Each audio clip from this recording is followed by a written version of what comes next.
뛰어넘어 우리 삶에 직접적인 변화를 가져옵니다. 산업 전반에 불고 있는 AI 혁신은 인간의 힘으로 해결하기 힘들었던 빈곤과 질병 문제 해결의 실마리를 제시하고 있으며 인간 개개인의 기술과 능력의 격차를 줄여주고 있습니다. 하지만 일자리 감소, 안전에 대한 우려, 거짓 정보에 대한 신뢰도 상실 등 AI 기술이 제시하는 미래가 모두 장밋빛으로만 그려지는 것은 아닙니다. 우리가 과연 인공지능과 공존할 수 있을까요? 그렇다면 인간과 인공지능이 서로를 보완하며 만드는 사회는 어떤 모습일까요? 우리는 그 해답을 이 자리에서 찾아보고자 합니다.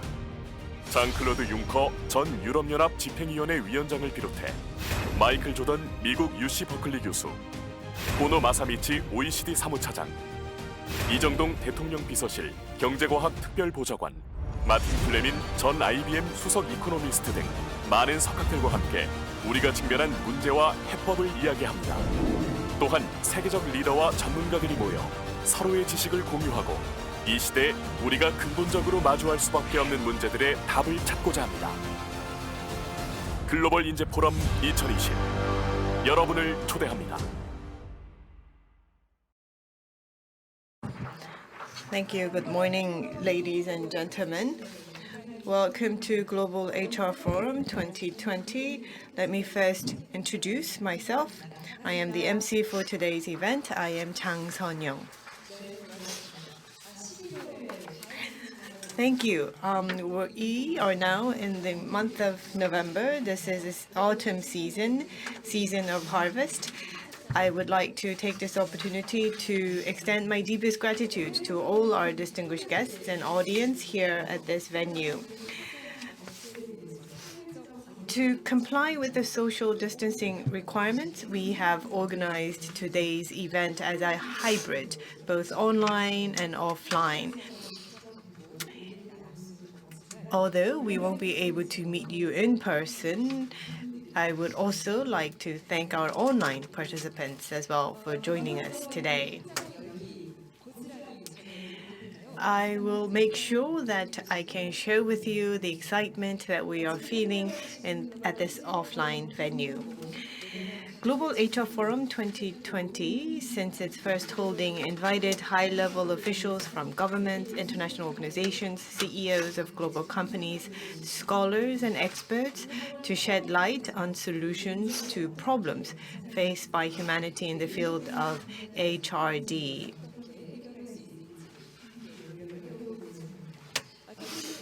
Especially the theme for today's forum is AI. It is receiving a lot of interest in this age of COVID-19. And the theme that we have selected is AI in humans. How can we coexist? We would like to discuss nurturing of talent and changes to the education system that can coexist with AI. We now see fierce competition not only between humans, but humans versus AI as well. And also, going forward, we really have to think about how we could strike a good balance with the use of AI. And I look forward to discussions that will take place over the course of the entire day. With that, now we would like to begin the opening ceremony of Global HR Forum 2020. We will begin with the welcoming message. I would like to invite the host of today's event, President Kim Jong-ho of Korea Economic Daily, for his welcoming remarks. Please welcome him with a warm round of applause. 네, 단상으로 모시겠습니다.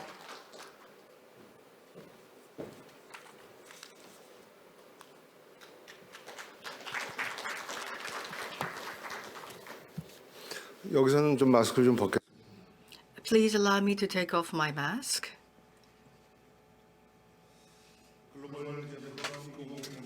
Good morning, ladies and gentlemen. Welcome to the Global HR Forum 2020. I am Kim Jong-ho, the President and CEO of the Korea Economic Daily, and I'm very happy to be co-hosting this event with the Ministry of Education and Korea Research Institute for Vocational Education and Training. Thank you for coming to Global HR Forum 2020. I'm Kim Jong-ho, the publisher and CEO of the Korea Economic Daily, and co-host of this forum. It's my great honor and pleasure to welcome all of you. Especially, I'd like to give special thanks to our keynote speakers, His Excellency, Mr. Jean-Claude Juncker, former President of the European Commission, and Mr. Michael Jordan, distinguished professor of the Department of Electrical Engineering and Computer Science at University of California, Berkeley. This year, we are celebrating our 15th Global HR Forum, and I'm very proud to say that it is now one of the finest HR-related forums. From now on, I will speak in Korean. 존경하는 내외기빈 여러분, 올해 Ladies and gentlemen, as we celebrate the 15th year, I am proud to say Global HR Forum is now one of the finest HR-related forum. I'd like to express my gratitude to Eun-hae Minister of Education and Na Young-sun, the head of KRIVET, for the support they have provided to the forum. Dear participants, this year the whole world is thrown into a chaos due to the spread of COVID-19. As the world shuts down, crisis ensues as the economic and social shockwaves reverberate throughout the world. Because of COVID-19, digital online system is being introduced to all facets of society rapidly. Accordingly, the technological evolution of AI and big data is expedited, and the businesses are scrambling to equip their workers to proactively deal with such disruptions. More than ever, the world is in need of creative talents who can navigate through uncertainties and prevail over COVID-19. Global HR Forum provides much-needed space for HR experts to discuss such important issues. Each year, the forum hosted thousands of participants, but due to COVID-19, we have decided to host the event virtually. Ladies and gentlemen, to overcome the current crisis and to strive towards a new future, we look to education and talent for solution. We must foster creative talents through education innovation if we hope to untangle the diverse issues we face.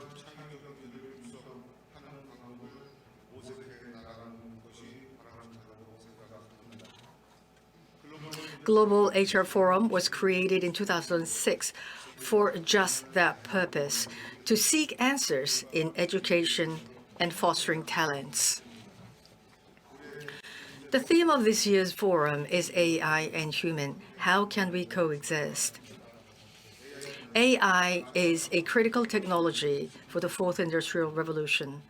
The world is engaged in a race to take the lead in developing the technology.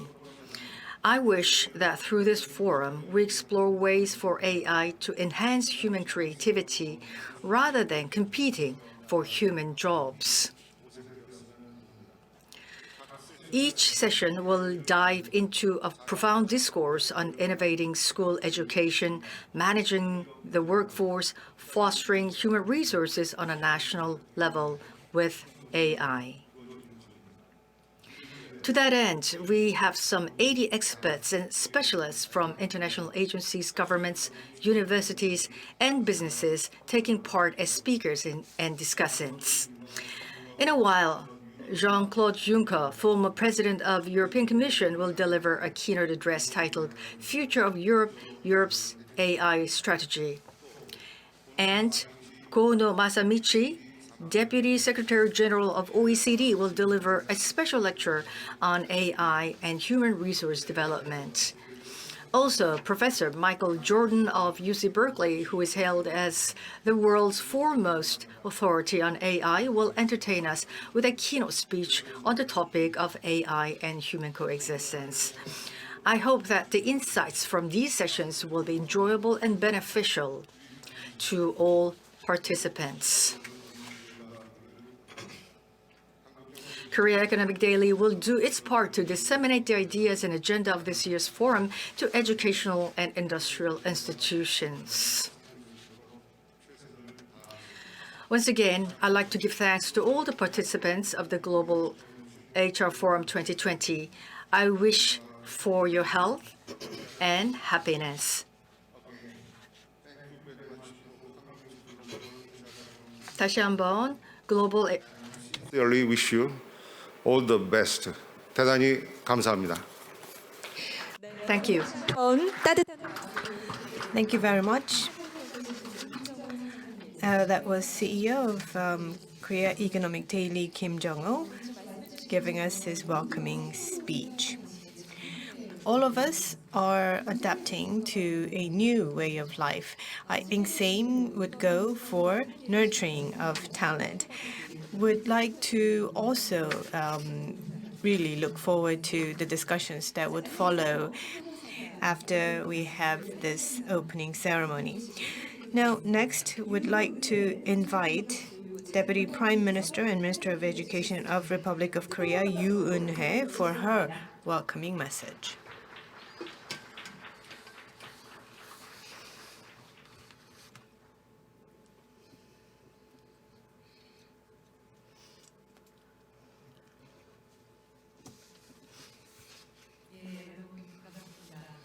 Good morning, ladies and gentlemen. It's a great pleasure for me to welcome you to the Global HR Forum 2020. But unlike other years, we have many participants via online. And although we got accustomed to this new practice of wearing masks, I see and feel that amid COVID-19, we are getting used to new ways of daily life, and it may inconvenience us a bit, but I'm very happy to see that all of us have gathered here today.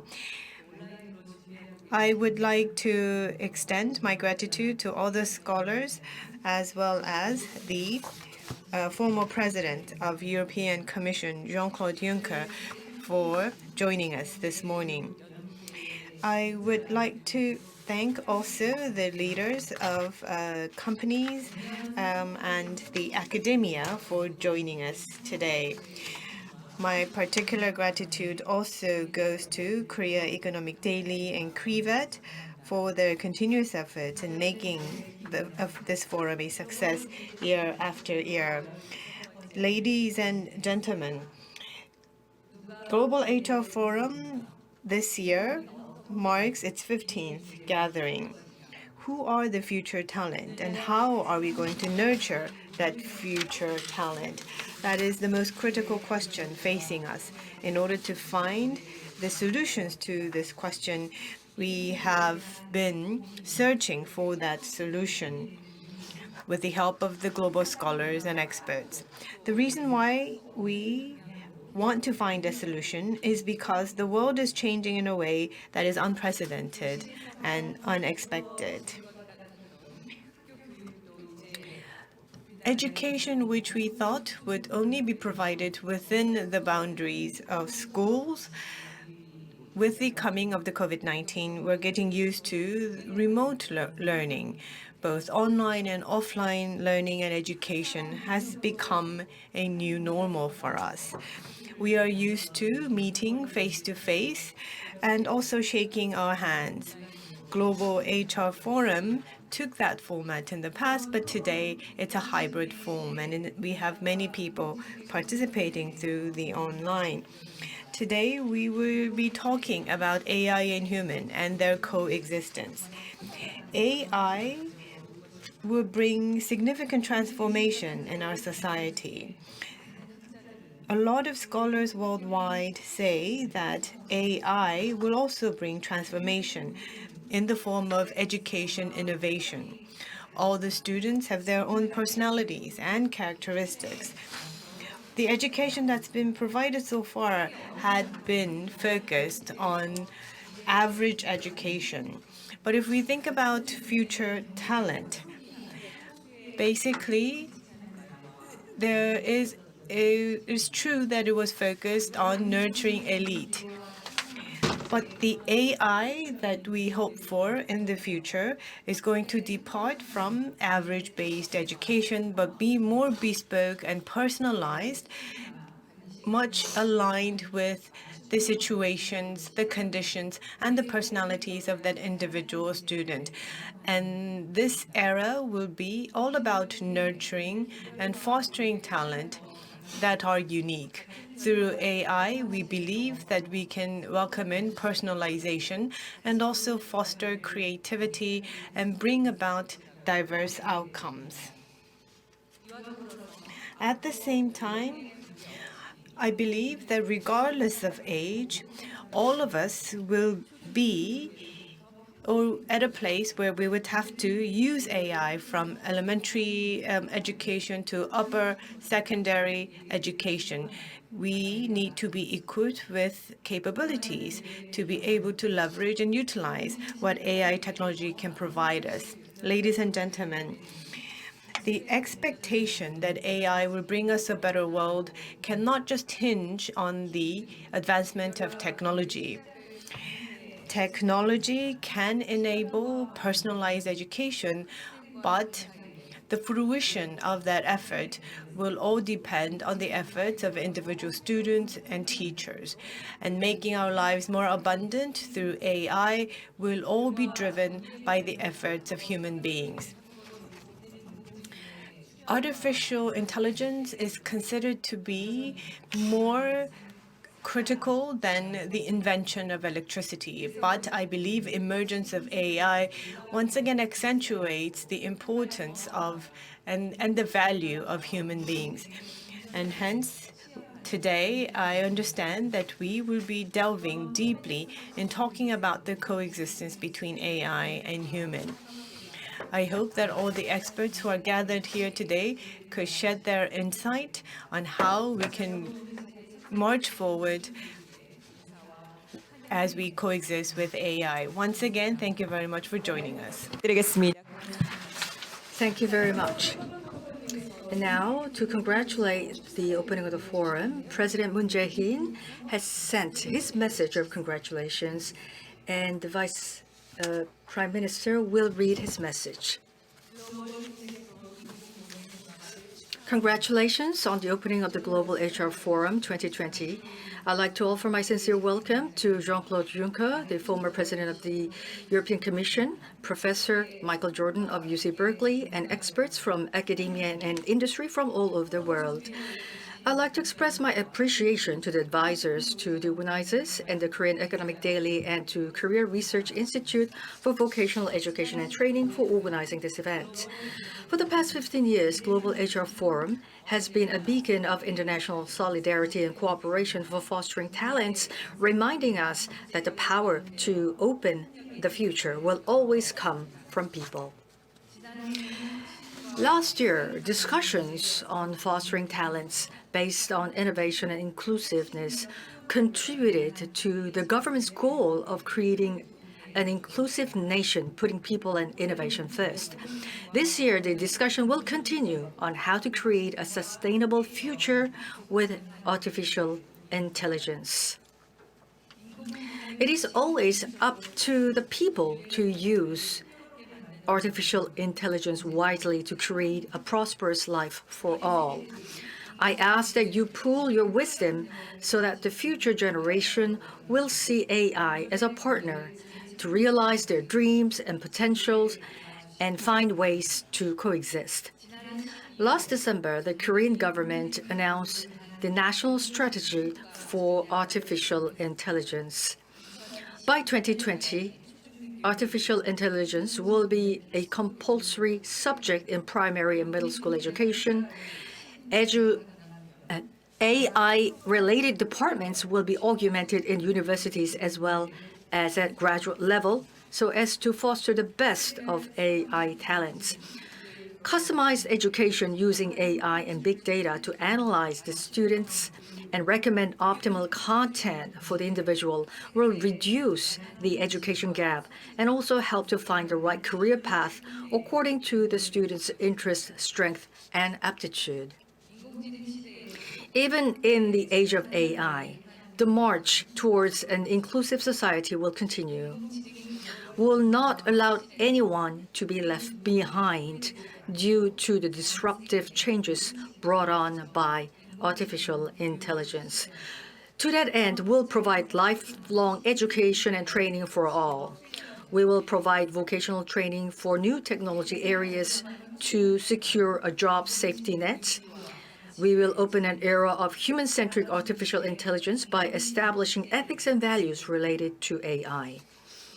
As the accumulated technology and scientific thinking of the human race gave birth to artificial intelligence, today's forum reminds us that fostering one talent requires the interest and efforts of all communities.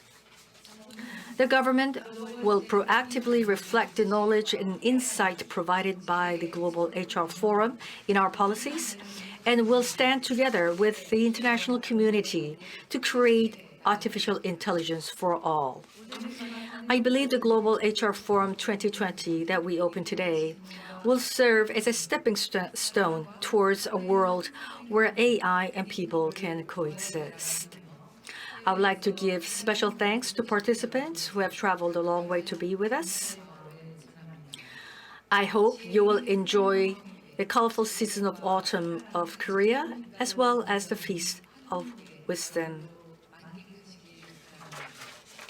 Thank you. 박수. Thank you very much. Warm round of applause again to Deputy Prime Minister for her welcoming remarks and also reading on behalf of President Moon Jae-in the congratulatory message. Thank you.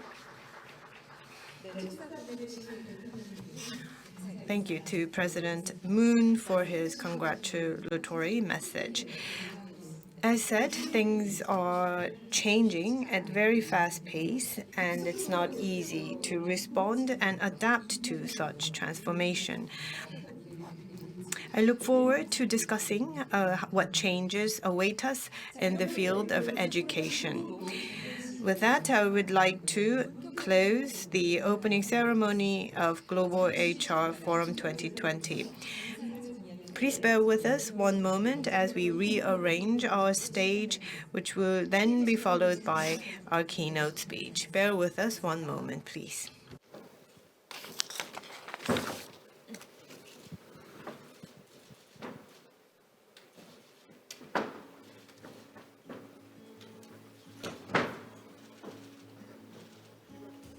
네네네네.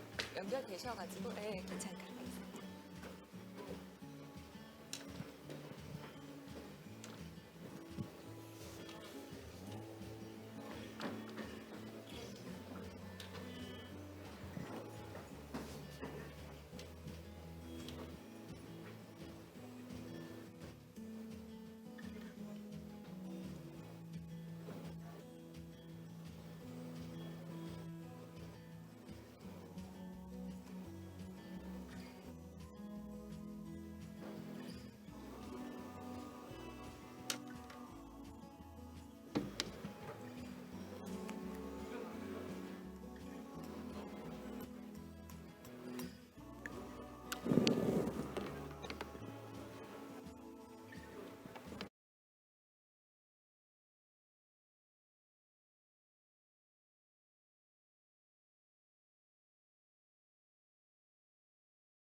Ladies and gentlemen, we will now go right into the next session. We're currently providing simultaneous interpretation.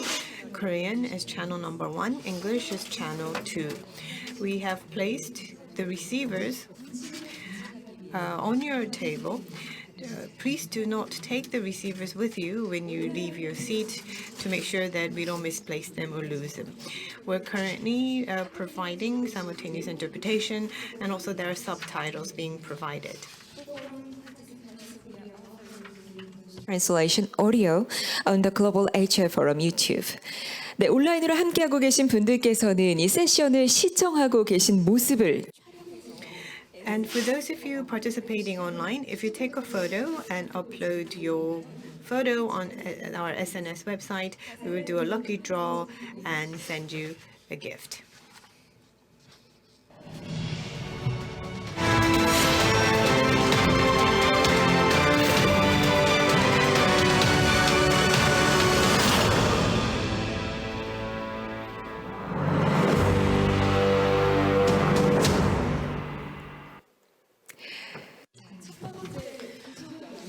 So let us move on to our first keynote speech. We will be talking about AI and human and how they coexist. And we all look forward to hearing our speaker for this session. The topic of this session is AI for All, Future of Europe. Moderator for this session is Professor Sung-Joo from Asan Institute for Policy Studies. And we also have the former President of European Commission's Jean-Claude Juncker for this session. So please welcome. 네, 고맙습니다. 자, 이어서 이사장님 진행을 부탁드리겠습니다. Yes, Professor Han, please go ahead.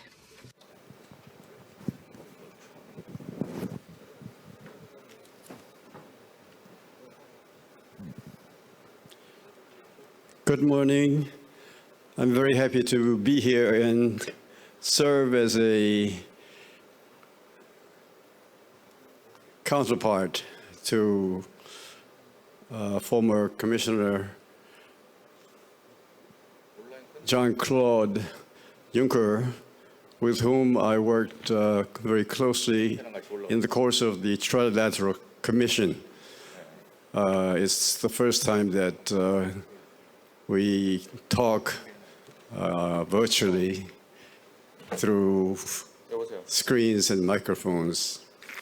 I also feel very comfortable to be sitting in front of Professor Michael Jordan, partly because of his very famous name, although I'm sure he doesn't play basketball for his profession. But I'm a PhD from the University of California, Berkeley, myself, so I feel very comfortable here. So, Mr. Juncker has been introduced through the literature, and you know him already. I don't think I'll spend time to introduce his very illustrious background. He will give us his views on the future of human resources through this forum, and after which I will have about 30-minute conversation with him on the basis of what he will have spoken. So may I take this opportunity to invite Mr. Juncker to speak at this point. I hope we have the connection with him right now. Thank you. Good morning. Can you hear me? We can hear you. Yeah. Good morning, Professor. Good morning, ladies and gentlemen. You are meeting early in the morning. It must be around 9 o'clock in Seoul. It's 1 o'clock in the morning in Luxembourg and in Europe. So for you, it's an early morning meeting. For me, it's a kind of late night show. You are fresh. I'm tired, but these are the circumstances we have to deal with. In Europe and in the European Union, we are in the middle of a serious geopolitical, economic, social, and health crisis, because we are hit by this symmetric crisis called Corona virus, and this crisis is hitting us, although being a symmetric crisis, in a very unsymmetric way when it comes to the consequences entailed by this health crisis. These asymmetric consequences can be observed worldwide, and they can be observed in Europe. When the crisis started back in February, March, April, the European Union was starting slowly because member states and the European Commission were asking themselves what kind of crisis this COVID-19 crisis could be. The European Union as such doesn't have specific competencies in the domain of public health, which had as a consequence that the 27 member states were reacting not in the same way, but each and every country and each and every government was reacting in a different way, namely and mainly taking national actions instead of trying to take European actions. Things have improved because the Commission took over the leadership in this fight against the virus, and we have received good news today because, as it seems, a very efficient vaccine has been discovered both in Germany and in the US. So we have some hope that we'll find a way out of this disastrous crisis. What we will not repeat is the closure of the borders. The European states did it at the very beginning of the crisis, but this will not be repeated because the coordination mechanism is working in a better way than it did months ago. Then we had to deal with the result of the US elections. You know the result. Not everyone is accepting the result as it seems, but this is in fact a result which has been welcomed all over Europe because the unpredictability of President Trump, I had a good relation with him, by the way, has disappeared.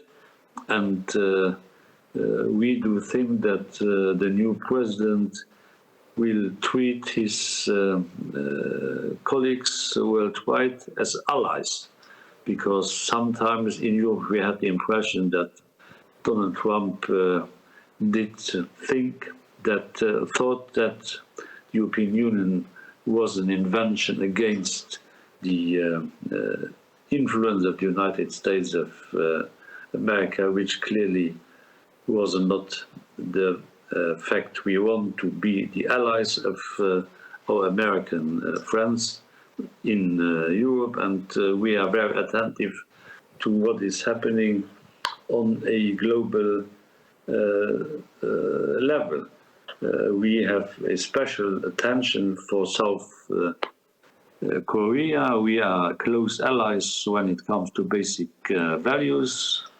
We have friendly relations since decades, and I personally had the best relations with your presidents, including the now president. And so I like South Korea very much because it's a predictable, reliable partner for the Europeans in these difficult times. We are supposed to talk about the impact this result in the US will have on the global scene, meaning by there what kind of consequences will be entailed as far as the relations between the US, China, and maybe Russia are concerned. As you know, we have difficult relations when it comes to trade between the US and the European Union. I was in Washington as a president of the European Commission back in July 2018, trying to convince Donald Trump to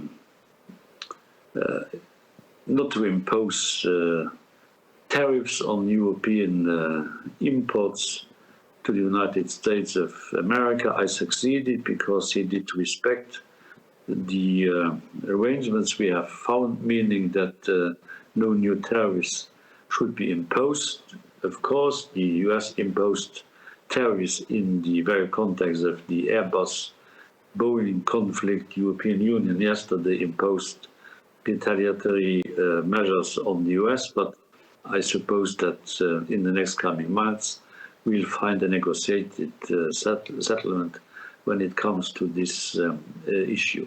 I don't think that the relations between Washington and Beijing will improve. As far as I know Joe Biden, and I know him quite well, he has more or less the same approach towards China than President Trump had, because as we Europeans, the US do see the Chinese as a competitor and a rival.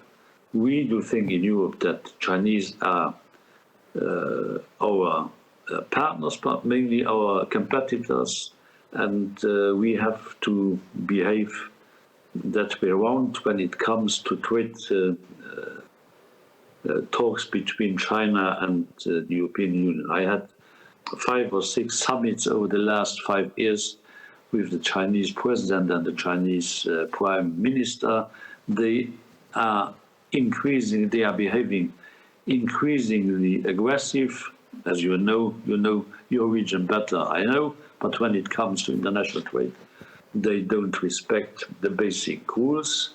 They are not behaving in a proper and fair way, and we have to fight against this approach we don't like, and which is not in the interest of a fair international trade as the one we have between the European Union and South Korea. When it comes to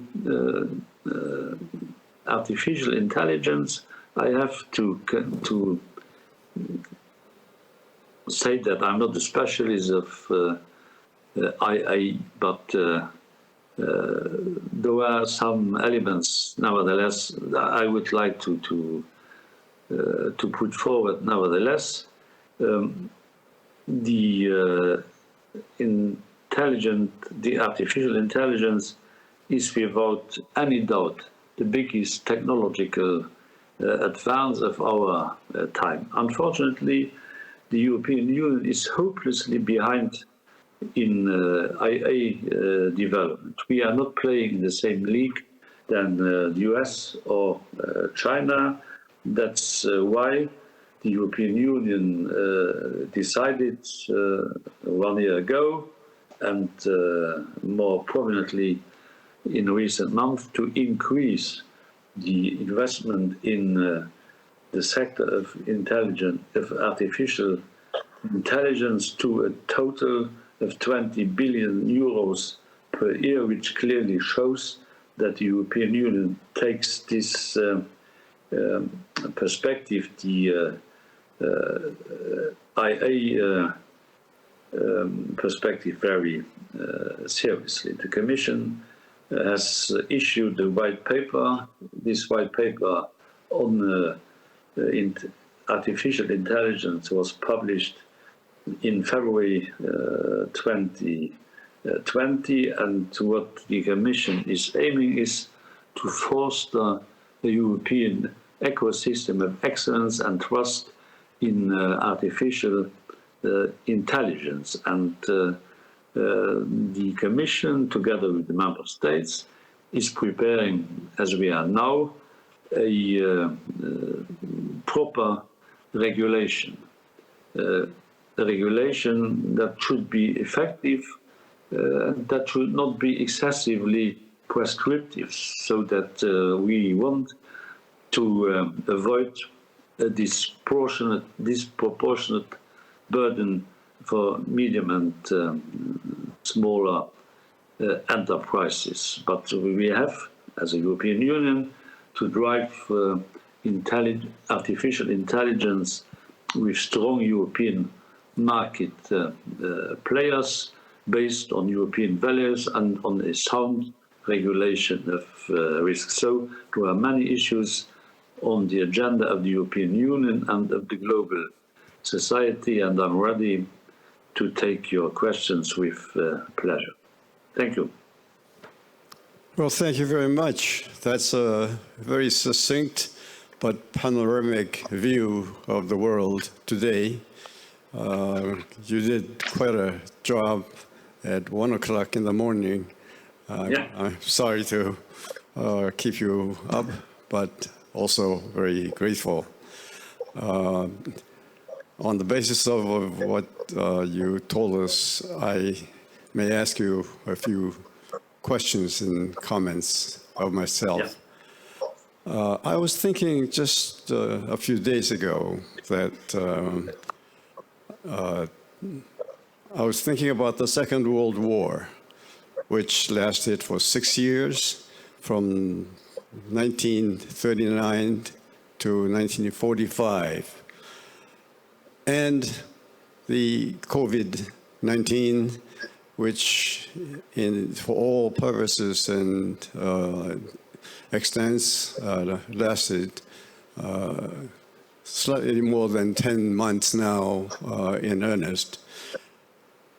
During World War II, for 6 years, 6 million people soldiers died. So it is 1 million a year. During the last 10 months, in 2020, COVID-19 killed 1 million persons. So in terms of the relative calamity scale of the tragedy, it equals the tragedy. And as it continues and even expands, we expect the losses to be more. Now, at the end of the World War II, they created the United Nations. The Charter of the United Nations starts by saying that they are creating this organization to save succeeding generations from the scourge of war. So we had, even though much shorter, only about a year now, a tragedy which is, at least in terms of the victims, equal to the size of World War II.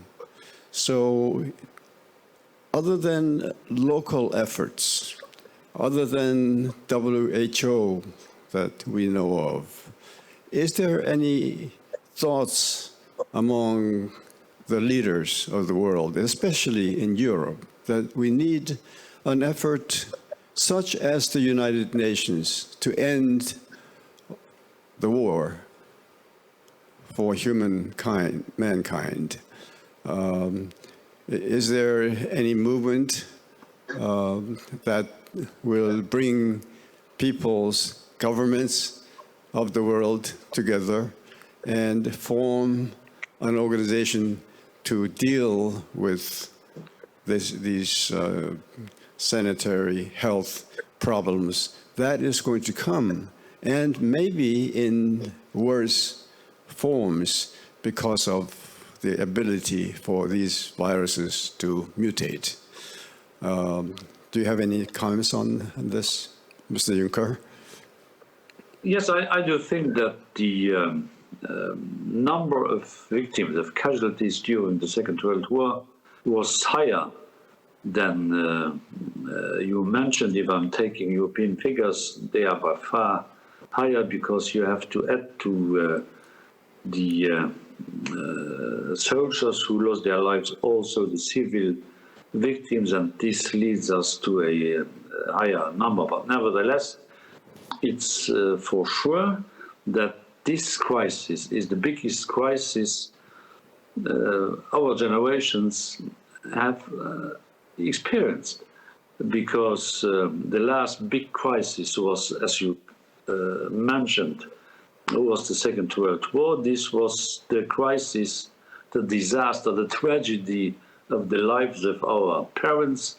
Now we are dealing with this coronavirus crisis, and it's a very serious one. Fortunately, we have learned yesterday that a vaccine is on the way, because this race for a vaccine was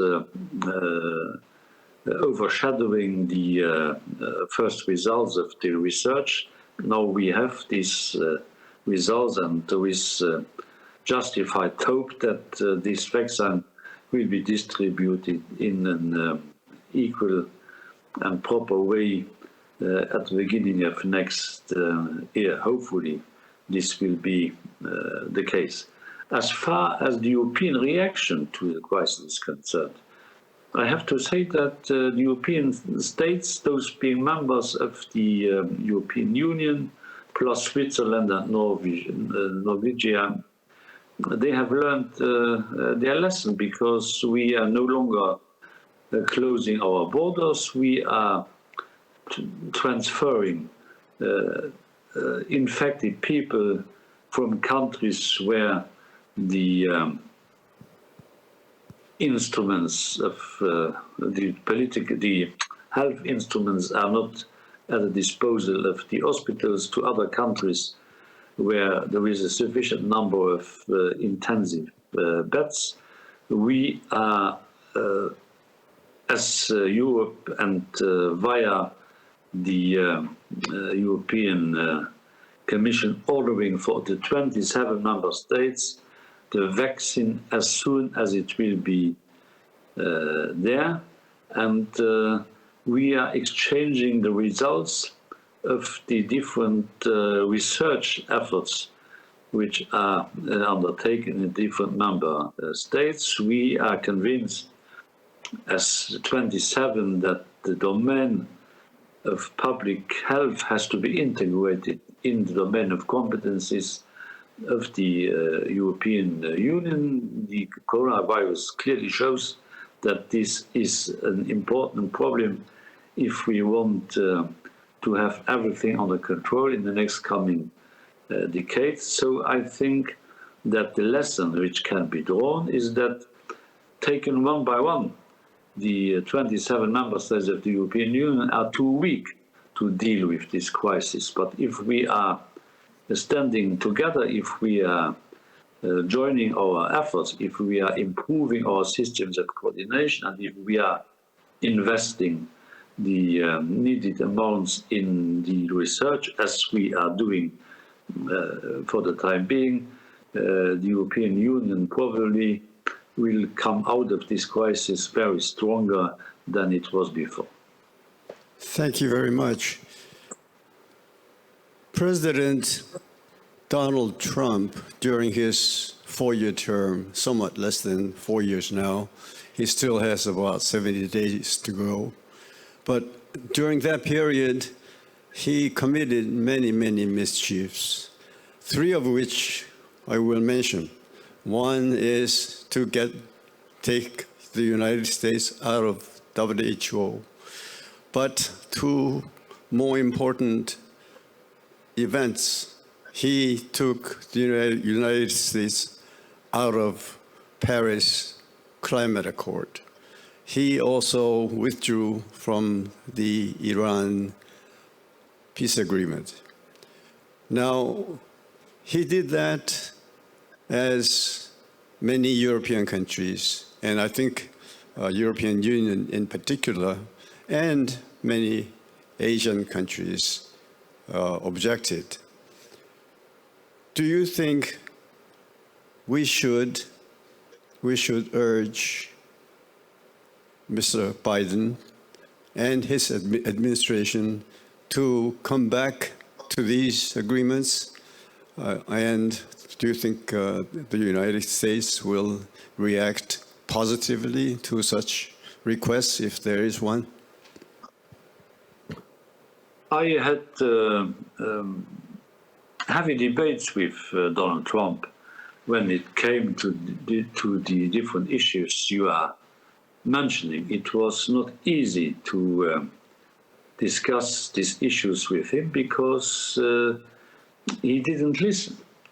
And he was not interested in what others, Asians, South Koreans, Europeans would think on all these the subjects you have mentioned. I remember a G7 meeting when I was discussing with him in Italy, Taormina, this issue, and he told me that he would announce his final decision on the Paris Climate Agreement days later, and he did, and he withdrew from the Paris Agreement, which was a major mistake.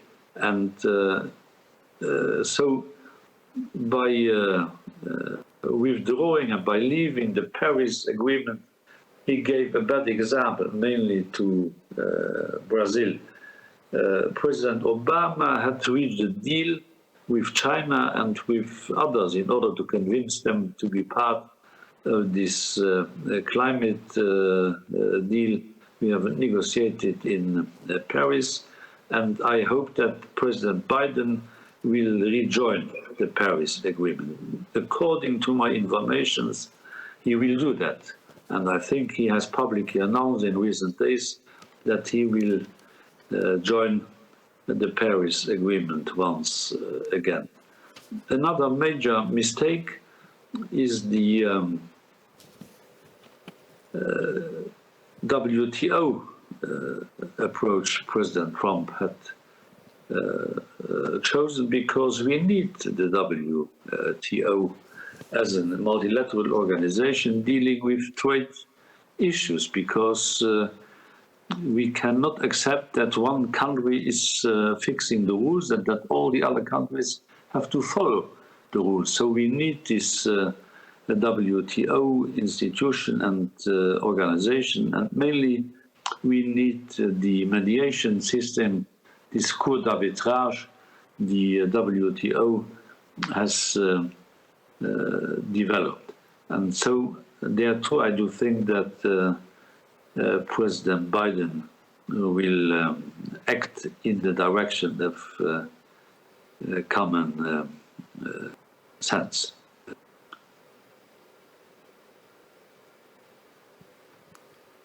Well, we hope that somehow normalcy, the new normal, will be really more normal than it has been so far during the past 3-4 years.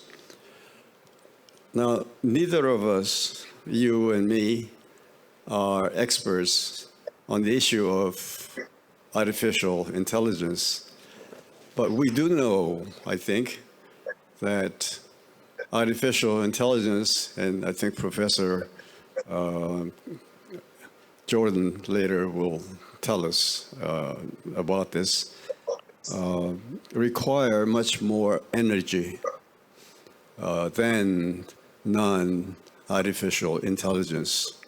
And that energy has to come from somewhere, whether it comes from fossil energy, renewable energy such as wind and solar, or nuclear energy. But the trend has been in Europe and even in Korea to phase out from the nuclear energy area. And how do we fill the gap, in fact, as we will increasingly increase the need and demand for energy, we are reducing the sources of energy. And we are watching with great interest, particularly Germany, as it tries to do away with nuclear power centers. And I would like to ask you how Europe is coping with this dilemma, and what are the plans to fill the gap in the future? We can see a mixed picture in Europe when it comes to the energy mix. There are countries, you mentioned Germany, who are phasing out from the nuclear energy.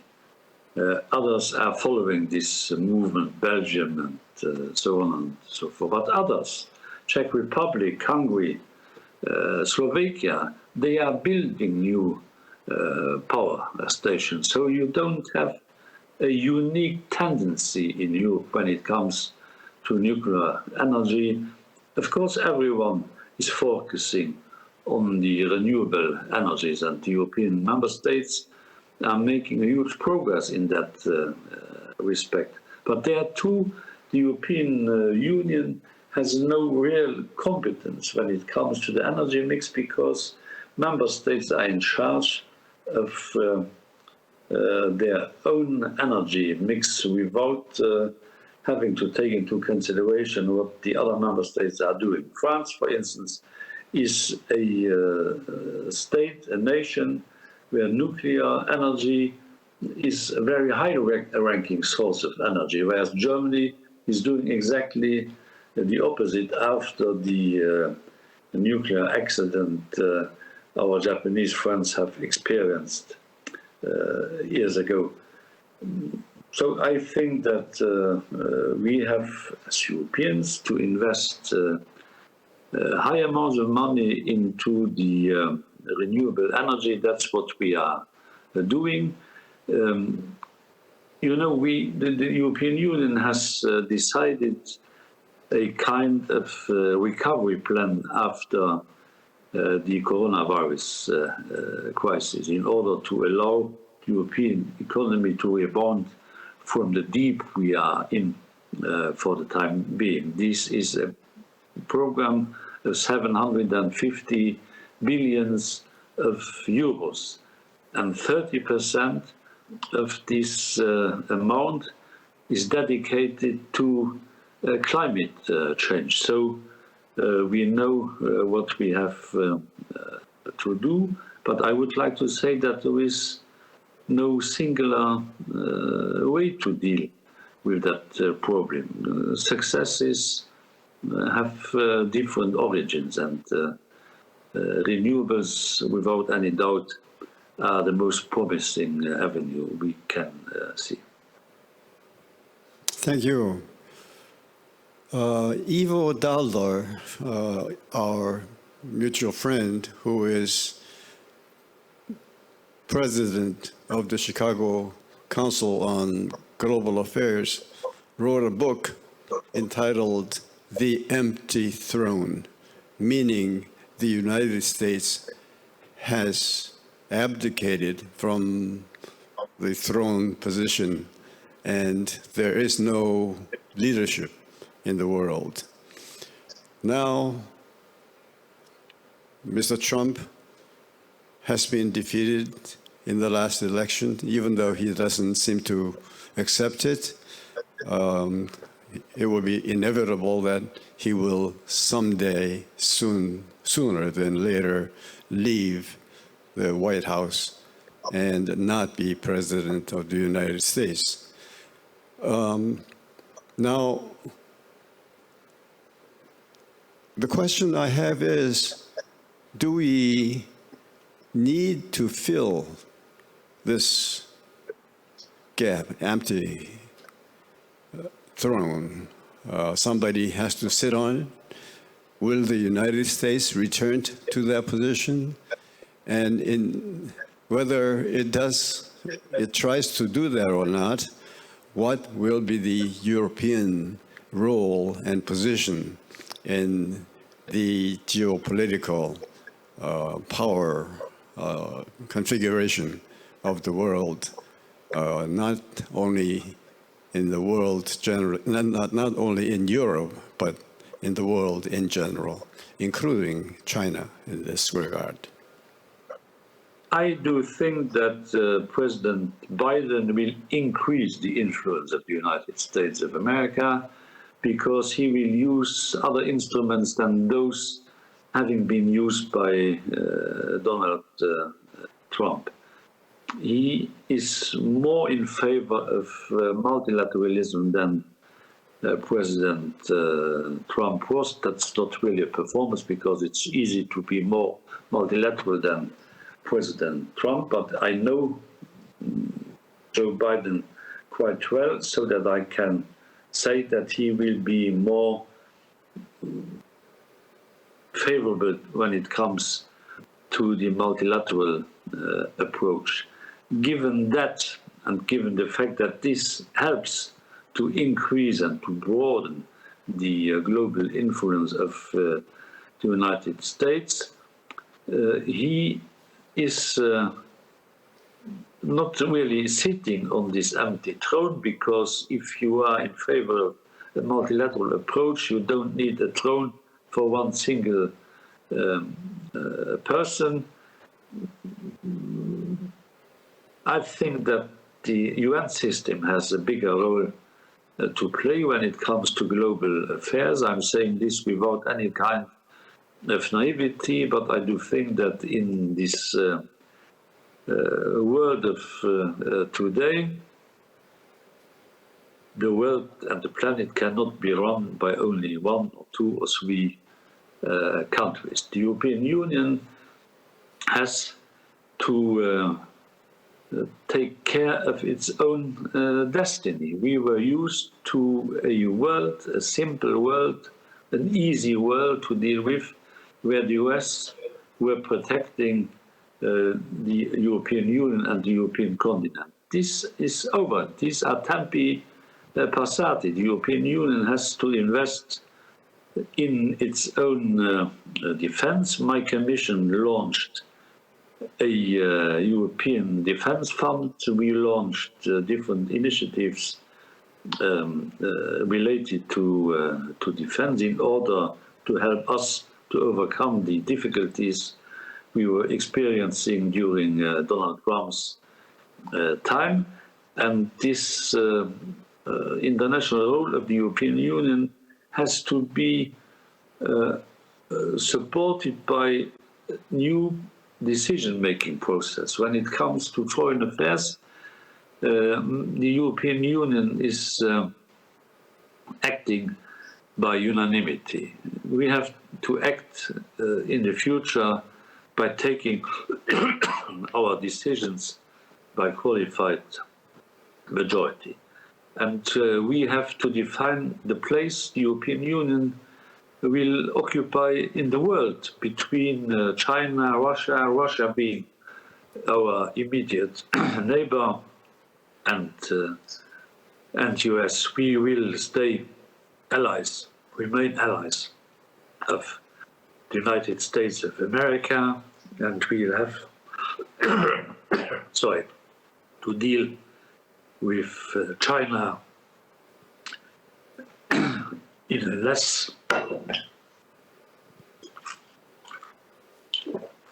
less naive way, because China is not respecting the trade rules. The Chinese companies are investing everywhere in European companies and in European countries, whereas European businesses, they have only a limited access to the internal market in China.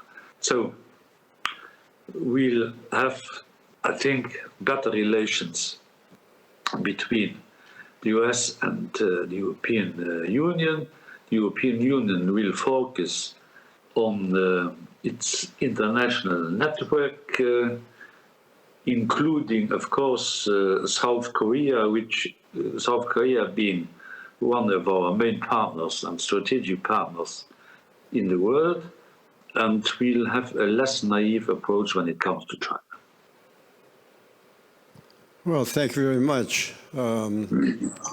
Getting slight pressure or nudging to talk more about artificial intelligence in our discussion. The question that I've had is, if there is some difference in the way that different worlds, different cultures deal with artificial influence, of course, with or without respect for intellectual property rights, China has been making enormous progress. So has Japan been making it, and South Korea is catching up in the artificial intelligence area. And is there something in the Asian culture, especially Northeast Asian culture, that is more compatible with artificial intelligence or not? Even in dealing with the coronavirus, I think we've been talking about some cultural differences between the East and West and how effectively or less effectively they deal with this virus. Do you have any thoughts on the different ways that the society is run, that human relationships operate in dealing with artificial intelligence, which is something new? Yes, I'm admiring the Asian people very much because Asians are by far more flexible than Europeans. They can adapt to new realities, whereas Europeans are lazy when it comes to adapt to new realities. Keynes said, if facts are changing, I'm changing my mind. What do you do, sir? Europeans are very slow when it comes to changing their minds, and our Asian friends are giving us the best lesson you can imagine. And then the South Koreans are not infected in the same way by the COVID-19 virus than Europeans, because I think that the Koreans are dealing with this crisis in a more intelligent way, and they are more respectful for their neighbors, and they are taking care of the others in the street and in the plant and at home, whereas Europeans are by far more egoistic than the South Koreans are. And people in South Korea, as far as I know them, and I know them well, and I have many South Korean friends, they are attracted by a no-nonsense policy, and they are down to earth. So the European Union and Europeans can learn a lot from our Asian friends. Well, we have our own share of trouble sometimes. Bus drivers are attacked because he asked passengers to wear masks, for example. But we have less of that conflict here than certainly in the United States. In the United States, in the name of freedom, people would like to keep the freedom to wear, not to wear masks. They also, in the course of demanding their freedom to wear masks, they also want to maintain the freedom to spread the virus.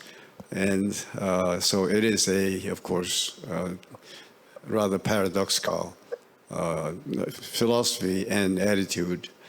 And there is a little bit of collectivistic mentality, I think, among East Asians, which makes the implementation or enforcement of mandates, such as wearing masks, easier in this part of the world than elsewhere. And in that regard, probably there will be, for the time being, until artificial intelligence becomes much more intelligent than human intelligence, then I think there will be less resistance in Asia than in Europe or in the United States. We can't end this discussion without talking about something about Korea. And rather than asking you about what you think will happen in the Korean Peninsula, I'll give you some thoughts about what I think and get your view on this. If I say that the North Korean nuclear issue and the way we deal with it will be different after Trump is gone from when he was the president. For Mr. Trump, everything was politics. Everything was geared to enhancing his chances of getting reelected in the November 2020 election. And so, in order to get the trophy of a deal, whatever it is, he was willing to befriend Kim Jong-un. He even claimed that they were lovers. And he actually made certain concessions, some known to his own allies, including the United States, some not even known to his own generals and his own officials, subordinates. And so it was able, while Trump was the president, American president, North Korea and Kim Jong-un were able to manipulate the United States by appearing to be doing certain favors, and Trump going along, doing what he thinks he is at his best, that is, make a deal. Now, after he's gone, I think the new administration probably will not be the same as before. We came from the Bush administration to Obama administration, and then Trump administration. But even the Democratic administration was much more realistic, not hardline, but balanced in dealing with carrots and sticks. So there will be more sticks than carrots, and certainly North Korea will not be able to take advantage of an American president's preoccupation with his political interests. So we are looking for, of course, the Koreans, South Koreans, are, their number one interest is what is going to happen to North Korean nuclear weapons. How strong is the European countries, EU's interest, concern about nuclear proliferation, especially in the area of the Korean Peninsula, and what is your prognosis?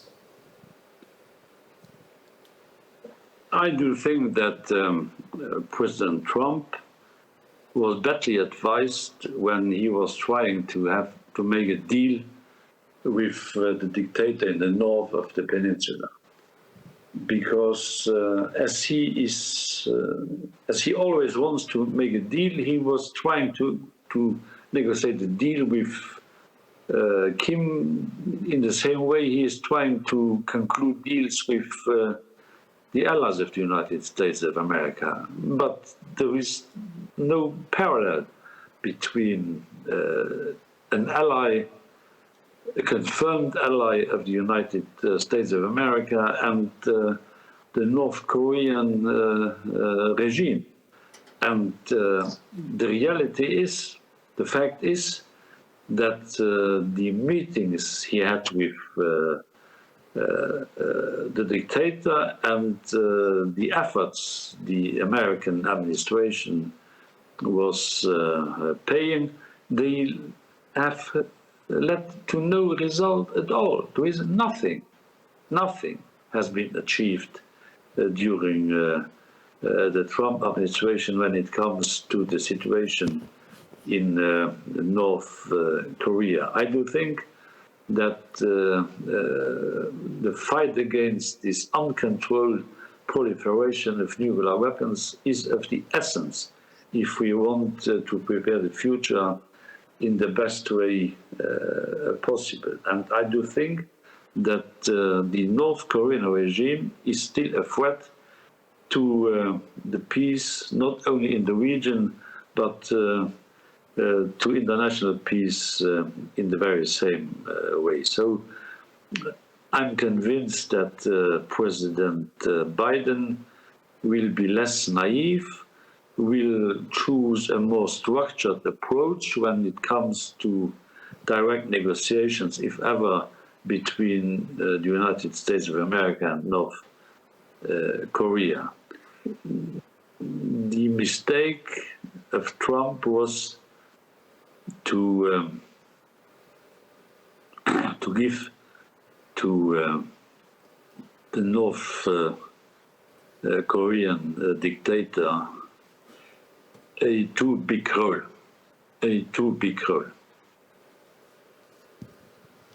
Well, that was a very sober and realistic analysis of what is happening and what is likely to happen, and a very appropriate ending of our discussion. Thank you very much, Mr. Juncker. Hope to see you again, this time virtually, but next time in real terms. Thank you very much. I would like to say, man, now I'm going to bed. 네, 여러분 박수 부탁드리겠습니다. Thank you very much. 네, 자장으로 또 수고해 주신 Thank you very much. And also thank you to Professor Han for being the moderator for this session.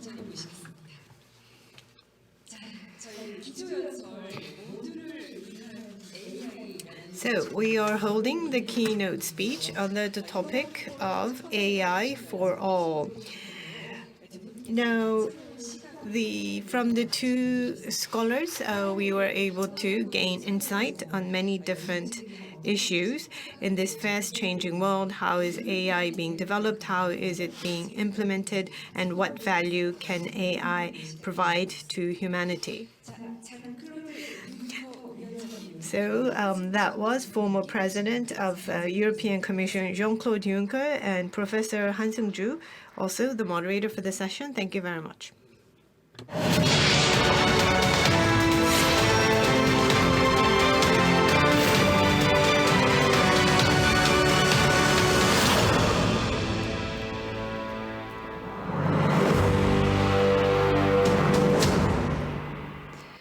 인공지능과 인간이 이제는 조화를 So humans and AIs, they need to live in harmony. I think that has become our reality. Then how can artificial intelligence and humans coexist? Let's gain insight as we listen to our second keynote speech. With us today, we have Professor Michael Jordan from University of California at Berkeley. He's from Department of Electrical Engineering. And we have moderator, Professor Cha Sang-gyun from Seoul National University. So, AI and humans, how can they coexist? So we have our speaker and moderator on the stage. Please welcome them with a warm round of applause, please. Yes, Professor, please go ahead. Welcome to the keynote session with Professor Michael Jordan from UC Berkeley. I'm Professor Sang-kyun Cha, the founding Dean of Graduate School of Data Science, Seoul National University. Now let me spend a few minutes to introduce Professor Jordan. There are two distinguished Michael Jordans in the world. And the younger one with the middle name J is a well-known all-time basketball superstar. Today's speaker, Professor Michael Jordan, has a middle name I. Obviously, I precede J alphabetically. He is also legendary superstar scholar in the field of machine learning, cognitive science, statistics, electrical engineering, and computer science. And overall, we can call his field data science. He did his PhD in cognitive science at University of California, San Diego, with David Lummelhart, who is also a great cognitive psychologist. He was a professor of MIT for 10 years from 1988. Then in 1998, he moved to UC Berkeley, currently holding two positions, one in statistics, another third position in electrical engineering and computer science. What is amazing about Professor Jordan is not only he himself made a big contribution to the foundation of machine learning, he also nurtured so many outstanding scholars as a student and postdoc. I can mention two, Joshua Benjo and Andrew Ng, who frequently come to Korea. And others are found in the top academic institutions such as Stanford, MIT, Carnegie Mellon, Princeton, Columbia, Cambridge, etc. While what I like about him is he's a very conscious scholar and outspoken critic of misuse of intelligence and artificial intelligence. We will hear his views shortly. I met him at Tsinghua University last year during Korean Thanksgiving. He was distinguished professor at Tsinghua, and he also a similar position at Beijing University. I'm particularly excited to have a Professor Jordan in this forum this year. Actually, 3 years ago in this forum, I spoke the slogan of raising million digital talent for the nation to prosper. We are in the first step of this transformative move. I mean, I personally am very proud and pleased to start the new graduate school at SNU to promote a democratization of data science education and research. UC Berkeley is a pioneering institution in this direction, and we are very pleased to have a Professor Jordan here today to listen to his views on machine learning and what others call AI, and the future direction of research and education. I appreciate him very much for coming to Seoul all the way for this forum. This is his first pandemic speech with the physical audience in this room. Now let's welcome Professor Jordan with a big applause. Mike.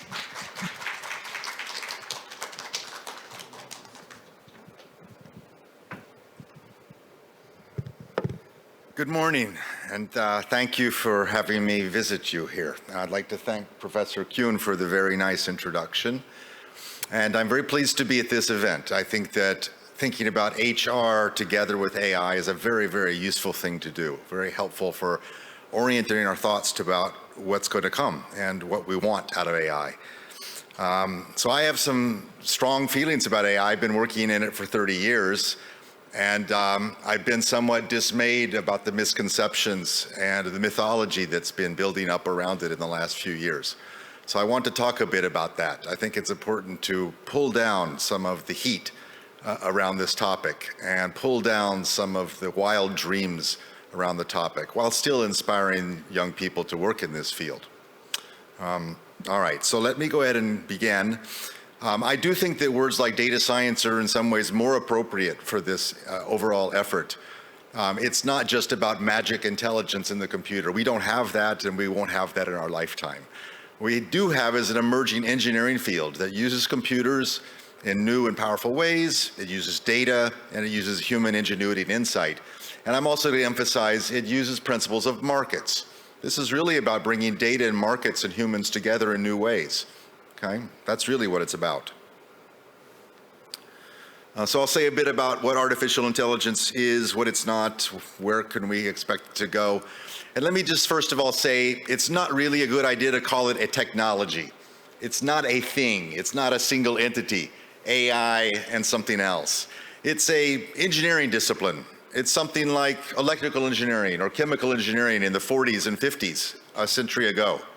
It's a field, it's a way of thinking of building systems, right? That's a better way to think about it. It's not just a piece of technology.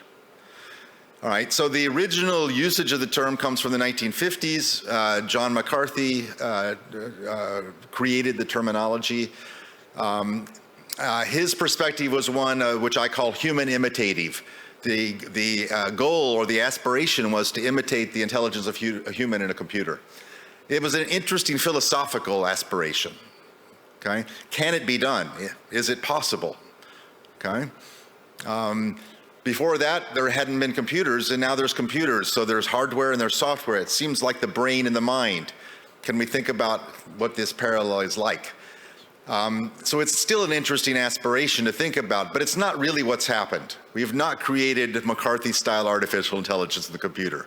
Our computers are nowhere close to being as intelligent as humans, and they won't be in our lifetime. Many other things have happened, but not this. Okay, so you have to be clear on that. What has happened? Well, a couple of things have happened that are just as important and interesting.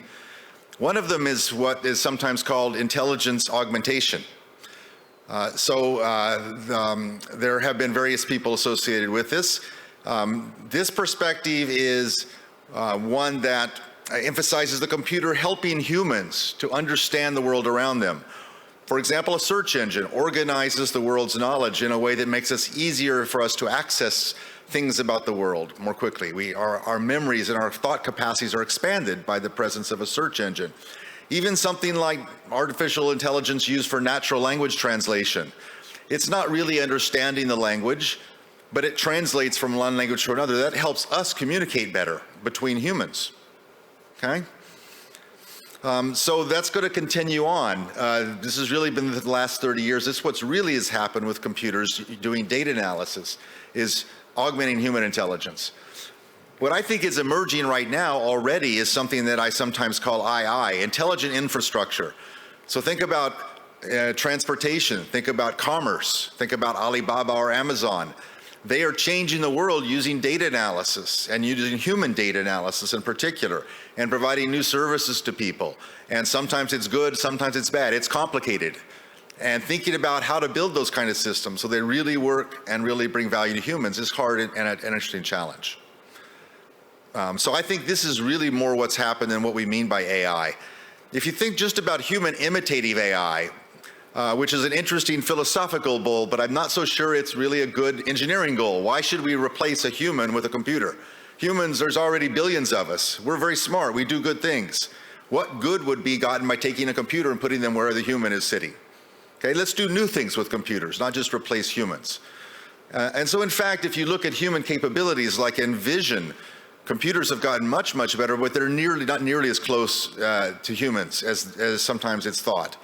So understanding the visual scene, thinking about the verbs that describe a scene, movement in the scene, what's going to happen next, those are things humans can do, and the computer's still very, very far behind. Very, very hard to think about that. It's good about thinking about the nouns in the scene. Is there a person? Is there a bottle of water? Things like that, labeling the scene. And similarly for some of the other topics, I don't want to spend much time on this, but natural language processing is perhaps the most notable one. Our ability to understand deeply the social and physical implications of language, the semantics of language, is far surpasses what a computer can do. Even a 3-year-old child far surpasses what a computer could do. It doesn't mean it's impossible to bring semantics into the computer. It's certainly possible. We believe that. But it's going to take 100 years or 200 or 300. It's very, very, very challenging. Okay? It's very deep. Robotics. Sometimes when you talk about AI, you have the picture of a robot touching a human. Robots are very important. They are making it possible to pick up a package and move the package from here to here, pick up objects of different sizes and do that. So factories can be transformed. We're still very, very far away, though, from having robots really interact with us in a deep way in our lives, in our homes, doing things that are more than just a toy. All right? So I still believe that it's interesting, but it doesn't mean that it's transformative. All right, and so in my view, in our lifetimes, we're unlikely to see AI of the kind that sometimes is dreamed about, something that is remarkably more intelligent than us, all right, or even as intelligent as a child. So what we're going to see is naive systems that can do a few things, that maybe can respond to a telephone call, or know some facts about the world, or answer some questions. But to really interact with us in a deep way over long stretches of time and understand our desires and our plans and help with those things, we're not going to have. All right. So are there things still worth worrying about even though AI is limited? Yes, even though it's limited, it's vast, it's large, okay? It can do lots of things tirelessly. Already computers are much smarter than us at certain very boring things, like knowing all the digits of pi. Okay, or adding up huge numbers, right? They are already smarter than us. But what are the implications of this? Well, there will be systems that seem smart, but they're not actually really. So a system that can translate from English to any language seems very smart. The system that did AlphaGo and beat the champion Go player seems very smart because it's doing a task that humans find difficult. But it did billions of searches on hundreds of thousands of computers to find the optimal thing to do in each situation on a limited board with no stochasticity. Okay? It's a trick in some ways. It's an exhaustive search. All right? It's not intelligence. Humans are far more intelligent on things that matter to us. For example, coping with uncertainty in the world, which is true of all of our lives every single day. Okay? And there's going to be loss of jobs, but I want to talk about that because it's not necessarily going to be loss of jobs if we think about it in the right way. If we think about it as creating markets, it's different than replacing humans. So my view that human imitative AI, even though it's the history and it's an interesting thing to think about, it's not the right goal. Okay? An overall system does not have to have intelligent agents inside of it to be intelligent. Okay, an economy can be intelligent. The economy that brings food into Seoul every day is an intelligent system. It's just not a classical artificial intelligence system. Each entity inside of it is doing something very simple. The overall system behaves well. Okay, that's a better way to think about it. Also, autonomy. Having a robot on the stage which autonomously does something is a nice Hollywood trick. It's very impressive looking. It makes us excited that the robot seems to be doing something all by itself. That's not what we want. Even think about self-driving cars. We want entities that interact well with other entities. All right, a car, if it's self-driving, should interact with all the other cars so they know where each other is. Something like the air traffic control system. That's a better model for intelligence, not a super intelligence that somehow knows what it should be doing. Not a Donald Trump style, but rather a Joe Biden style intelligence. All right, so in fact, if you think about intelligent systems on the Earth, most people only think about brains and minds, and our goal should be, as computer scientists, to mimic that.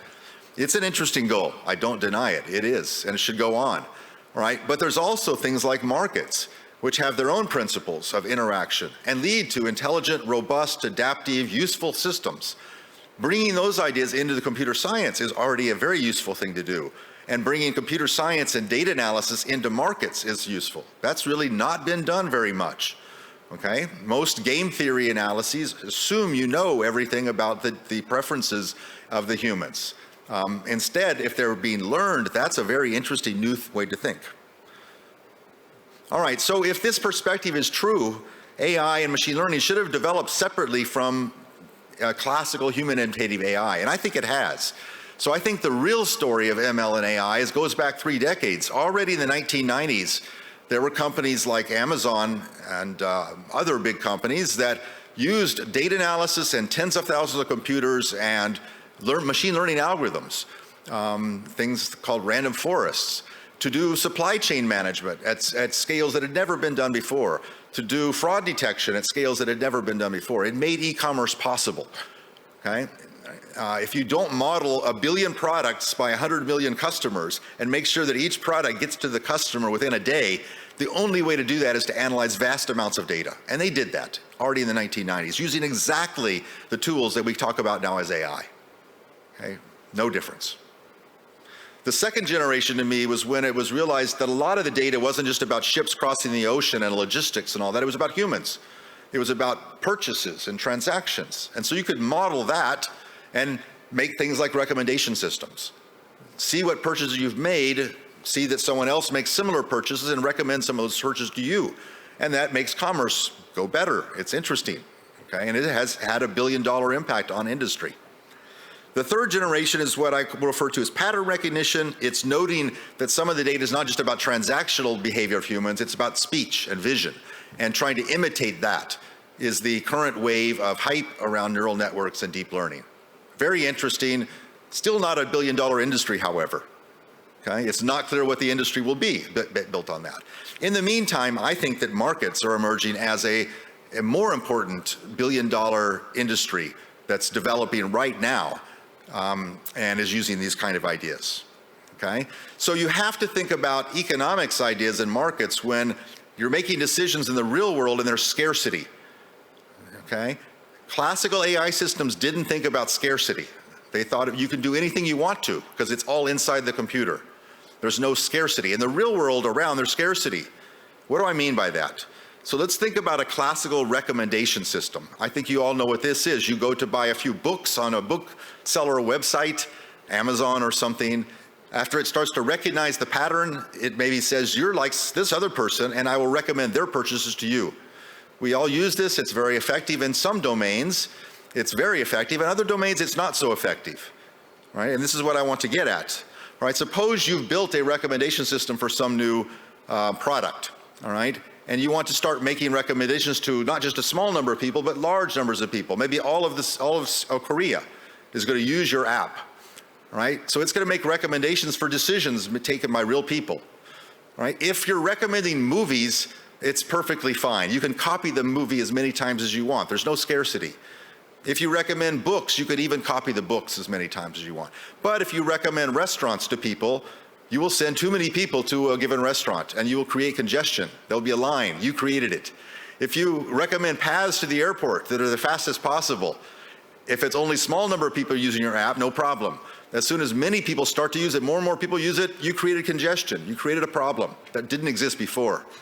All right?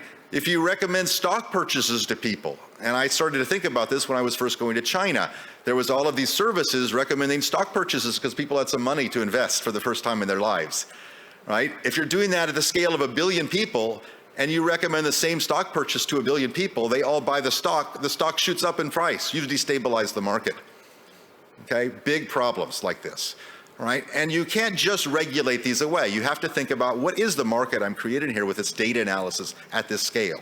And that is the kind of interesting problem of AI that's emerging. How do I create these new kinds of markets which are based on data flows and valuing data flows? All right, so I'm going to give an example which is dear to my heart. I'm a musician in addition to be a professor. And if you think about music, many people are listening to music now. All the young people are listening to music all the time. Many people seem to be making music. It seems like there must be a wonderful market happening. And the answer is there's no such market. The people making the music are not getting paid for their work, all right? You might think it's the few famous musicians, Beyonce or K-pop, everyone's listening to their music. That's not true. If you look at the data, 95% of the music being listened to today is being made by not famous people. People you never heard of who made the music on the computer, uploaded it, and it got streamed to people. And that's what people want to listen to who really love music. They don't want to listen to just the famous stuff, right? But those people who are making good songs and uploading them are not connected in a market. They're not getting paid. They have no career. They have no career. That's tragic because they are bringing economic value to the world, but that economic value is being left on the floor. All right, so how do you fix this?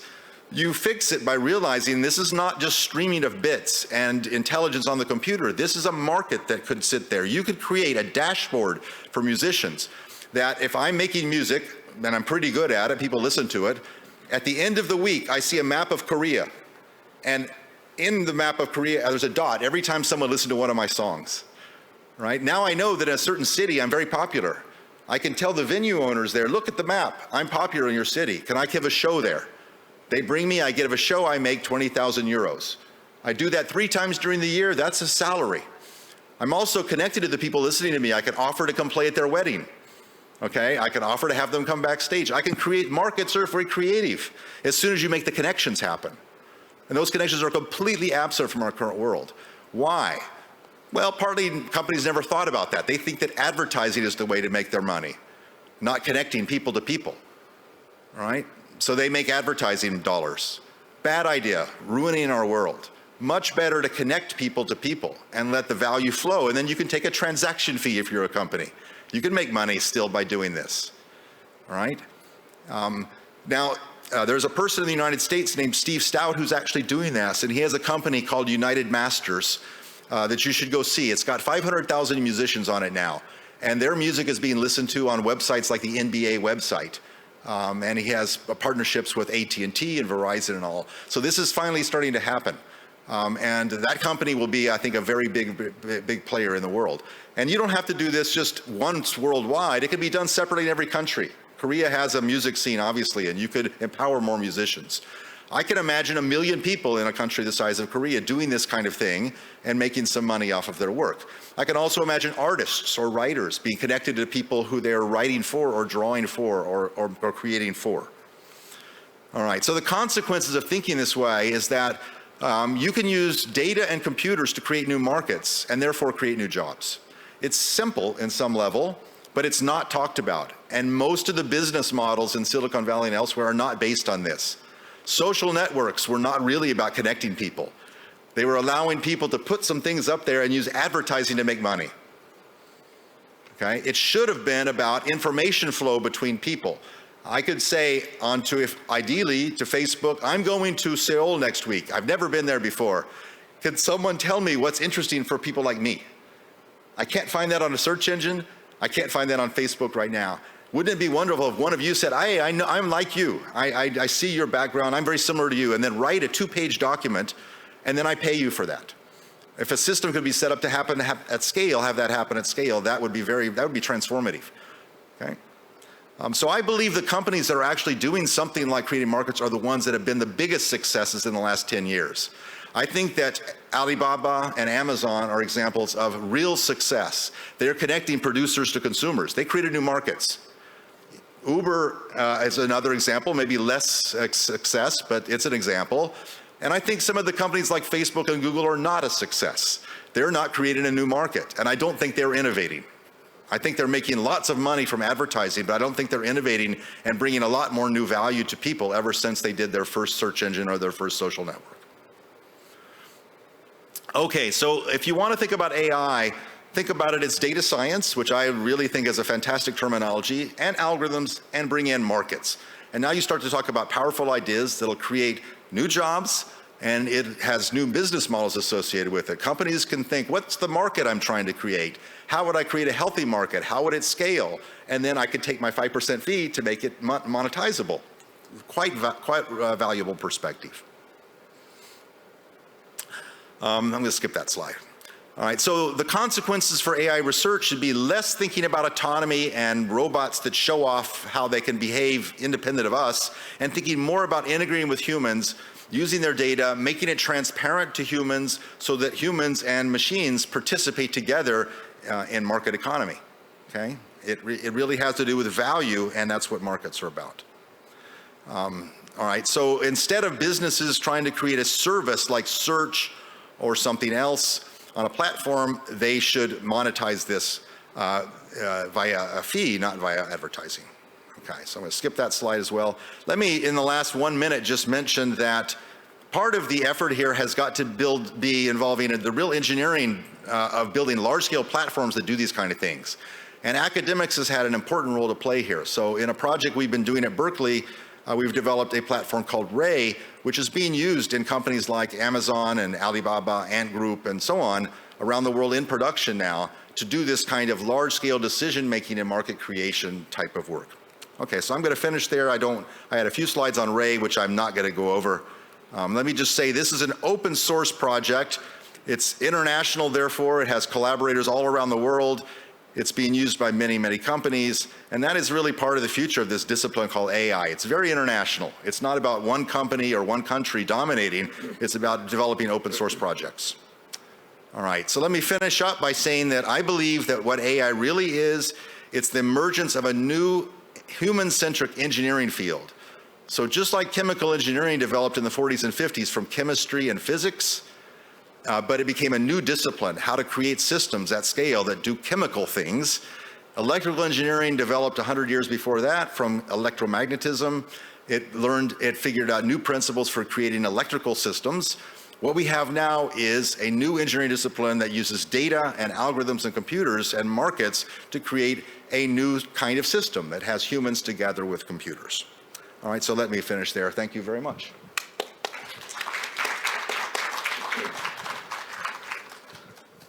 Well, thank you very much for the comprehensive and also very unique, interesting proposal on the direction of what others call AI. So until we get enough sufficient number of questions piled up from the panel, from the floor, I'll ask a question. So, what your talk is essentially erasing the fantasy of singularity, right? So, and then there's a lot of misconception at the moment. So it's hard to erase those misconceptions. What can you do? Do you have some ideas? Yeah. So the people who work in the field of AI, I would say 99% of us don't believe the singularity is a thing. Okay, we believe maybe 300 years there will be a real deep understanding of intelligence in a way that makes a human-like intelligence possible in a computer, but it's going to take that long. So it's not really the thing we should be mostly focused on now. We should think about our existing systems. How can they be better? How can they help people? What are the principles to take them to the next level, and so on and so forth. So I think of it somewhat like science fiction. It's good to have science fiction. It's good. It inspires young people to think about where the world could be in a long time in the future. But at some point you grow up, you become mature, you become 20, 25 years old, and you say, what can I do to really bring value to the world? Algorithms, data, I got to think about how to do that. I got to have good engineering skills. I've got to be in companies organized to do these things. How do I do all those things? And what education do I need to have to be able to build these really large-scale, complicated systems that have these new kind of ideas? And dreaming about singularity and a new entity that sits there and is more intelligent than us is a distraction. It's a fun distraction, but it's for younger people to kind of get past at some point. Well, thank you. Thank you for your answer. So then, the current AI paradigm is essentially, as you mentioned, is a pattern-matic. It actually scales up, with the amount of data, then you can get the reasonable quality with this pattern matching, right? And then what you are suggesting is, as a next step, is essentially you're proposing the distributed agent architecture in a way, they can actually, function within the market. Is that right? Yeah, no, there needs to be an architecture, but it's, I would resist the idea that it's just the architecture. It's somehow we need new principles. So think about electrical engineering, at some level, a lot was understood about electricity. There was Maxwell's equations. There was, a lot of understanding in physics about electromagnetism. But to think about how to bring power across a country, bring electricity into the homes, build circuits, build all the devices inside the home so the home didn't burn down and it really did what it's supposed to do. You needed new ideas like, circuit design and, impedance, matching, all the principles of electrical engineering that were developed over several decades. Those were needed to eventually have a really, really good thing called electrical engineering that does all the things we find so wonderful. And we're in the very beginnings of doing that for this discipline of AI. So we need architectures at some level, but we need new principles too. We need, how do you think about learning systems where things are changing slowly versus changing fast? How do you think about recommendations when there's cooperation or collusion? How do you think about pricing mechanisms at a new scale? All kinds of principles are needed to inform how we build these kind of architectures.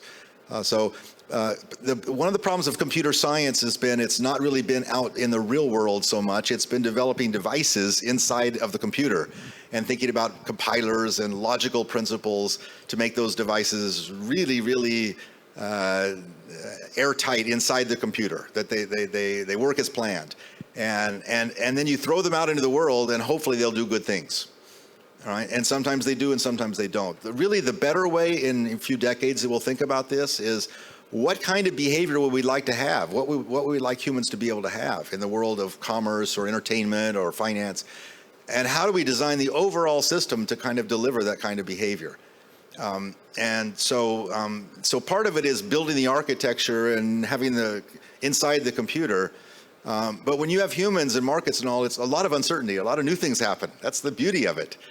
Is that, a new situation will arise, even like in something like medical care, like we're seeing with the pandemic. Every new day there brings some new things and new interactions and new people's experience of this thing and new ideas flowing around the world and all that. And that's kind of the spirit of what we're trying to capture here is how do you have data flow together with human thinking together with a real world responsibility, something like medical care. So yeah, thank you for clarification. So what we'll probably need is a kind of new thinking, a new maybe the disciplines. You mentioned the game theory, and then probably we need to get the economics in this game. So that means we have to also change the education. So what is your thought and proposal? Yeah, well, I'll be talking this afternoon. There's a whole session on education, so I can say a little bit more about it. But I actually think that data science is a better terminology for what we need than AI. Because AI has too much confusion associated with it, as you saw in my talk. Whereas data science is more the flavor. It's taking data and thinking about it seriously. How do I make decisions even though there's uncertainty? How do I put together data? How do I deal with provenance? Is the data still relevant to my decisions? And thinking about building real systems like a medical system or a transportation system, those are the really core technologies that we need to develop. There's kind of a umbrella that incorporates certainly statistics and computer science and optimization, economics, but also reaches into nearby disciplines, genetics and medical and social science and law and so on. There's a whole range of things. And even undergraduate students should be exposed to that. It's like the liberal arts of our new century. 200 years ago, there was no thing as liberal arts, that you would learn about art and literature and history all together somehow about the human experience. Now there's really no thing like data science, where you learn how to do some computing, but for computing for data and making public policy decisions in something like a pandemic and building a real system. How do you think that way?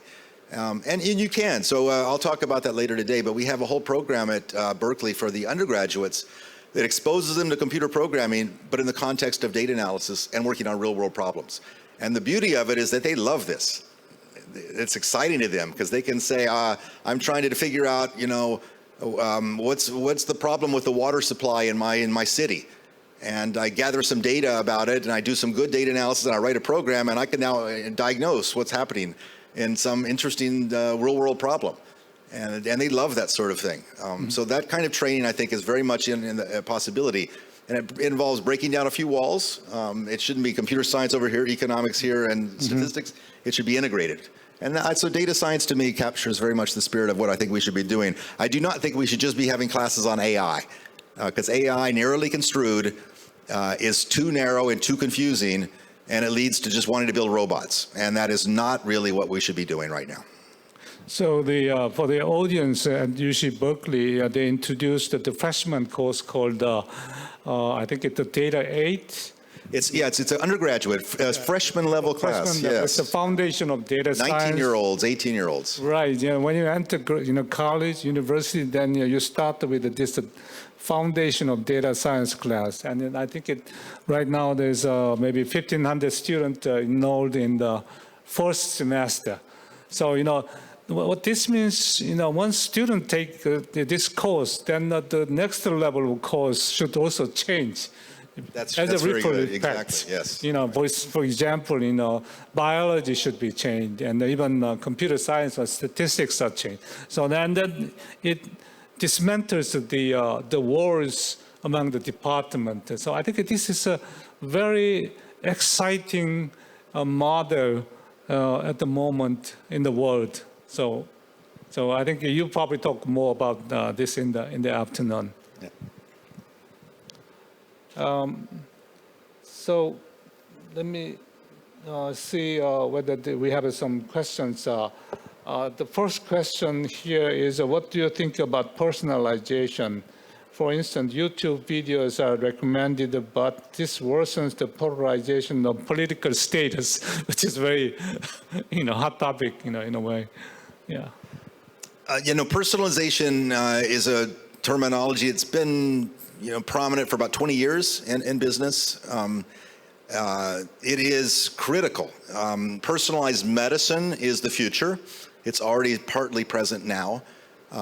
Recommendation systems are a form of personalization, right? My shopping experience is personalized because of a recommendation system. And so, but it's not just a piece of technology. You throw in a little personalization and you're done. It's a style of thinking, and you can do it well or you can do it badly. So I think the click-through rate of Facebook is an example of doing it badly. All right, of trying to give someone a personalized news feed, and then having the number of clicks determine which pieces of news are shown to people. And it didn't take too much game theory economics to realize that can be gamed, and that's going to lead to phenomena where one newsworthy but false piece of news is spread to lots and lots of people. Okay. And I really think that Facebook should be critiqued. I think they really did a very, very bad job of building this news system, and really hurt humanity by doing that. And you could help undergraduates to learn that they should not be building systems that way, that they should be thinking about the overall social consequences of the system that they build. And so a large part of it is personalization. We do want a different experience. I want to be treated differently than everybody else. Right, but I want to do that in the context of a healthy system that allows us to connect up to the people that will give us value, and not connect things up just because of power differentials or because of things that seem exciting but are false. So there's another question was, is really AI help people? Will it not be a threat? But I think you also you answered most of the questions. This question, but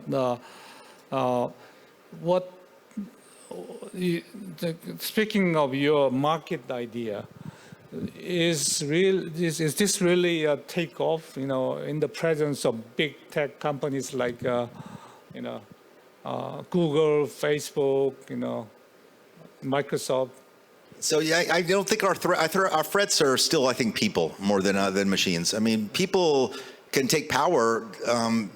Like Trump took more power than he deserved, not because he was smart and not because he had supercomputers behind him. right? It just be old-fashioned power differential.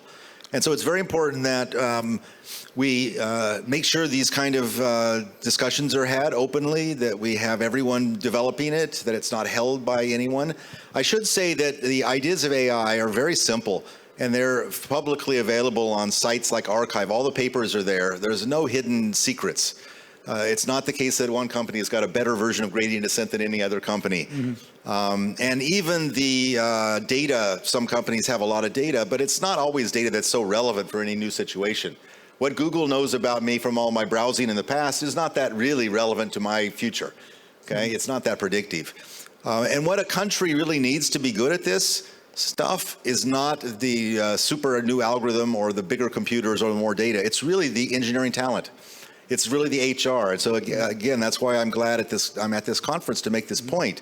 If Korea wants to participate on the world stage here, it's not by necessarily having to develop anything more than just good engineers that really are able to build good, healthy, useful systems. And if you do that well, people around the world will probably take what you use too, and there'll be trade of these things. But it's really the building. It's not the ideas themselves. Well, thank you for mentioning that. So, the last question, we are running out of time, but the last question is how we gain the competitiveness. I mean, in the previous session, EU, the president, former president said, EU is hopelessly behind. But how I disagree with him. Oh, yes. Yeah, and that's one of the problems is that I have a lot of respect for him. He's done amazing things that none of us have done. But he's an example, just like Elon Musk and others who know nothing about the field of AI. And so you can ask him about that, and he'll have some opinion, but it's really not related to what's really happening. And so no, I don't think that's the right way to think about this. So for the countries like Korea to gain to lead, instead of the following, the U.S. What I mean, you mentioned how we train the people. How you train the people and pick a problem area. Maybe it's art, or maybe it's human services, or maybe it's health. Something you think is really important to the soul of Korea, and focus on solving that real-world problem using all the tools you can, and develop engineers that do that. That's what I would recommend, and I think that's going to happen. I don't think this is going to be held by China and the U.S. I think Brazil will have their version of it, where they build systems that are useful for Brazil and Korea, and so then there'll be trade. We will see an era again where there's trade and there's openness of ideas expression, and it'll be prized. The last question: what is the secret of nurturing these great scholars? The secret of nurturing great scholars. Yeah. Oh, it's just to be humble, recognize that the younger people are smarter than us. Okay, help them to do the next thing, but we don't know. We don't have the answers. The younger people are smarter than us. Well, thank you. That's a great answer. So thank you very much. Let's give big applause to Professor Michael Jordan, who came all the way here. Thank you. 네, 고맙습니다. 진행에 수고해 주신 원장님께도 여러분 다시 한번 큰 박수 부탁드리겠습니다. Please give a big round of applause to our moderator, Professor Cha, and thank you, Professor Michael Jordan. It was a very insightful discussion. And this concludes the keynote session. And we are going to adjourn for a moment to rearrange the stage. We will come back with keynote session 1. We'll start at 10:45.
이 실시간 질의응답 그리고 강연 자료 다운로드 등을 이용하고 싶으신 경우에는 이 생중계 화면 아래에 이벤터스에 접속하실 수 있는 링크가 있습니다.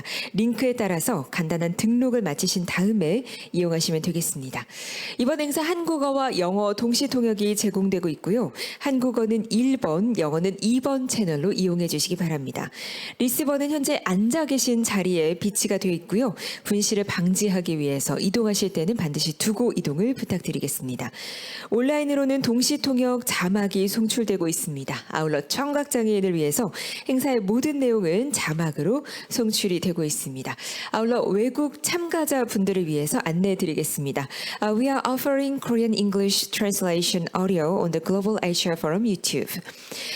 화재 등 비상 상황이 발생했을 때는 안내에 따라서 비상 대피로를 통해서 신속하게 이동해 주시고요.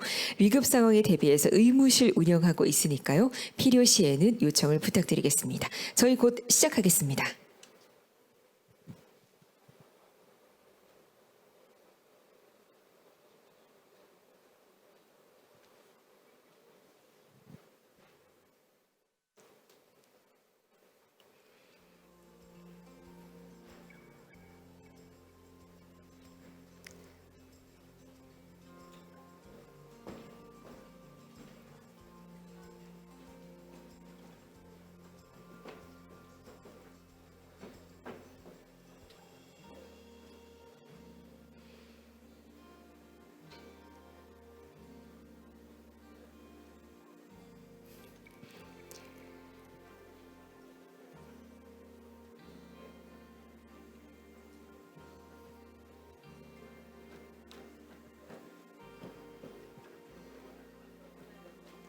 자, 그럼 이어서 기조 세션 1 시작해 보도록 하죠.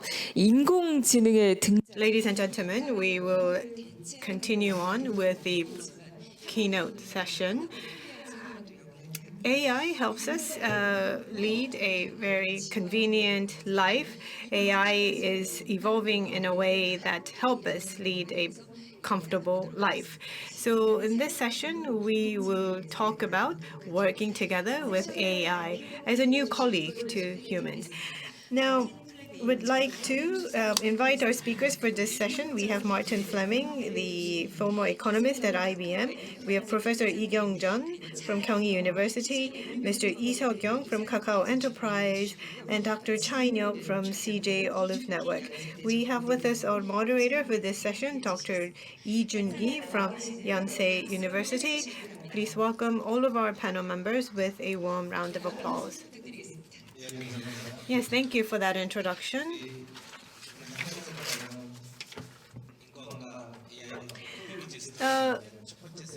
This is the first session of the Global HRD Forum hosted by Korea Economic Daily. In this session, we will talk about how humans will work together with AI. I think for the coming decade, this is a very important topic for all of us to delve into. How do AIs make decisions in the face of the problems and issues that we all face? As our moderator has just, or the MC has just introduced our speakers, I looked at the list of our speakers and I got very excited. Professor Lee Kyung-jun of Kyunghee University, he wrote a lot of articles in the field of AI, and most recently he received Innovation Application of AI Award. He received an accolade, and I think it's your second award, was it? Yes, this was his second innovation award that he received. So in terms of AI application, he is a well-known and reputed scholar.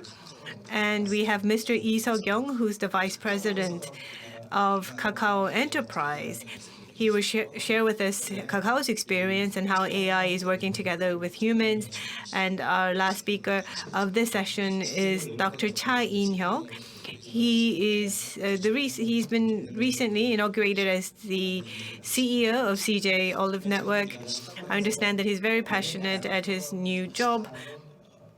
Martin Fleming.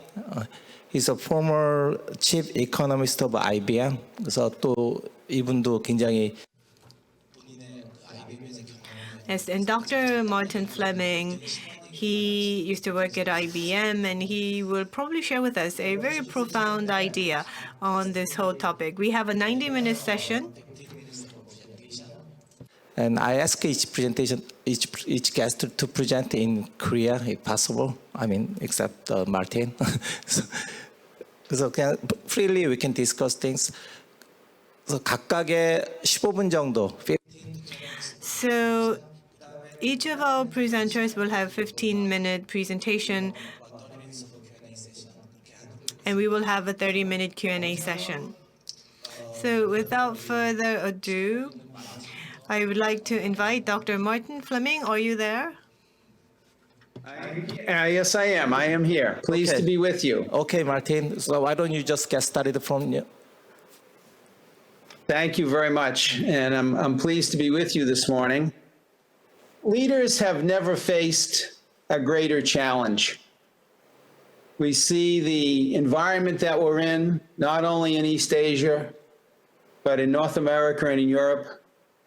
But beyond current conditions, the much longer term challenges that business leaders face really are at the intersection of changes in technology, which is much of the focus of this conference around artificial intelligence, but also the changing demographics that the world's workforces are facing, as well as a changed competitive environment. In response to these challenges, business leaders are looking to new forms of leadership. And in fact, in the US, nearly 200 business leaders have recently, over the course of the past year, begun to focus on a broader range of objectives and purposes. These are not in place of delivering results to investors and to those who provide capital, but it is in support of delivering financial results, with a greater focus on, first of all, employees, greater employee engagement, delivering value to customers, dealing with suppliers, business partners, and a supply chain, and of course, communities in which these large organizations live and work. So a much more holistic set of objectives, each supporting the other and not in place of the other. The challenge, of course, is, as in any business situation, achieving the appropriate balance between finding the long-run approach to achieving sustainability and competitive advantage and the shorter-run need to deliver results on a quarterly or an annual basis. Consequently, we see culture and leadership culture changing over time. With increased focus on skill development, personal mastery and competence, and building on the diversity of backgrounds that all of us bring to the organizations in which we work. And it's that diversity of background that allows for new insights, differing thoughts, differing approaches that helps to drive innovation and the ability to create important outcomes, not only for individual workers, but for organizations as a whole.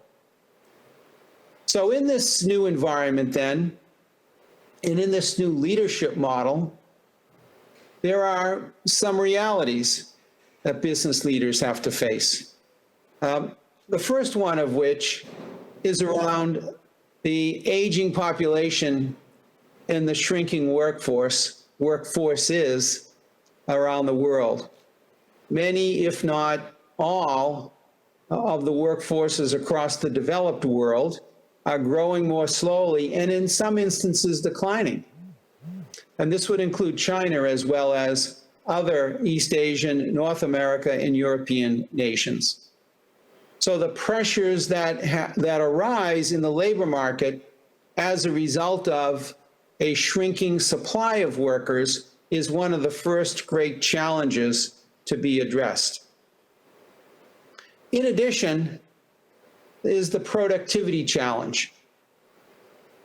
Across all of these nations, these organizations, both large as well as small and medium, are faced with the challenge of being able to keep pace with the frontier firms or the leading firms across industries and sub-industries, and attempting to continue to close the gap as frontier firms continue to move ahead by improving management practices, improving business processes, and being able to stay at the leading edge of developments in information and communication technology and continue to learn by doing.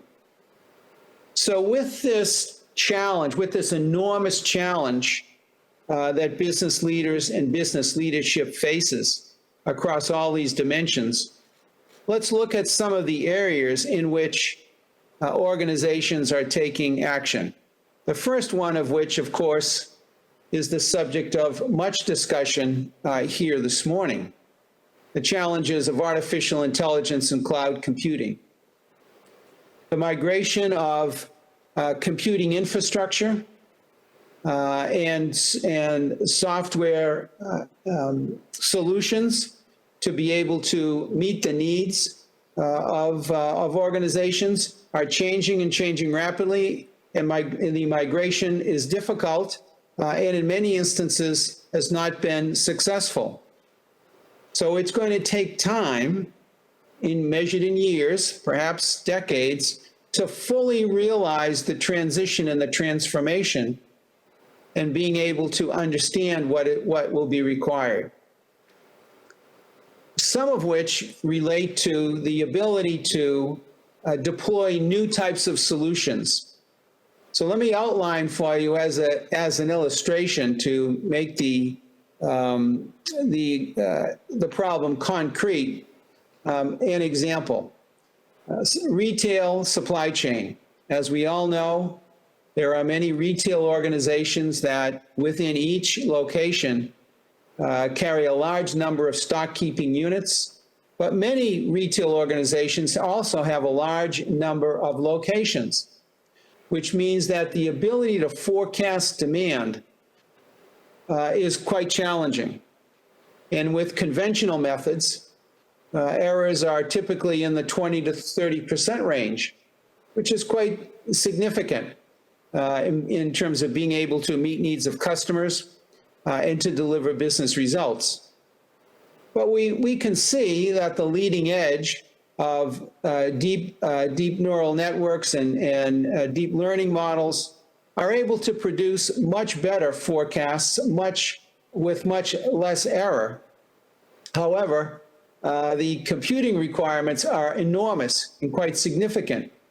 So while the benefits could potentially be quite large, both in terms of meeting the needs that customers have, when customers arrive at a store, they expect to be able to purchase the items they're looking for, as well as to be able to deliver the financial results that retailers are seeking to achieve, the challenge is still quite great. So we have ahead of us the opportunity to continue to improve. And what might some of those improvements in AI and cloud computing be?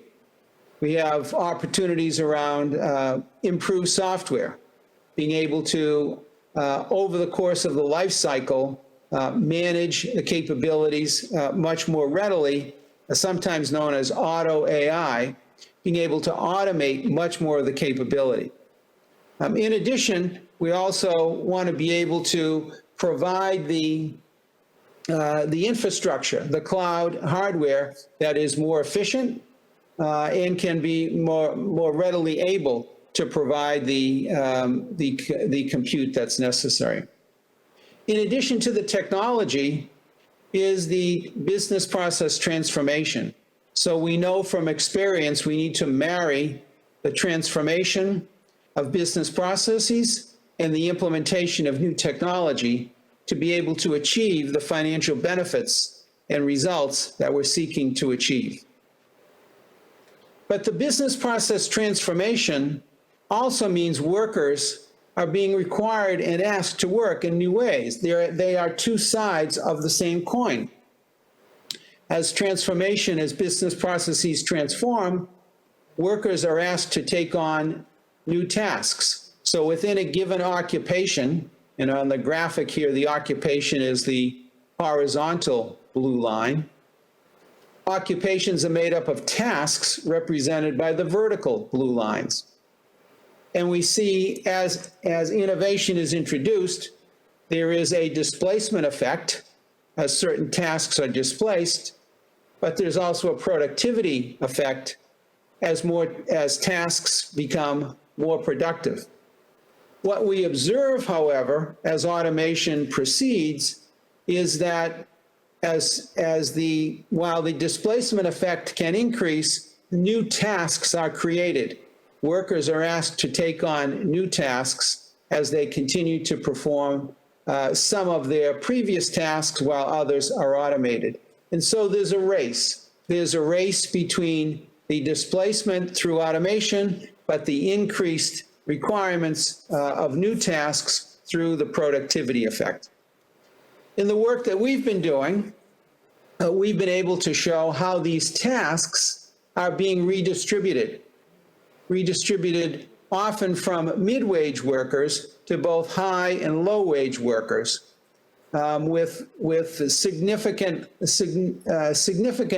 proportion of tasks moving towards low-wage workers, but also a significant set of tasks moving to high-wage workers.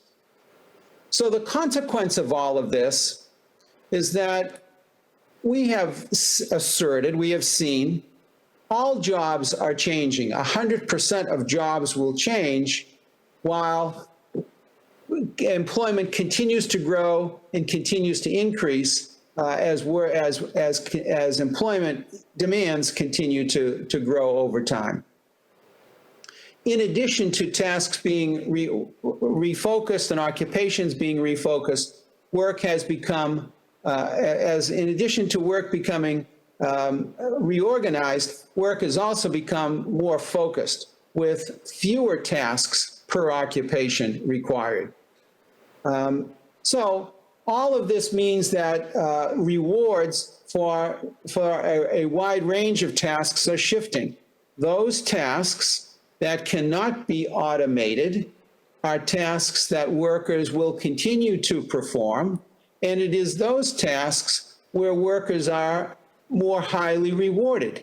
For those tasks where humans continue to provide the skill and the expertise that's necessary, the rewards continue to increase, and it's the shifting reward pattern that results from the shifts in the tasks as a result of the transformation, the automation, and the restructuring of work. Thirdly, beyond the technology, beyond the shifts in transformation in the labor market, are the changes in development, in particularly software development, but the innovations in development are occurring across many different functional areas beyond just software. And we continue to see the geographic shifts continuing to occur as transformation occurs. We are all familiar, I suspect, with software development methods that are being deployed and developed these days. Agile methods, those methods that are important for teams that need to be very closely aligned with the requirements that users have to provide quick and instant feedback to the development steps that are being taken, to the software that's being delivered, so that changes can be made over quite a short time horizon. But just as importantly, there are many applications in the DevOps space where there are quite rapid deployment of updates to application, and teams need to work together to be able to produce almost a supply chain or a production process to continue to produce and deliver code on a regular basis. All of this then comes to fourth and finally, the need for increased skill, particularly around scientific, technical, engineering, and mathematics jobs. They are changing rapidly. New skill requirements are emerging. Those who are leaving university are arriving in the workforce with entirely new sets of skills, which are, of course, highly valued, but also can become quickly obsolete. In fact, we see if we look at the wage profile, and on this chart it would be represented by the blue line, those coming out of university with the more recent skills can earn a wage premium at the outset, but over time, that wage profile can flatten out, whereas those who are entering the labor force and can benefit from learning by doing and learning on the job can continue to grow. So the challenge for workers, of course, is to be able to do some of each, be able to adopt and adapt the new skills, but also over time continue to grow and expand their skills. And then finally, of course, the issue of supply, which is where we started.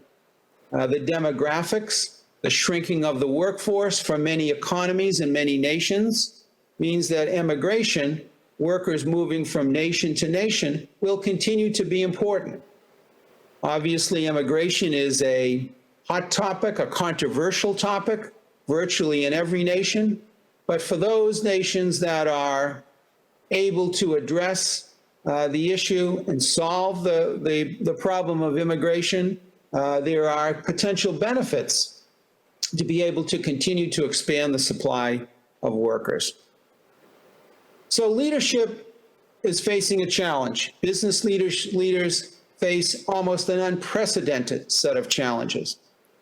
New technology is making new capabilities available, but still there's a long way to go to be able to take advantage of the full set of capabilities, particularly around AI and its deployment on the cloud. Transformation of business processes and the flip side, changes of work and the labor market are continuing to progress and create great challenges, as are new forms of work, development, and the skills that are required to deliver those results. So thank you very much. I look forward to our discussion, and now turn it back to you. Thank you. 이쪽에 아주 Thank you very much. He does have a quite illustrious track record. Professor Martin talked about how the workplace will change and how what impact AI will have on the supply side. If I could summarize, the business environment will become very competitive, and because of the aging issue, there are bigger challenges. Such as the aging population, shrinking labor force, and how the AI or these technologies will alter our job places. So with new job descriptions, new job profiles, you need different skills, and the leaders need to find the talents and provide the necessary talents to the organizations. And so new jobs will be created, new tasks will take place, there'll be job transitions, and there will be some mismatch, a gap between our current skill and what will come. And he gave us some examples, like in the retail industry, when they have a lot of data, how they can deploy data science to enhance their productiveness. And in the area of STEM, the new skill sets will be required. According to the data he has shown us, the people who acquire these new skills quickly will be compensated better. So we've received some questions. The simple question is this. So what professions or what vocation will be the most highly paid in the new era? Martin, are you still there? I am still here. Okay. Absolutely, I am Okay. here. So as you know that we have 4 speakers here, so we're gonna have a separate Q&A session after the all speakers as their talk. But no, why don't I just give you a very simple one question from the audience? The one simple question is that, so what do you think is the kind of a new job that will reward the most, highly paid job, no, in the end? It's a very simple question. Well, sure. So, we certainly see many, if not all, of the STEM occupations, scientific, technical, engineering, mathematical, as well as many at the top of the healthcare profession.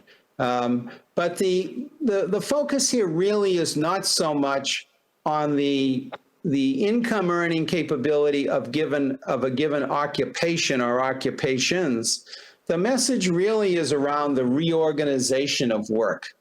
And workers being asked to take on new tasks, and the tasks that workers are being asked to take on is what's driving the compensation in new ways for new skills and new capabilities.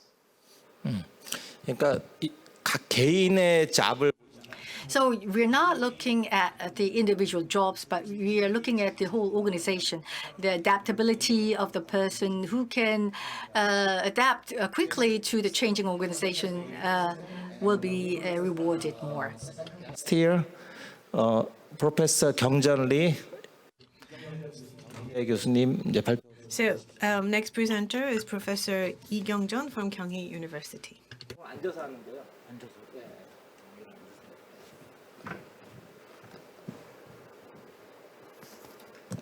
예, 마이크 잡으시고 하겠습니다. 예, 이것도 없는데.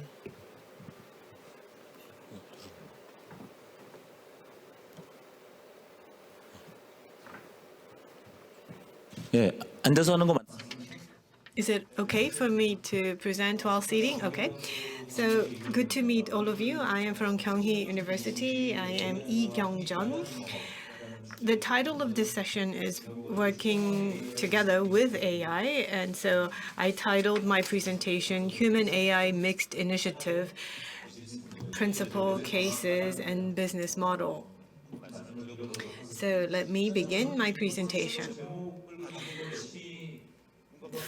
For me, I was trying to prepare for this session, and then I realized that there was a bit of a conflict working together with AI. I think the title of this session is based on misunderstanding. Learning to work with AI, I think that's not correct. It's rather learning to design and use AI system.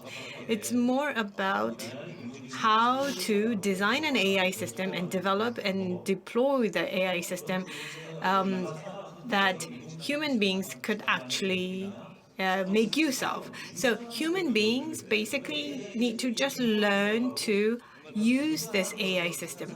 I think people try to give personality to AI and consider and think of it as if it's on equal footing with human beings. We just really enjoyed hearing Dr. Martin Fleming's presentation. People think of AI, they over-exaggerate the influence of AI. Basically, they do not need to mimic.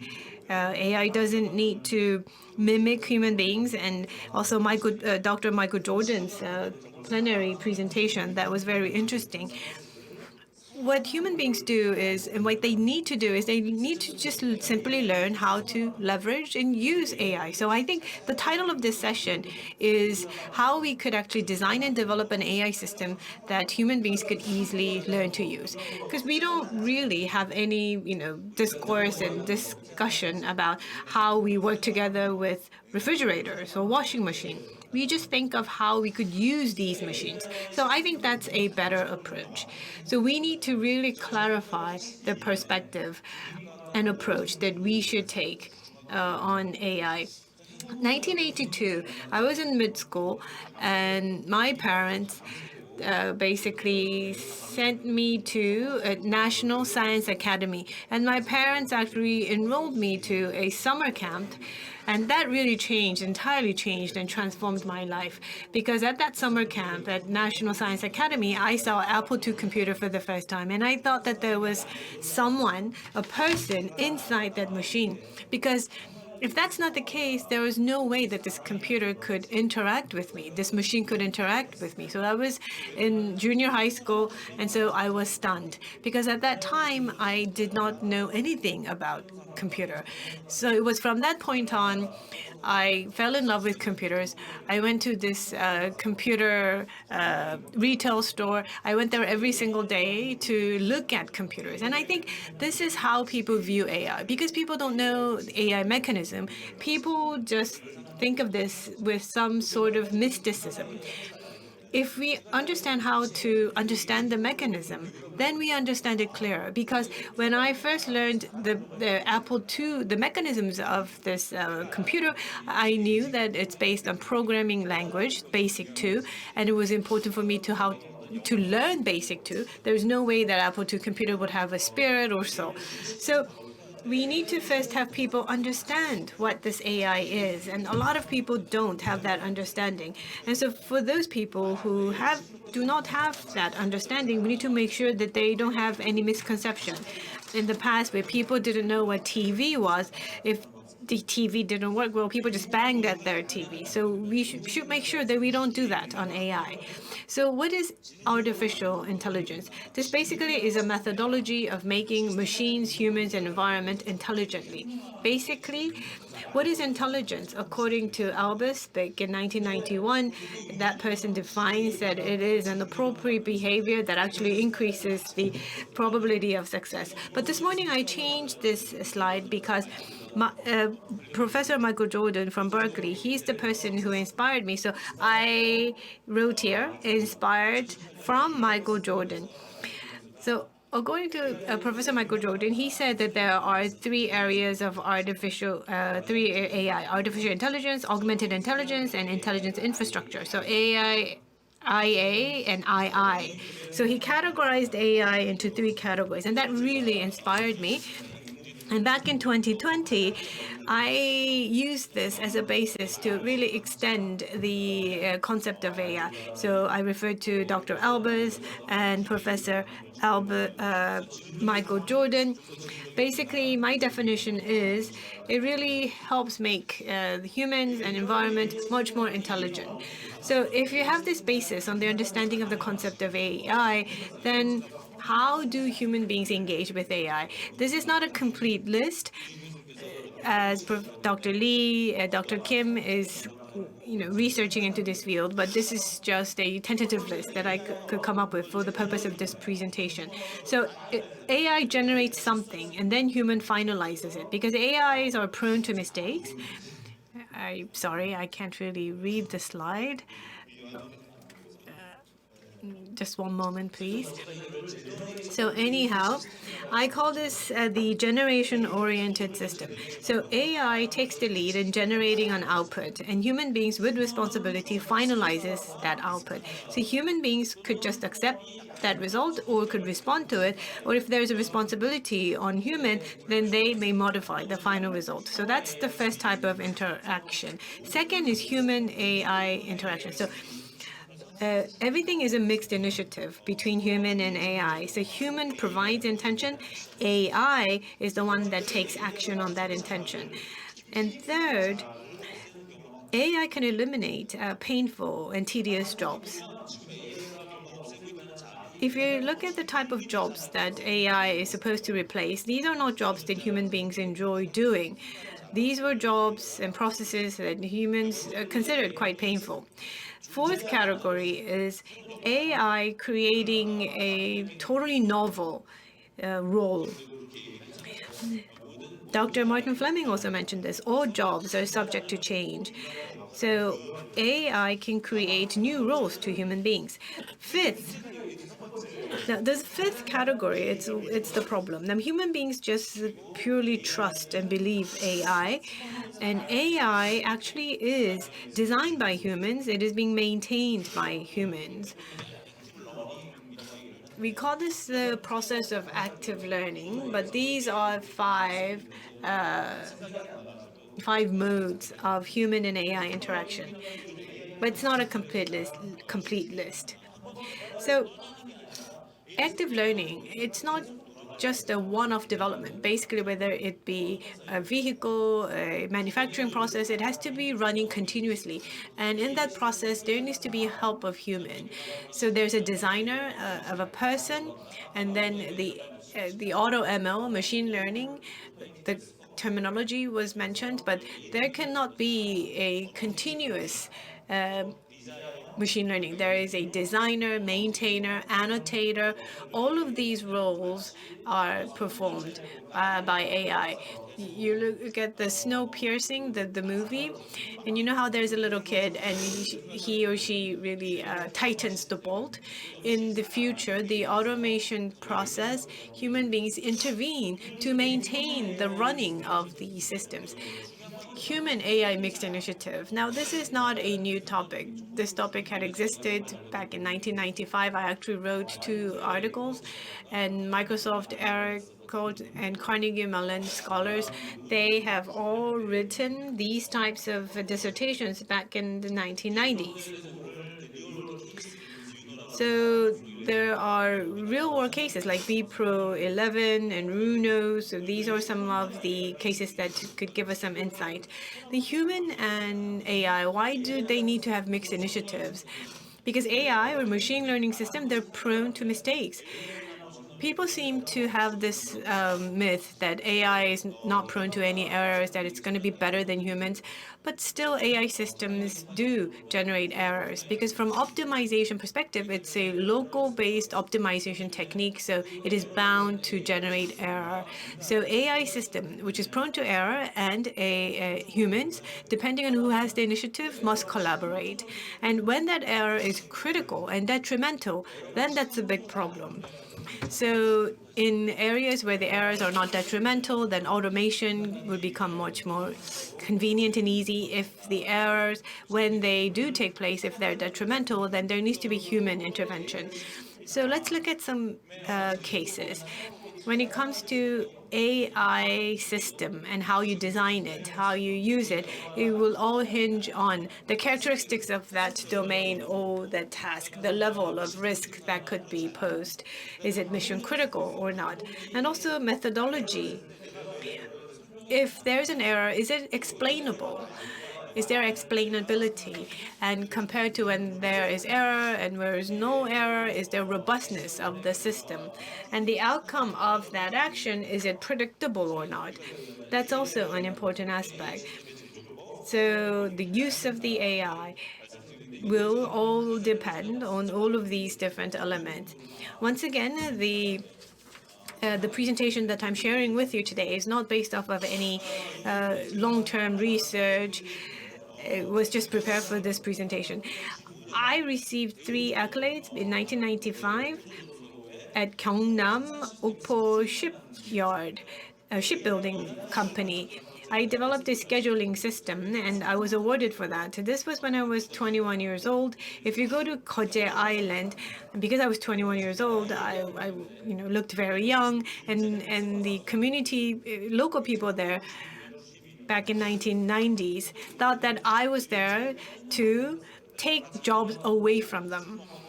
But as I spent time with people in their community, the local residents asked me, So this is what AI is all about. You came here not to take our jobs away, but to help us. I didn't know that was AI. So I have that memory of interacting with the local residents. Now, back in 1997, I was also awarded another award for developing a project planning system. At that time, I worked together with the construction management department staff at Hyundai Construction. You know, if you look at construction company, the site managers are the ones that have the most knowledge. They're the people who actually execute and who actually construct a certain building, and we need to take their knowledge. We're acquiring their knowledge. So what we did was we acquired their knowledge, we put that into a system, and what we did was we significantly reduced the project planning duration, and this really helped them with their whole construction progress. So at the time of the end of the construction, this was like 20 years ago, and one of the management executive, he came and he said that we don't necessarily need to use the system, but just by building this planning system, this really is a good asset for Hyundai Construction as an important intellectual asset. And at that time, knowledge-based management was also in trend. So basically, these experiences tell you people's perspective on what AI is. This year, I was also awarded another accolade. I said before, I acquired knowledge from people's minds, but these days, what we do is that we use data to do automated knowledge management. So we did automated knowledge acquisition. After building the system, the president of this company, SME, it was an SME company, and I asked him, I got his approval that I could share this case with the open community. But like large companies like Samsung, they keep these informations secret, confidential. But thankfully, I worked with Daewoo and Hyundai, and they all gave me approval to share with you the experience. So there was knowledge spillover. Now, this SME manufacturer told me that when I asked, can I use this for my articles or dissertation? And they said, yes, please go ahead, because these information could really help the further advancement of the manufacturing industry in Korea. What this company does is that two people would have to do visual checks on hundred thousands of items that this company developed. So it was a visual inspection, and we were able to really develop a good management system, quality management system for this company. Now, READ is basically a system that really help people improve their test scores, like TOEIC scores, or if you want to become a certified realtor, you have to take a national test. And that basically, this system, because it recommends the test questions for the people to actually practice the test. So the name of this company is RIID, READ. READ means, get rid of all the private institutions. That's why they named themselves READ. And I think I've used up too much of the time, but if you look at this picture here, what they did was 100,000 items. Basically, human beings had to do visual check, and this whole process was automated. So that was the case that I just shared with you. So through AI-based deep learning algorithmic system, we were able to replace that process. And we know, if you look at this picture on the left, we used Asan Hospital's data, and the outcome of the system actually showed that they were better than actual doctors. But that doesn't mean that doctors will be displaced or replaced. It's just that if this data is given to the doctors, then doctors could do their jobs much better, and they could help with their productivity. Basically, Vuno charges 30% of what the customers would pay to, let's say, take an X-ray to know their bone age. But let's say you get 50 as a revenue, but you give $15 to Vuno. But doctors are happy to pay Vuno that price because it helps them with their productivity. And the business model basically is profit sharing between Asan and Vuno. BPro 11 is a sports AI company in Korea.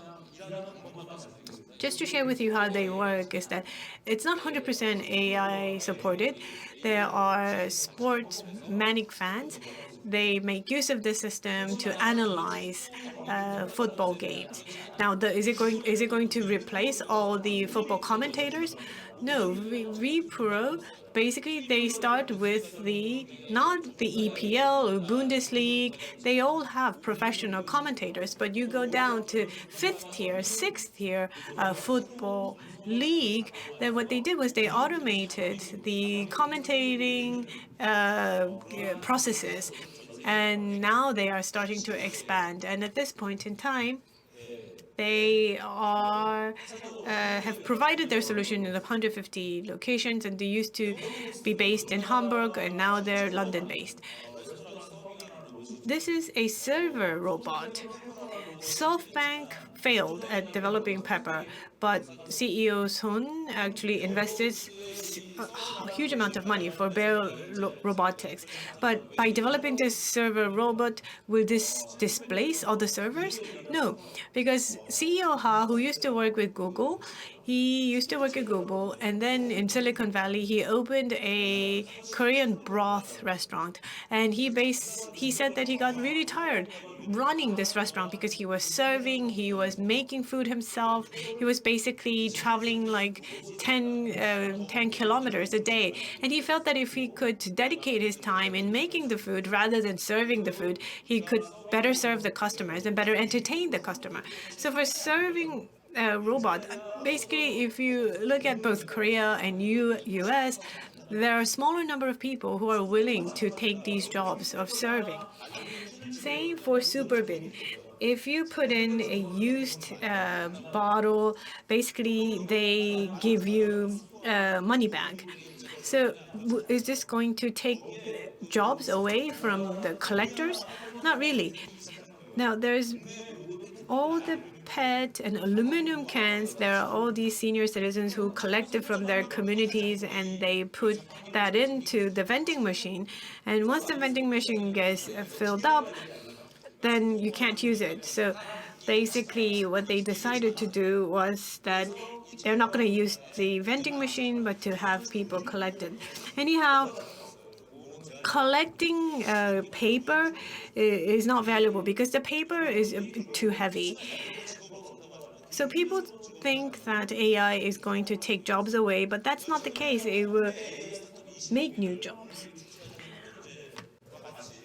Together with Korea Economic Daily, there are this list of 25 companies that we have selected in terms of how we use AI to do work in our workplaces.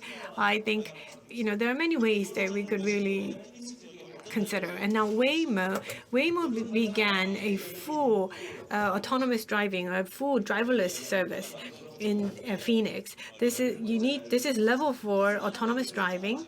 Tesla is still at level 2. Full self-driving option complete tool had been introduced, and it's priced in $10,000. This is level 2 driverless driving. I think a lot of people could die from this because people overly depend on the system. It's not trustworthy to that level. I think that because it's level 2, it is prone to more accidents. I think Waymo is more responsible. And Tesla, just as Elon Musk's characteristics, I think Tesla is becoming more risky. GPT-3, maybe I should just skip this slide. Once we get an AI system like GPT-3, our jobs are going to disappear? Not so. I think with collaboration with human beings, there will be new opportunities. Korea Economic Daily, I write my editorials from time to time, so if you have time, please refer to that. In terms of AI and working with AI, up to 2018, a lot of people just took it as given that AI is going to take a lot of job away. However, in year 2000, I think globally people are starting to understand that AI could really create new jobs. So pessimism on AI is actually based on myth. It's not scientific. And recently, Eun-hae Daily, a daily article in Korea, also interviewed me on that as well. Look at camera. With the development of camera, did painters go away? With vehicles, the carriage operator, did they disappear? If you look at camera, that created so many new jobs like YouTubers, influencers. Basically, I think AI is not going to, once again, take jobs away from human beings. That's a very myopic perspective. Automation and AI and connecting all these different people are going to create new jobs. Thank you very much. Thank you, Professor Lee. I think Professor Lee always have a very clear view. Myself as well, because people who studied AI from computer science and from business administration, they seem to have different perspective. My origin is in business administration. In the field of business administration, we consider AI as a tool. As Professor Lee mentioned, what's the best way to use AI? So he develops different models. So I wanted to ask a couple of questions, but you did spend a bit more time than was intended, so I will ask you questions later. We'll move on to the third question. I'd like to invite Lee Seok-young, Vice President of Kakao Enterprise. Kakao is an enterprise that many people are interested in. So please tell us how you use AI in your company.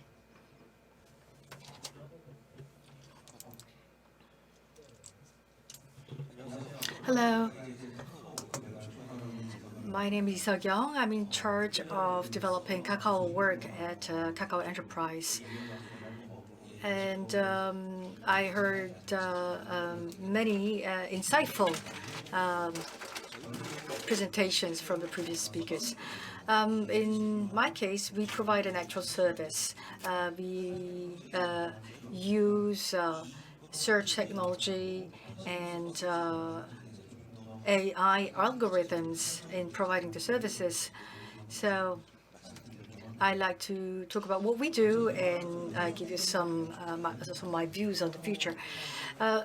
Please allow me to introduce my company. Kakao Enterprise was we spinned off last year before we were the Kakao AI Lab.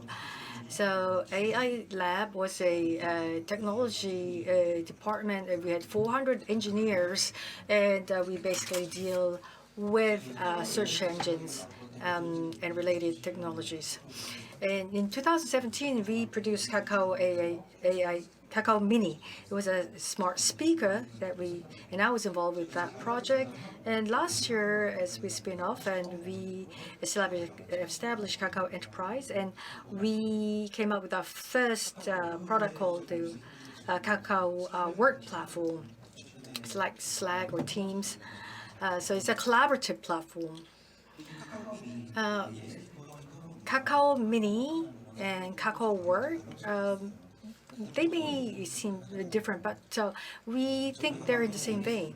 We have the AI technology, we've got engineers and search engineers. We pursue the same thing. We are service providers, and we support the technology so that this technology can be used in everyday lives and in the enterprises to make our lives easier. So our slogan is Connect, Solve, Create plus AI.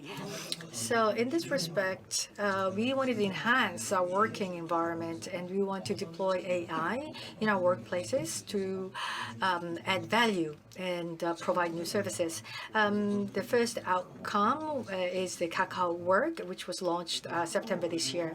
When we first opened the Kakao Work, there are about 4 major features that we can speak of. Because we started out as a Kakao Talk, a messenger. So basically, it's an enterprise messenger.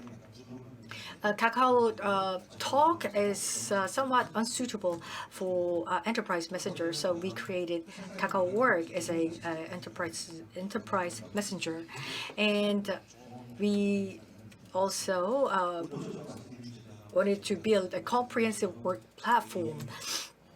So we have the technology of the AI lab, and that is our origin. So we have a very highly sophisticated technology, and we wanted to marry that with our everyday work. So I would like to explain a little bit about our platform, and we provide this in a cloud format. As the professor said, that migrating to cloud is important, and we wanted to provide a secure and reliable cloud environment. So I'd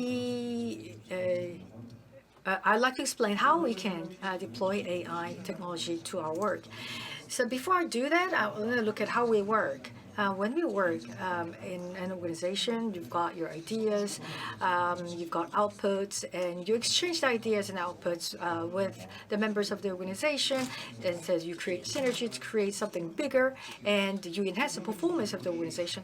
So the members of the organization, when they collaborate, the outcome of the collaboration is bigger than the simple sum of the individual's outcome. So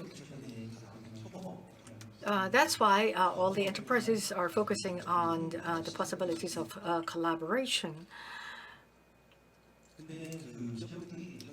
So the companies are trying to increase their productivity, but there are many factors in an enterprise that takes away from efficiency, because when the business scales up, the complexity goes up. Therefore, the collaborative productivity decreases. Of course, there could be a lot of reasons in the age of pandemic. When you don't do work at home or remote work, it could reduce productivity. But there are other reasons. First of all, when people work in an organization, they have this the work history and the work knowledge, and they're not you can't really properly search them. It seems like a simple issue, but it's also very serious.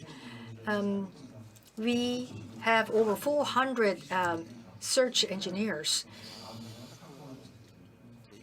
So when the search engineers work, they work on providing these search services. So, but they're not really inwardly focused, and they do not work to enhance the processes. So, within the enterprise, you can't really search. The search capability is not that sophisticated within the enterprises. So, and also, there are like work for work's sake, and also too many. The business tools are dispersed, and the business tools may be there, but they're not accessible, and you can't access them quickly enough to enhance productivity. So we try to build a work platform. So we thought of this as a platform in which to exchange individual ideas and business outcomes, and we combine that with AI and advanced search technology to get rid of inefficiencies and to maximize the efficiency of our work. So some of the technology is already deployed, and we're still in the process of developing some other technologies. I'd like to give you some examples. For us, AI technology is important, but search technology is also very important. Machine learning and deep learning is critical to us in enhancing our search technology. So this is Kakao work. It's an enterprise messenger, but it is also equipped with a very strong integrated search capabilities. You might take this for granted, but if you look at other enterprise messengers, and if you try to do some search on those platforms, you'll see a big difference. Basically, A messenger is a forum in which a lot of ideas are generated, and there will be a lot of data and documents. But when you cannot do a proper search, and if you can't do it efficiently, it's going to take a lot of time. And so having a robust integrated search features to capture all the communication dialogues, it's a big strength for an enterprise. And so we have deployed our 20 years of experience in search technology on this platform. So through and of course we exchange information on Kakao Work, but we also have KMS or CRM systems. So these knowledge assets are not well searched. You can't really search them conveniently. So people constantly have to spend time searching for proper information or documents. So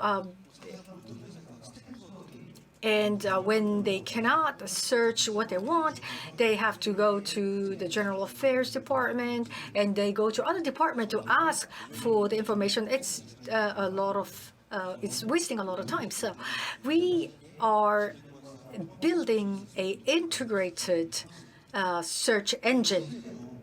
Of course, it's AI based. So we use Kakao Work within our enterprise, and we have enterprise knowledge information system. The data within the system can be searched on our platform, and also the important corporate welfare policy documents or business technical documents can be searched through our platform. So, and Kakao has a lot of knowledge graph. So it's a very exciting DB search technology. So when you have a lot of data, when you have a knowledge graph, when you don't have to put in the exact word to search what you want. You can just put in postcode, who is the project leader of Kakao Work. You don't have to put in the exact wording, such as what is the name of the construction project using Kakao AI technology. You don't have to be that specific. Because there is accumulated knowledge graph, you will be able to get your answer very quickly. And also, when you have advanced AI technology, we can reduce the work for work's sake. Of course, this is something that people can easily understand. A lot of people are working remotely these days, so we do a lot of virtual meetings. So we use STT technology, so we do automatic transcriptions. And well, actually, we're planning to do that. And AI application.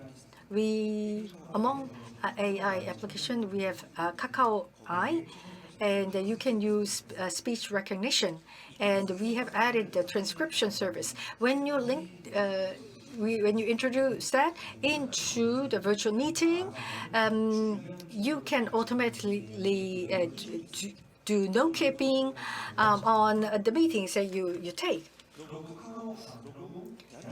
And also, most of the Korean companies have their production base overseas. So, for instance, in Vietnam or in Southeast Asia. And so they have to communicate constantly with their people overseas. And so a lot of translators and interpreters are employed. When you're trying to communicate with people overseas, having automatic translation is important. So Kakao AI has translation engine. So we also use that in our virtual meetings, so we can communicate more freely even in different languages. And also we introduced OCR and vision recognition technology onto our platform. So ocular character recognition is used to extract text from receipts, name cards, and reports. And also we can provide translation services from this text. And we provide facial recognition. The building access is controlled by facial recognition. And such technologies can enhance the efficiency of our work. So what we pursue is convenience. It must be easy to use. So the work platform is something that will help us to make our work easier. When I explained about Kakao Work, I wanted to design a platform that is easy to use as a Kakao Talk. And AI, I think, should be so embedded that it will not be noticeable. That you don't really have to know how to use it. So it should be very intuitive. So it has to be most easy and convenient and intuitive to use. So in Kakao Work, we have embedded work assistant Casper. So in all facets of the platform, you can call up a Casper. Certainly for search engines, you can ask about the exchange rate or the stock prices, and you can ask about the weather. Right now, it's at a very simple stage, but with the knowledge graph and when we combine that with other knowledge data and the data system, we will quickly evolve Casper to assist in all inquiries. So we want the Casper to be like a secretary or assistant. And when you work in an organization, we communicate on the messenger. And a lot of times what we do on the messenger is scheduling, like is there available meeting room, and can all the members make time, and Casper can do the scheduling. And we feel that Casper can be evolved even further. We want Casper to be a smart secretary, so it has to be proactive. Let's say you did some scheduling and there's some changes that occurred, then Casper can note that and notify that and change the scheduling accordingly. But even with enhanced search functions, your life will be made easier. So the Kakao Work can provide very quick search within the enterprise environment. And we connected with advanced AI technology to make business communication easy and convenient. And of course, the things I've talked about are already provided, but we have a long way to go. Satya de Nala talked about heat fresh. And let's say you have to walk 1,000,000 miles to reach your ideal state, but we have just taken a few steps. So the AI that we pursue is something more advanced. So Casper is in its infancy. So we created Kakao Eyes and smart speakers, and 3 years later, we have created a work platform. But I think 3-5 years later, I'm sure that we would have made more progress. I know that many people are concerned about collaborating with AI. Many of the keynote speakers and professors assured us AI will not take our jobs away from us. I also agree that AI is there to assist us and help us do our work better. And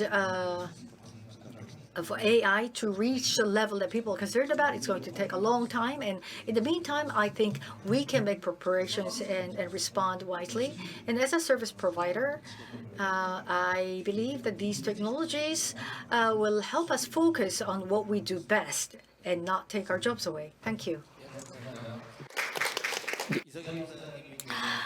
Thank you very much. Mr. Lee Seok-young introduced the Kakao Work Platform. You talked about many AI tools that will make our jobs easier. I've just got a very simple question. You are from the Kakao enterprise, and there are many AI experts in your company. AI scientists. And in order to develop this, UX is important. The essence, you have to understand the essence of the work itself.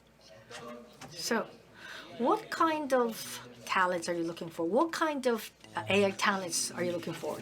Well, regarding AI,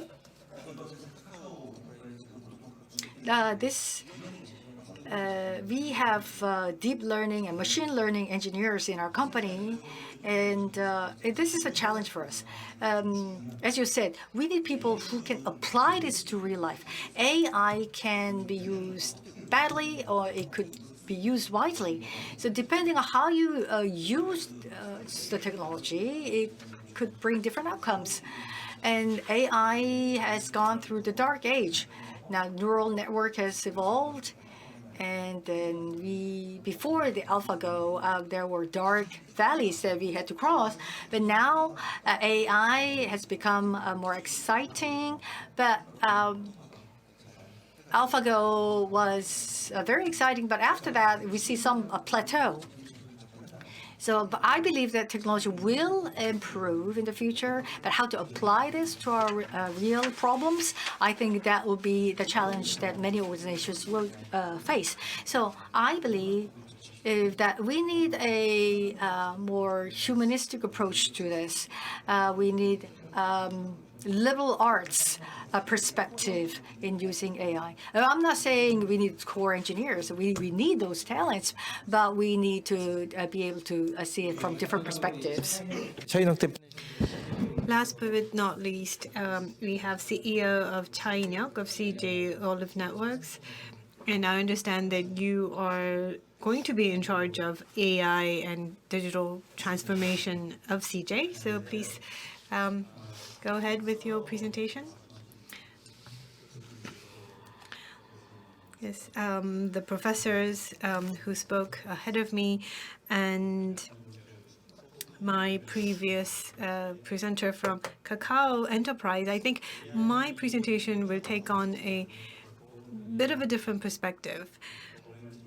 AI, would it displace jobs for human beings? I do agree that there will be augmentation in the things that humans do, and that actually is the reality. However, but before I go into my presentation, as a business manager, in the past, the goal of companies was to generate profit.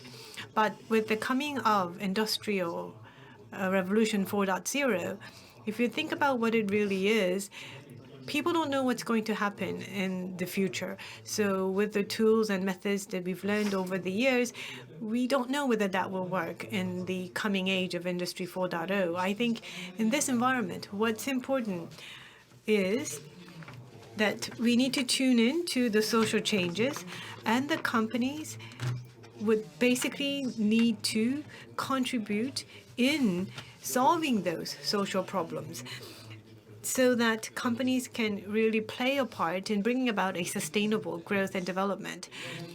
And I think that's going to become more critical.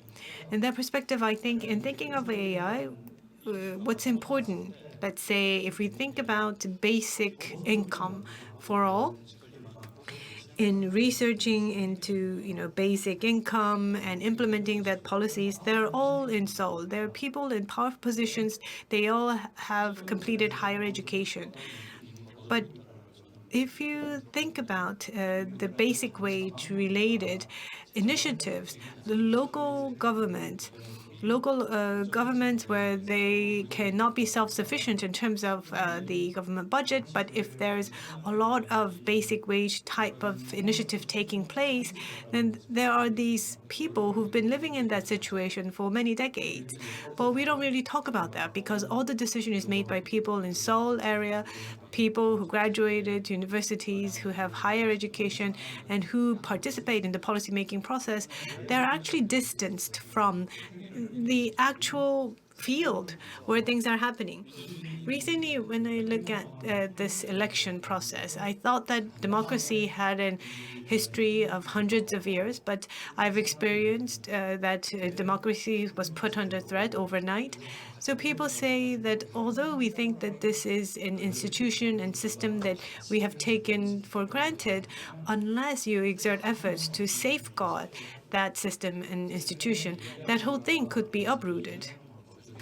I think the way AI influences society, the way we work, should not be just viewed from the eyes of the innovators. If our society was so optimal, then that would mean that us living in Seoul, walking on the street, we see this very old lady picking up waste on the street. Because kids who are 6, 7 years old, their parents, because they're all working, the young kids are just crossing the street by themselves. So you ask your question, is our society really safe? So I think it is from that perspective that I would like to share with you my presentation. As a company managing a company, I think we have to really think about sustainable social growth and social development. Sorry for that very long introduction, but what I wanted to talk about was a AI workforce that can be viable at regional locations other than the big mega cities. The whole idea came from because at CJ we do big data, analytics, cloud, and AI areas. But CJ, one of the very important work that CJ Group does is to really help the CJ Group subsidiaries to further grow. That is key role of CJ Olive Network. But software engineers, we have a demand, very popular talent. And if I tell the staff of our Olive Networks that your existence is just to help other subsidiaries, so I need to be able to retain my talent, or else they're just going to go to other companies if they don't think what they're doing adds value.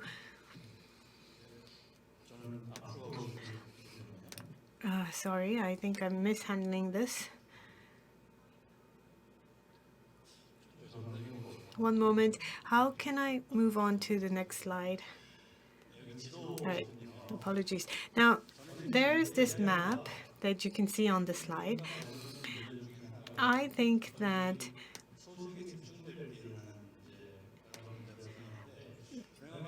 unfortunately, if you look at AI, they could actually reinforce certain problems. And AI capability, as of today, basically is one of the most scarce capability. One of the slides that I prepared this shows the shortage of AI talent in Korea. It says there are about 3,000 people in shortage. Then what's the demand? What is the demand? Demand is maybe 20,000, total 10,000. We have total of 50 million population in Korea. The demand for AI talent is only 10,000 and 20,000. That means that this is highly concentrated capability. So for those of you who don't have this capability, is it okay for you to just remain a user of that service or technology? And also there is a very high geographical concentration. It's mostly around the Seoul metropolitan area.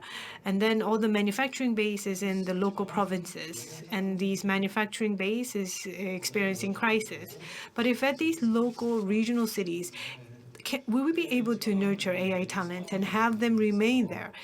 I go visit AI specialized schools, and I meet the deans, and none of the professors know that they're not going to stay in that city. So there's research center in Seoul. There are big global companies like Google in Seoul. So all these students who studied in the local cities are all going to move and flow out of that city. They will all concentrate and they will all come to Seoul. In order for a certain region and regional cities to actually prosper, it needs to be able to attract and retain talent. I went to one city in Korea. They received central government support in implementing an AI initiative, and their objective was to actually build up their human resources based on which they wanted to really promote economic activity in that region. But I felt, and they also knew, that it would be very difficult to achieve that objective. So we as a company wanted to actually participate in the project, but we had to really think hard as to how we could really help with them to achieve that purpose. So basically a company, if they do something, if they make money, they just want to take the money and go to a bigger place. We didn't want it, that type of a outflow of talent, of these talent. Okay, I'm going to skip on all of these slides. Now, once again, the big companies are in Seoul and Gyeonggi area, the research center as well. And another aspect is, I think what companies could do better is companies do collaborate and cooperate with universities and academia, but I think that collaboration model is not very flexible. If you go to these well-known universities, reputable, they want to donate money. For instance, they want companies to donate money so that they could, construct a building. But a company like us, we're small scale. We won't be able to donate enough money for them to actually construct a building. So what we propose is this. Of the SI companies, we are ranked top 10 in Korea as a system integrator. So it's not easy for us to attract good talent. And even if we hire these good talent, we can't really use these staff because they're ignorant on the things that we require because they don't learn that in universities.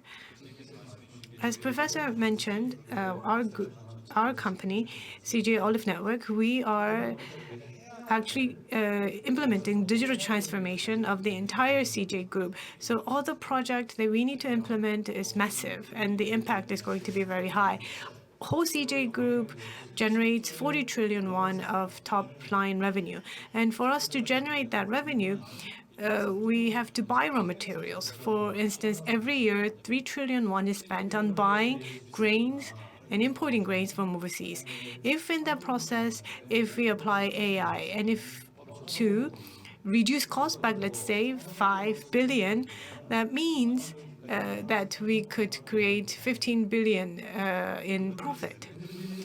So that's a big impact, but there's no one who we could collaborate and work together with. When we go to different universities in other provincial cities, we tell them with the coming of the corona pandemic, companies now understand that we don't need to be all together in one venue, one site. Actually, for our company, 90% employees did remote working after COVID pandemic, and that is still the case right now. And we're working fine,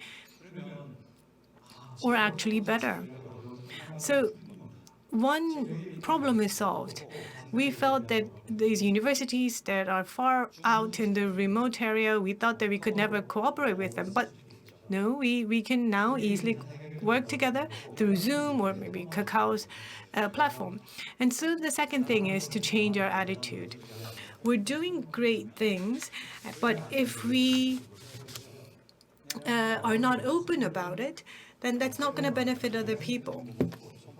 We want to be able to nurture students to become a skillful workers immediately after they graduate college. So there are data analytics and AI projects. We tell these universities that we want to do the project together with the students.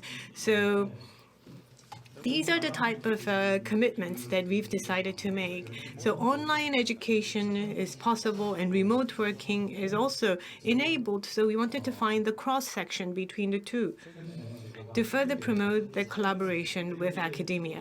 So there are a couple of cases and examples that we could share with. This is an example of a École 42.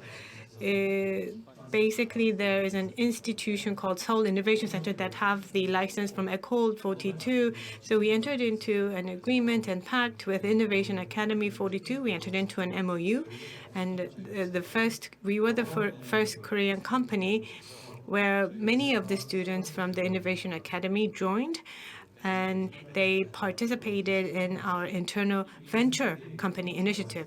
And these students really are excited about the project because CJ Groups, their household brand, there are content-related opportunities that students can really get involved. So as we embarked on this experience, we took one step further. Together with Gwangju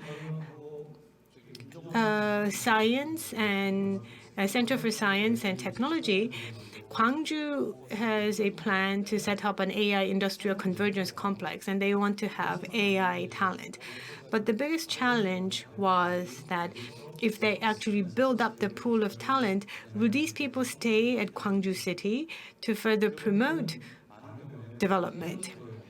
A lot of companies have very predatory HR policies. So if they think that there is good talent, they would go and grab at an AI talent. If they know that at Gwangju there is an AI industrial complex, what they will do is that the HR officers will go and hire those students.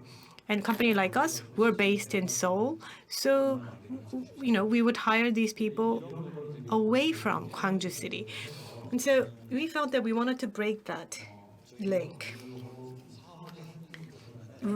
Whether we make business opportunity or not, we, for the time being, propose that the students take part in projects so that we could solve problems.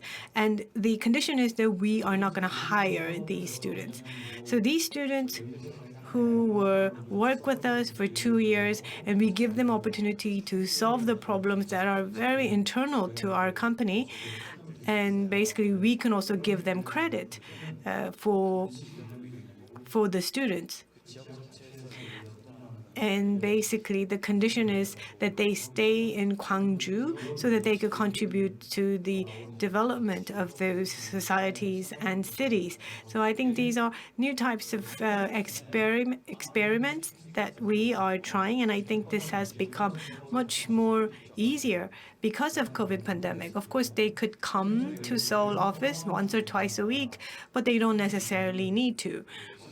And one of the visions that we've defined for ourselves is to really bring about growth and making a better world through original ideas. What we want is to help social growth, social development, and advancement. And in that process, I think gender equality is very important. Why is gender equality important? We still live in a society where equality is not ensured. And especially also in the field of AI, in the domain of AI, if you look at academia, if you look at number of students who are studying AI and data, there is no gender equality. So we met with the president of Ewha Women's University, and we only set up a separate program for female students. So 8 of them will be, sorry, you have used quite a bit of time, so I think it's time for you to wrap up. Yes. So companies I think ways for them to cooperate with local academia and university is very important, and we are making those tries, and we hope that these types of efforts will continue to expand so that we could play a part in making things better for the cities of our nation. Martin, you've been waiting long, so why don't you just give a last question? So my question is about the reskilling of the workers. As you said that new technologies like AI and cloud computing demand the new forms of organization. As you mentioned, something like the business process transformation, something like that. So in that way, the workers inside the organization, as an individual workers, they need upgrade or reskill their existing skills. So what do you think about the way to go with the best way of going with the reskilling? Well, it has to be a continuous process.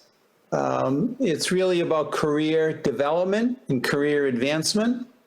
And we need to be able to focus on the agreement, or sometimes we use the term social contract, among workers, employers, and governments, and to view learning as a lifelong exercise.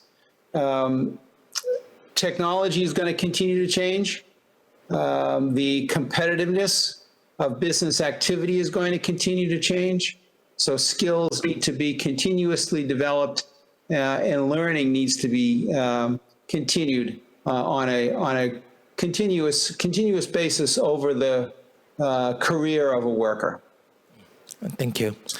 결국은 뭐 지속적인 So basically, this lifelong education is the answer. Another question. This is a global HR forum, so we have to discuss problems of education. Professor Lee Kyung-jin, you talked about that. In the universities, what kind of education should the university provide for AI talents? 비밀인데요, 사실은. Well, that's a secret, because that basically means I have to disclose strategy of Kyung-hae University. I was talking to our vice chancellor, because Kyung-hae University is my employer. I want to make sure that we make a better place, better academia for research and for education. And one of the things I talked to our vice chancellor is making AIX, meaning all of the individual departments and colleges have to make sure that all the students have to be trained in AI.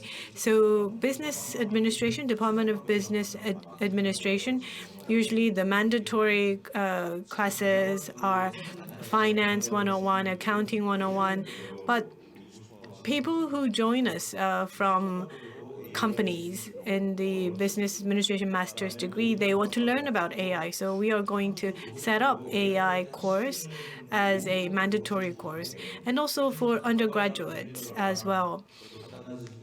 Of course, we have to wait and see whether this will be well accepted by our professors. But if you look at MIT, Schwarzman Computing College, 50% of faculties have a background on purely AI computer science, and remaining 50%, whether you are in chemistry, electronic engineering, or physics, AI has become an important element as well. So although universities, it's very difficult to reform this institution, but we hope that we could really move on. And I think we need to, or I want to, set up a Q&A school. Q for quantum, N, neuro, A, and AI. If I could repeat my undergraduate course, I want to only study computing and all the frontier domains, AI, as well as neural network. So I would like to be able to see AI be taught inside the university. Universities could be at the frontier. They could be at the forefront. They could do trial and error. They could fail as well. Thank you. 뭐한 3분 We have run about 3 minutes over, but we have such a great panel that we can't seem to finish the discussion. But I have to wrap it up. Thank you, Martin, Mr. Lee Kyung-jun, Lee So-kyung, and Cha In-hyuk. Thank you very much for your participation. Thank you. I'd like to give thanks to our 4 panelists and to our moderator, Professor Lee Jung-gi. Thank you. Our topic was collaborating and working with AI, and we have heard many different perspectives on the topic. And I know many of you have joined really early in the morning, and now it's lunchtime. So we are going to break until 1:20. So please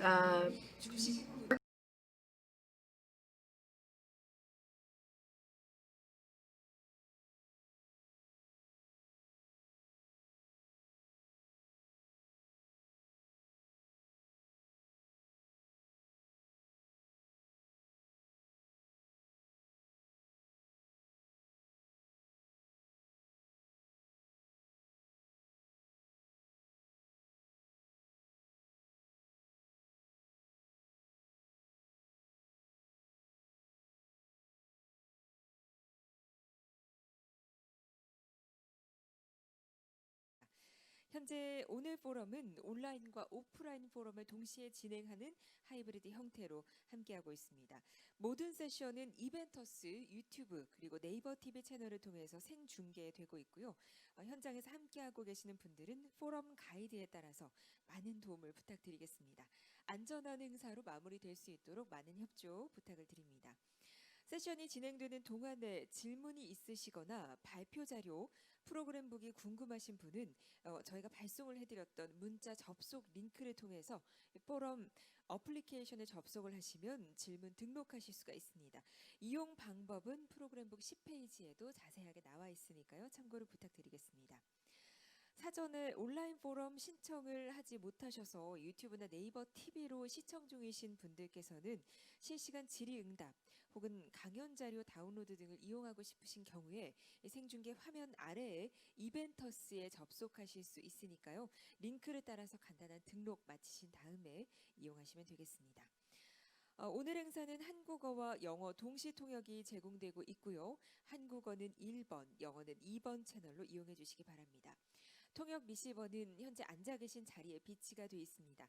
이동을 하실 때는 분실을 방지하기 위해서 앉아 계신 자리에 두고 이동을 부탁드리겠습니다. 온라인으로는 동시 통역 자막이 송출되고 있고요. 청각 장애인을 위해서 행사의 모든 내용은 자막으로 송출이 되고 있습니다. 그리고 오늘 함께해 주신 외국인 참석자분들을 위해서 잠깐 안내해 드리겠습니다. This forum provides a Korean English translation audio on the Global HR Forum YouTube. 그리고 화재와 비상 상황이 발생했을 때는 직원의 안내에 따라서 비상 대피로를 통해서 신속하게 이동을 부탁드리겠고요. 위급 상황이 있으실 경우에는 의무실 운영하고 있습니다. 필요하신 경우에는 행사장 스텝에게 요청을 부탁드리겠습니다. 자, 저희 행사 시작 전에 마지막으로 갖고 계신 휴대전화는 진동으로 바꿔주시면 감사하겠습니다. 곧 시작하겠습니다.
자, 그럼 이어서 시작해 보도록 하겠습니다. 식사 즐겁게 하셨죠? 글로벌 인재 포럼 2020 이번 행사 굉장히 특별하게 또 진행을 하고 있습니다. 온라인과 오프라인으로 하이브리드 형태로 진행을 하고 있는데요. 이른 오전에 개회식부터 기조 연설까지 정말 뜨거운 열기로 많은 분들께서 함께해 주셨습니다. 온라인으로도 현재 많은 분들께서 함께하고 계신데요. 모든 참석자분들을 이곳 현장에 모시지는 못하지만 그럼에도 불구하고 우리가 함께 논의하고 이야기 나눌 수 있는 기회가 열려서 너무나 다행이라는 생각이 듭니다. 마지막까지 의미 있는 시간 되시길 바라면서 오후 세션 이어서 시작해 보도록 하겠습니다. 특별 강연 1, AI와 인재 개발 시작하겠습니다.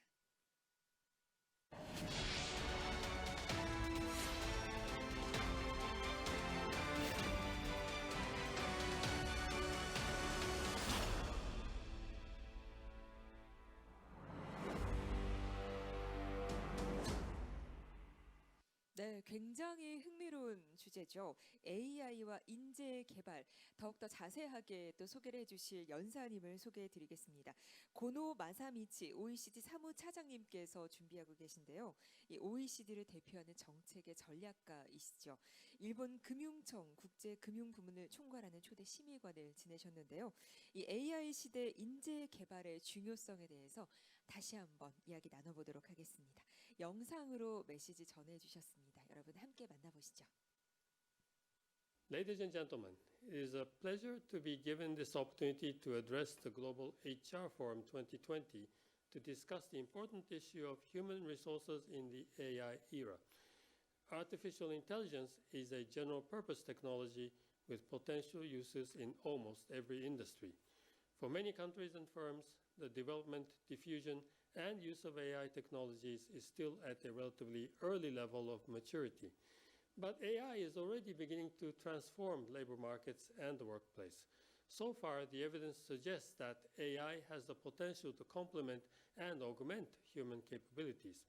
For example, AI can facilitate human-machine collaboration and can help workers perform tedious or physically demanding tasks while allowing them to leverage their own uniquely human abilities. AI can also offer cheaper, faster, and more scalable solutions in the field of human resource management, allowing individuals to tailor jobs to their own abilities and preferences, helping managers to manage, supporting career guidance and training. Early evidence suggests that for these occupations, AI may increase the productivity and the wages of workers. In fact, although developments in AI have stoked fears from some about large-scale job losses, the emerging evidence does not show an overall decline in employment and wages from the adoption of AI over the last decade. Much of the impact of AI on jobs is likely to be from reorganizing tasks within the job profile, as some workers are ultimately complemented by AI rather than substituted. And while AI will benefit many in the workplace, it will also expand the set of tasks that can be automated and expose some jobs to the risk of automation.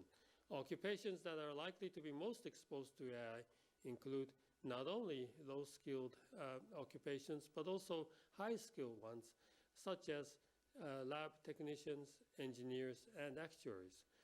Therefore, appropriate policies will need to accompany workers who will need to reskill or upskill in order to adapt to the reorganization of tasks and the emergence of new tasks, or to navigate transitions to new jobs.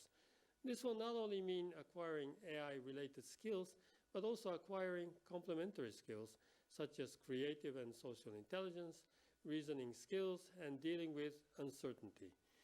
There is also a risk that AI adoption exacerbates existing inequalities, as the occupations that benefit from the adoption of AI tend to be high-wage, high-skilled ones. We must ensure that the benefits from AI are not concentrated among a small number of workers and firms, leaving those who are already at a disadvantage further behind. Moreover, the use of AI could entail risks for the work environment. If poorly deployed, AI has the potential to take away workers' autonomy and agency in the work they do.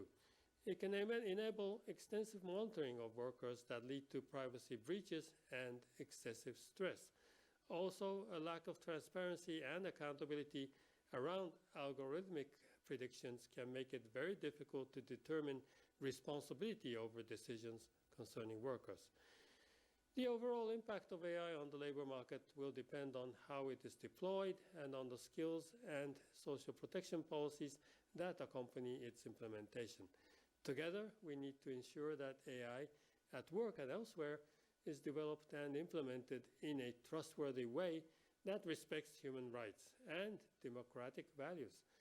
This is why the OECD member countries have adopted the OECD principles on artificial intelligence in 2019.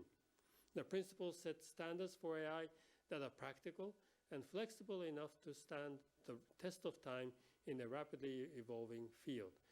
These AI principles address issues that directly impact the labor market transformation, such as ensuring a fair transition for workers as AI is deployed through training and support for those displaced and promoting responsible use of AI at work. The OECD is now supporting the implementation of the AI principles through its OECD AI Policy Observatory, a global hub for multidisciplinary knowledge sharing and evidence-based analysis on AI, and through other important international initiatives, such as the Global Partnership on AI, for which the OECD hosts the Secretariat. The OECD is also contributing to a global effort to strengthen the evidence base that is needed to support policies through a projection on AI in work, innovation, productivity, and skills. With this work, we are developing a classification of AI systems and assessing the capabilities of AI and its diffusion, which is critical for understanding the impact on the labor market. We're looking at how AI affects skills needs and the consequences that AI will have for job automation and creation, for the equality of jobs, and for training systems. We are also developing evidence on the impact of AI on the inclusiveness of labor markets and on the ethical issues raised by the use of AI in the workplace. These are important issues to consider for our current and future labor markets. Our goal is to help policymakers keep abreast of the fast-evolving changes in AI capabilities and their implications, and help ensure that adoption of AI in the world of work is effective, beneficial, and people-centered. Thank you, and I wish you a very productive discussion today. 네, 여러분 박수 부탁드리겠습니다. 네, 고맙습니다. 고노 마사미치 OECD 사무차장님께서 특별 강연으로 오후 세션 열어주셨습니다. 고맙습니다. 또 영상으로 이렇게 특별하게 보내주셨는데요. 이번 행사에 애정 담아서 또 함께해 주셨습니다. 고맙습니다. 자, 저희는 이어서 기조 세션 3으로 넘어가 보도록 하겠습니다. 자, 여러분은 AI가 어디까지 발전할 수 있을 것이다 예측이 가능하신가요? 인간의 능력을 뛰어넘는 인공지능 기술 사례들이 뉴스 혹은 화제거리로 등장하곤 하죠. 머지않아서 인공지능이 대체할 사라질 직업군도 늘 화제가 되고 있습니다. 자, 이번 세션에서는 이 AI 인공지능 완벽에 가까운 이 기술들이 인간에게 어떤 영향을 줄지, 또 인간은 어떻게 맞설 수 있을지, 기계가 인간을 닮아가고 있는 이 시대, 과연 인간다움이란 어떤 의미를 갖고 있는지 짚어보도록 하겠습니다. AI 시대 인간다움에 집중하라라는 주제로 이야기 나눠보도록 하겠습니다. 자, 세션 발표에는 강진호 서울대 철학과 교수님, 그리고 이중원 서울시립대 철학과 교수님, 이미솔 EBS 제작본부 PD님, 그리고 세션의 좌장으로 진행은 이종관 성균관대 철학과 교수님께서 함께 해주시겠습니다. 단상에 나와주셨는데요. 여러분 박수로 환영해 주시기 바랍니다. 네, 고맙습니다. 이어서 진행을 교수님 부탁드리겠습니다.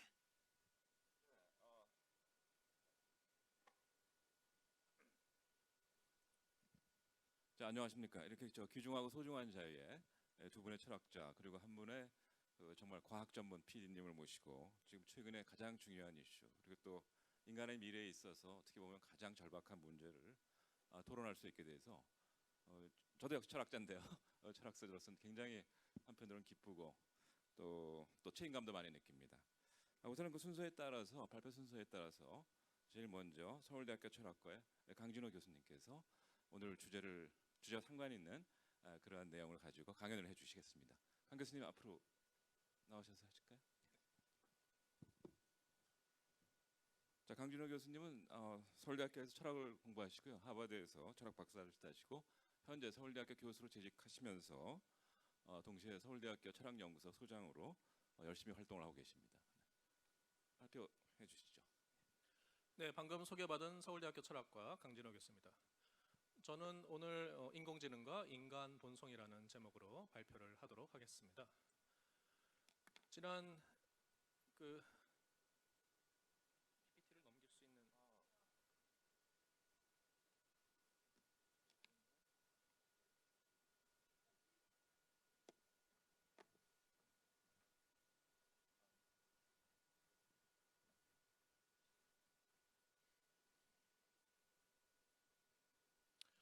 네, 지난 2016년 3월 인공지능 알파고와 이세돌 구단 간의 바둑 대결이 벌어졌었죠.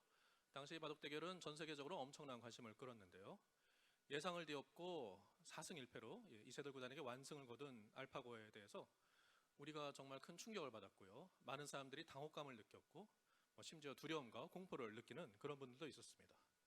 당시 알파고를 개발한 개발자 하사비스가 알파고의 승리를 달 착륙에 비교하기도 했었는데요. 근데 저희가 여기서 다음과 같은 흥미로운 질문을 던져볼 수 있습니다. 우리가 왜 그렇게 알파고에 대해서 충격을 받았을까요? 사실 여러 영역에서 인간의 그 능력을 능가하는 그런 기계들이 이미 많이 있습니다. 자동차는 인간보다 훨씬 더 빨리 달리고요. 기중기는 인간보다 훨씬 더 무거운 물건을 들어올리고, 그리고 세탁기는 인간보다 훨씬 더 많은 양의 빨래를 짧은 시간에 보다 훨씬 더 능숙하게 할 수 있죠. 하지만 우리 중에 아무도 자동차나 기중기, 세탁기에 대해서 알파고에게서 받은 그런 충격을 받지는 않았습니다. 그렇다면 왜 우리는 알파고에 대해서는 이렇게 다르게 반응했을까요? 알파고의 승리에 대해서 크게 충격을 받고 당혹감을 느끼고 두려워하고 심지어 공포에 질렸을까요? 매우 흥미로운 질문인데요. 이 질문에 대한 제 답변은 다음과 같습니다. 저는 우리가 암암리에 다음과 같은 생각을 하고 있다고 생각합니다. 어떠한 생각이냐면은 인간의 정말 본질적인 특징, 그러니까 인간을 정말 인간답게 만드는 것이 바로 우리가 이성적으로 생각할 수 있는 그런 이성적 사고 능력이 인간의 본질을 이룬다. 그리고 인간은 바로 이러한 이성적 사고 능력 때문에 다른 동물들과 단지 다를 뿐만 아니라 다른 동물들보다 더 우월하다. 그런 생각을 저희가 암암리에 갖고 있는 것 같습니다. 자, 표범은 저희보다 훨씬 더 빨리 달립니다. 코끼리는 저희보다 훨씬 더 무거운 물건을 들어올리죠. 하지만 우리 중 아무도 인간이 표범이나 코끼리보다 열등하다고 생각하지는 않습니다. 왜냐하면 우리가 이성적 사고 능력을 갖고 있으니까 비록 표범보다 느리고 코끼리보다 약하지만은 그래도 표범이나 코끼리보다 우월하다고 생각하는 것이죠. 정확히 같은 이유로 우리가 자동차나 기중기보다 우월한 것은 당연한 것 같습니다. 하지만 알파고는 다르단 말이죠. 이 바둑이라는 것은 모든 게임 중에서도 가장 복잡한 게임이라고 하죠. 경우의 수가 너무 많아서. 그래서 고도의 이성적 추론 능력, 사고 능력을 필요로 하는데 이렇게 고도의 이성적 사고 능력이 필요한 이런 게임에서 알파고가 인간 최고수에게 완승을 거뒀단 말이죠. 그렇다면은 이러한 알파고가 출현했다는 것은 인간의 본질적인 특징을 이루는 이성적 사고 능력에서 인간보다 훨씬 우월한 기계가 드디어 출현했다는 것 아니냐. 그래서 역사상 처음으로 진정한 의미에서 인간을 능가하는, 인간보다 우월한 기계가 등장한 것 아니냐. 자, 우리가 다른 모든 동물들에 대해서 우리의 이성적 사고 능력을 바탕으로 다른 동물의 지배자가 된 것처럼 앞으로 알파고와 같은 인공지능이 우월한 이성적 사고 능력을 바탕으로 해서 우리의 주인이 될 수도 있는 것 아니냐, 우리를 지배할 수도 있는 것 아니냐. 이러한 생각이 저희가 알파고의 승리를 접했을 때 갖게 된 당혹감, 충격, 그리고 공포, 두려움의 원천이었던 것 같습니다. 제가 방금 인간의 본질적 특징을 이성적인 사고 능력에 있다고 저희가 생각한다고 얘기를 했는데요. 이러한 견해는 사실 서양 철학에서 플라톤과 아리스토텔레스에게로 거슬러 올라가는 오래된 고전적 견해이기도 합니다. 인간 본성에 대한. 플라톤은 이제 인간의 영혼이 세 부분으로 이루어져 있다고 생각을 했습니다. 욕구, 감정, 그리고 이성. 근데 플라톤이 여기서 이제 이성이 핵심적인 역할을 한다고 생각을 했습니다. 욕구와 감정을 통제하고 조절하는 그러한 역할을 한다고 했습니다. 그래서 플라톤은 이제 이성을 마부에, 그리고 욕구와 감정을 말에 비유합니다. 마부가 이렇게 말을 부려가지고 길을 가는 것처럼요. 욕구와 감정을 통제하는 것. driver of the carriage, and appetite and spirit were like the horses. Aristotle believed that plants, animals, and humans all have souls. A soul of the plants has the capacity to nourish and grow. Soul of the animal has further capacities for perception, desire, movement, and soul of humans has additional capacity for reasoning, which enables them to pursue knowledge and behave well. So these beliefs of Plato, Aristotle, influenced people's notion of people's superiority over other creatures. That the reasoning power was the essence of human. However, David Hume believed that human beings are fundamentally controlled by passion and sentiment, not by reason. And reason is and ought to be the slave of the passions and can never pretend to any other office than to serve and obey them.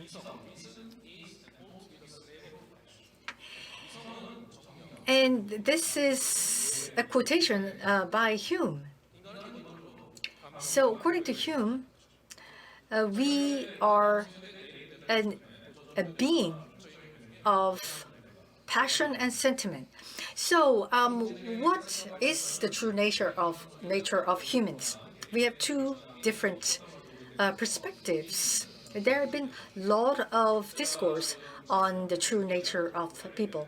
Gödel, Frege, and Alan Turing are two people who also had their own theories.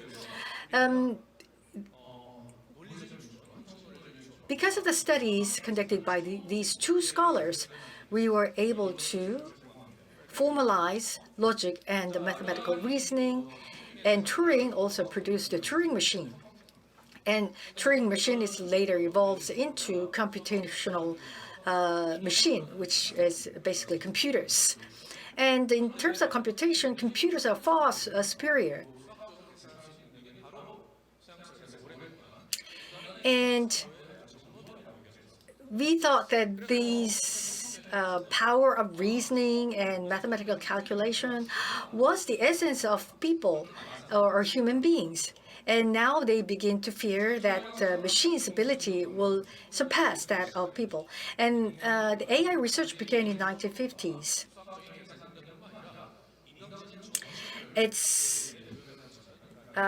AI research has been undertaking an ambitious project of implementing the whole human intelligence by machines.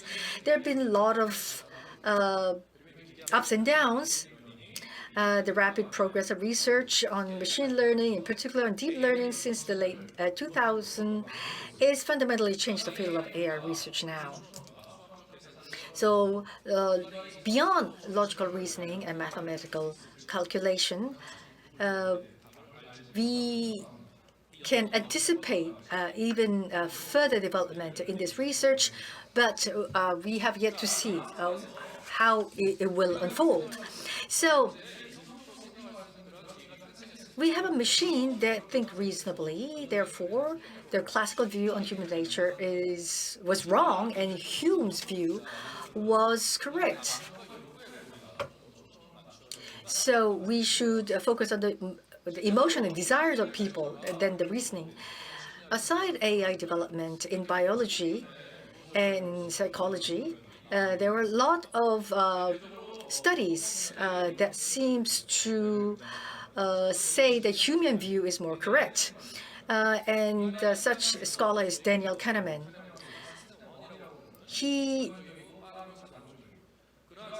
Human judgment has a systematic biases created by heuristic thinking. In our judgment, he calls System 1, a fast, automatic, intuitive, plays a larger role than System 2, slow, conscious, and logical. And recently, Jonathan Haidt says that our moral judgment primarily comes from intuition or emotions, not from reason. So what reason is doing is just justifying our decisions. So recently, many scholars in biology, psychology, and in neuroscience, they are focusing on the ability to empathize. Fran Duval wrote a book called Age of Empathy, and Jeremy Rifkin wrote a book on emphatic civilization. So the true essence of a human being is the ability to empathize. So the classical view of seeing men as a being of reason is now disappearing. I think it's only logical because the machines can surpass people in terms of inference and logical calculation. So the true characteristics of humans is creativity and empathy. And I understand these attempts, and it's natural to think this way. But I think these attempts could be misleading. I believe that the classical view on human nature, I think, still has strong ground. The Jungian view of seeing people as an emotional being or non-rational being, I believe such a view has risks. I think it could be very dangerous because people can be biased and people's feelings and emotions can be manipulated. I would like to delve in deeper, but in the interest of time, I'll just move on. So I talked about the human nature, and I still believe that the reasoning capacity is a very important part of the essence of human. So you might ask a question. Well, do you mean that AlphaGo is almost like a human being because it's got superior reasoning powers? Well, my answer to that question would be no, for several reasons. I've got actually 4 reasons. Number one, the core of human rationality lies in our reflective capacity or the capacity of rational deliberation, not just on computation or reasoning. We have this reflective capacity. So perception, beliefs, and desires and emotions can be transformed into a higher level of mental state because of this ability to reflect. That's why we are different than animals. I believe AI, in its current form, is unable to reflect. Of course, in the future, it could be different. I don't think anybody can answer that question whether AI can be equipped with reflective capacity. But I believe the classical view on human beings as rational animals will become even more important in the age of artificial intelligence, as it is crucial to cultivate and improve our reflective capacity in order to develop a proper symbiotic relationship with AIs. So let me explain those 4 points further.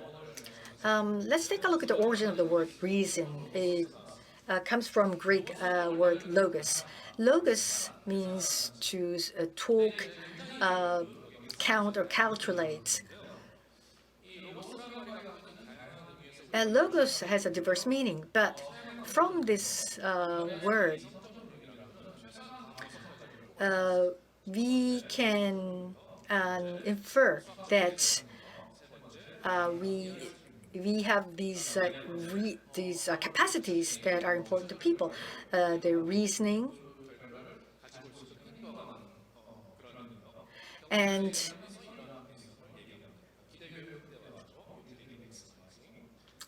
in making judgments and conceptual thinking and making inferences and reasoning.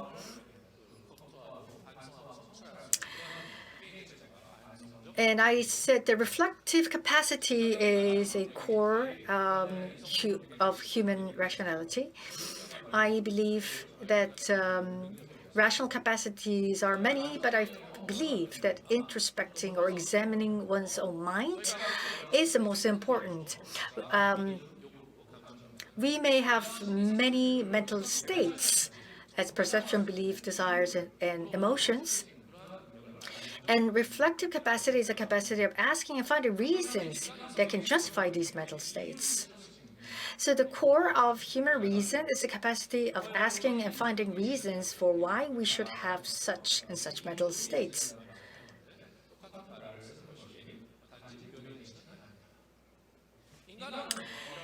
And people have this reflective capacity, and animals do not possess such ability. For instance, there's a dog, and the lion and the man is watching the dog. The lion can have belief and desire. There's a dog in front of me, that's a belief, and his desire is that I want to eat the dog. And human beings, I could have the belief that there's a dog in front of me and I'm very hungry. My desire is I want to eat the dog. So lion and man both can have belief and desire. But man's different because man can reflect. Do I have a reason to believe that there's a dog in front of me? Do I have a reason to desire that I eat the dog? And so you do introspective search. So do I have the reason to believe there's a dog? I can see it, and my vision is good, and so it's believable that there's a dog in front of me. So that's my conclusion. So I'm hungry. So do I have a reason to eat a dog? And so I approach a dog, and I realize that's my dog, my companion dog. So even though I'm hungry, this is my family, so I cannot eat the dog. So I do not have the reason to have such a desire. So there I can make that inference.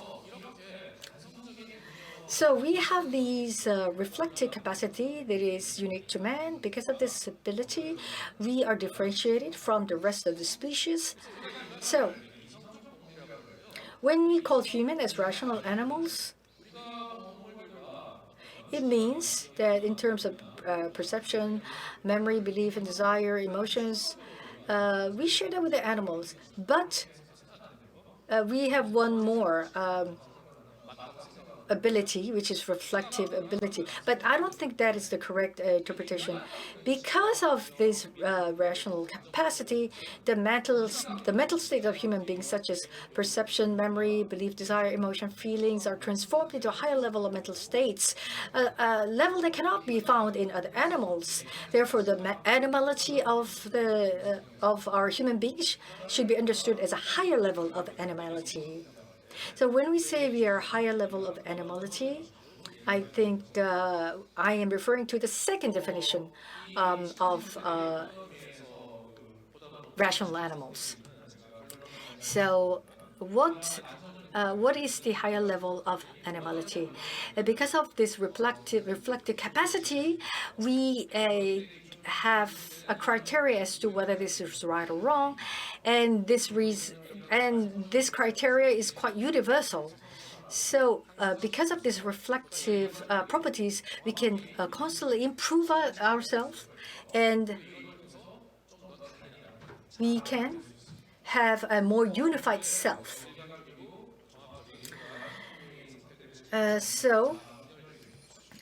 If you don't have such consistent and coherent system of mind, then you don't have a unified self.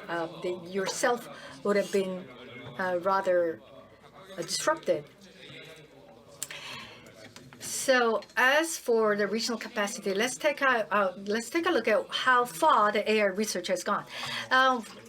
For logical reasoning and calculation, I think AI is probably better in some instances. But speaking and understanding language, they're making progress, and achieving the best expected outcome. AI is also making progress. But explaining why something is a case, that studies just started, like explainable AI or XAI, and it's introspecting and examining one's own mind, finding reason that can justify one's mental states. There has not been any AI research in this area. And even when AI equips itself with such reflective capacity, if AlphaGo makes a question like, do I have to engage in this game or not? I don't think it'll be very productive. And it has something to do with the fifth capacity, explaining why something is. In order to create AI that can successfully implement this fifth ability, explaining why something is a case, we must be able to formalize the notion of explanation, but we don't yet have a good idea of how to do this. So in order to create AI that can successfully implement number 6, introspection, we also must be able to formalize the notion of reason and justification, but we don't yet have a good idea of how to do so. So in conclusion, I believe the core of human essence is the reflective capacity and our ability to do introspective thinking and finding why I have the current mental states. So the classical view on human nature still holds true. And so I believe such view is not old and rather has become even more important in this age of artificial intelligence, because if we forget that we have such reflective capacity, we'll continue to rely more and more on AI for making decisions and judgments. And basically, such decision is far more important. It has far bigger implication than letting a machine do our menial job. Important decisions and judgments cannot be left to the machines. You will lose the important self. So I don't think AI has a reflective capacity, and this capacity makes us truly human. So we should bear that in mind. As we face the new age of AI, we should bear this fact in mind in order to coexist in a constructive way with artificial intelligence. Thank you very much. The study of philosophy is asking questions rather than just transmitting knowledge. So it requires analysis and speculation. So I don't think 20 minutes is enough to entertain the depth of the idea. But I believe Professor Kang did a very good job of summarizing the true nature of human beings and our stance in the age of AI. Next, I would like to invite Professor Lee Jung-won from Department of Philosophy, and he's from University of Seoul. Professor Lee was actually, he studied physics, and then he changed his major to philosophy and currently teaching in Seoul National University. And he actually is leading the Society of Korean Philosophical Association. So please, Professor Lee. Yes, hello. As introduced, I am Lee Jung-won from Seoul University of Seoul. What I wish to talk about today with you this afternoon is AI and the change in humanism. In the 21st century, with the emergence of AI, I think this is an opportunity for us to look back at what the meaning of humanism is all about. As you know, if you look at the 17th and 18th century, there was modern age revolution. And modern age revolution opened up a new world for us, which was a modern society underpinned by humanitarianism. And during this period in time, back in the 17th and 18th century, the whole concept of modern-based definition of self and society and humanism. So these were three key concepts that were born out of this modern age revolution. At the beginning of human history, there was the concept of human. This was a very abstract concept. And within the category of humans, it included a certain social class, aristocrat, the royal family, and basically slaves and people of the lesser class were not part of that category. But the modern age revolution liberated all the individuals. So every single person were given their value. And that individual means indivisible. It is a being that cannot be further divided. So based on that concept of modern age revolution, then we see the concept of society based on the concept of social contract. Basically, these individuals, based on the endowed capabilities that were given, it created a civilization and the modern concept of society. So with the emergence of the concept of individual and self, that really became the pillar of humanism. And if you look at the history of philosophy and philosophers, they consider as the human nature the reason, emotion, morality, value, consciousness, free will. These were the key elements that defined individuals, and there were a lot of philosophical discourse on these elements. And the human-centric discussions took place on the relationship between man and God, man versus man, man versus nature, man versus machine. I consider all of this trend as anthropocentrism. Basically, it very clearly sets out the boundary between human and non-human entities, and then they put human beings at the center, and everything else is objectified surrounding that individual or surrounding that human beings, meaning that humans will take superiority over other objects.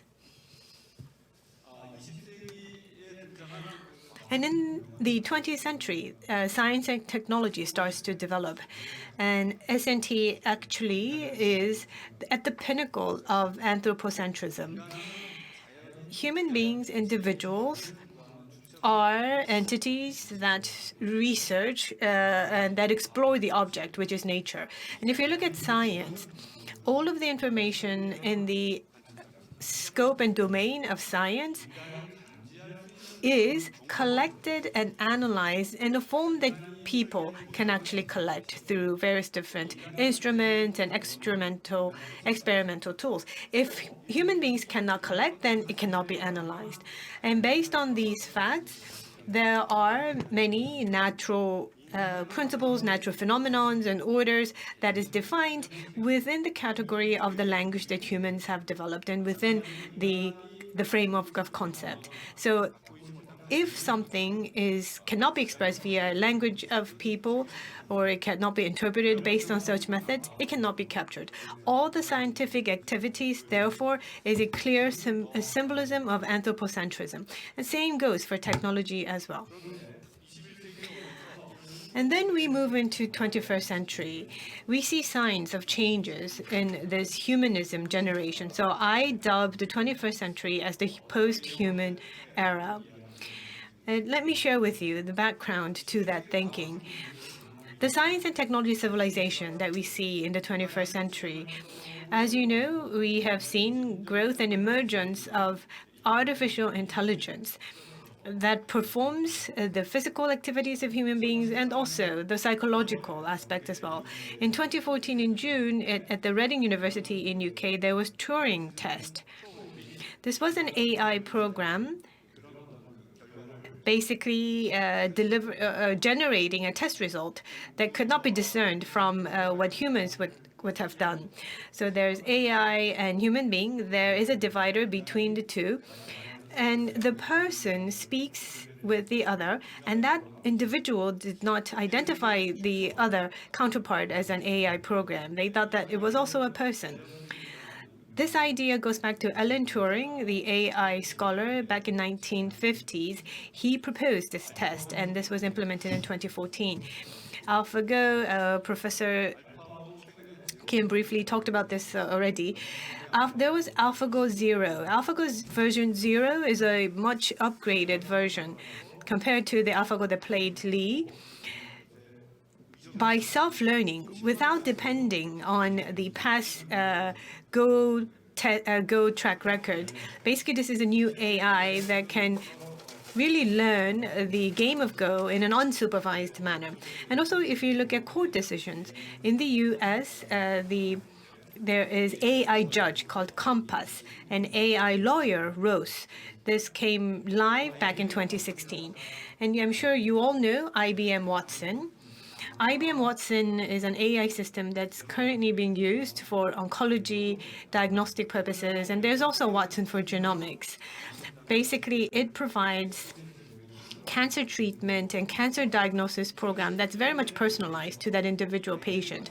And in 2019, there was a presentation during a society called ASCO, American Society of Clinical Oncology, and during this session there was presentation on India's Manipur hospital. What they did was they looked at 1,000 cancer patients, and they were able to find out that against 13% of these patients, they provided treatment, or they changed the cancer treatment to one that was proposed by Watson. At this point, IBM Watson is facing challenges because of the big data related issues.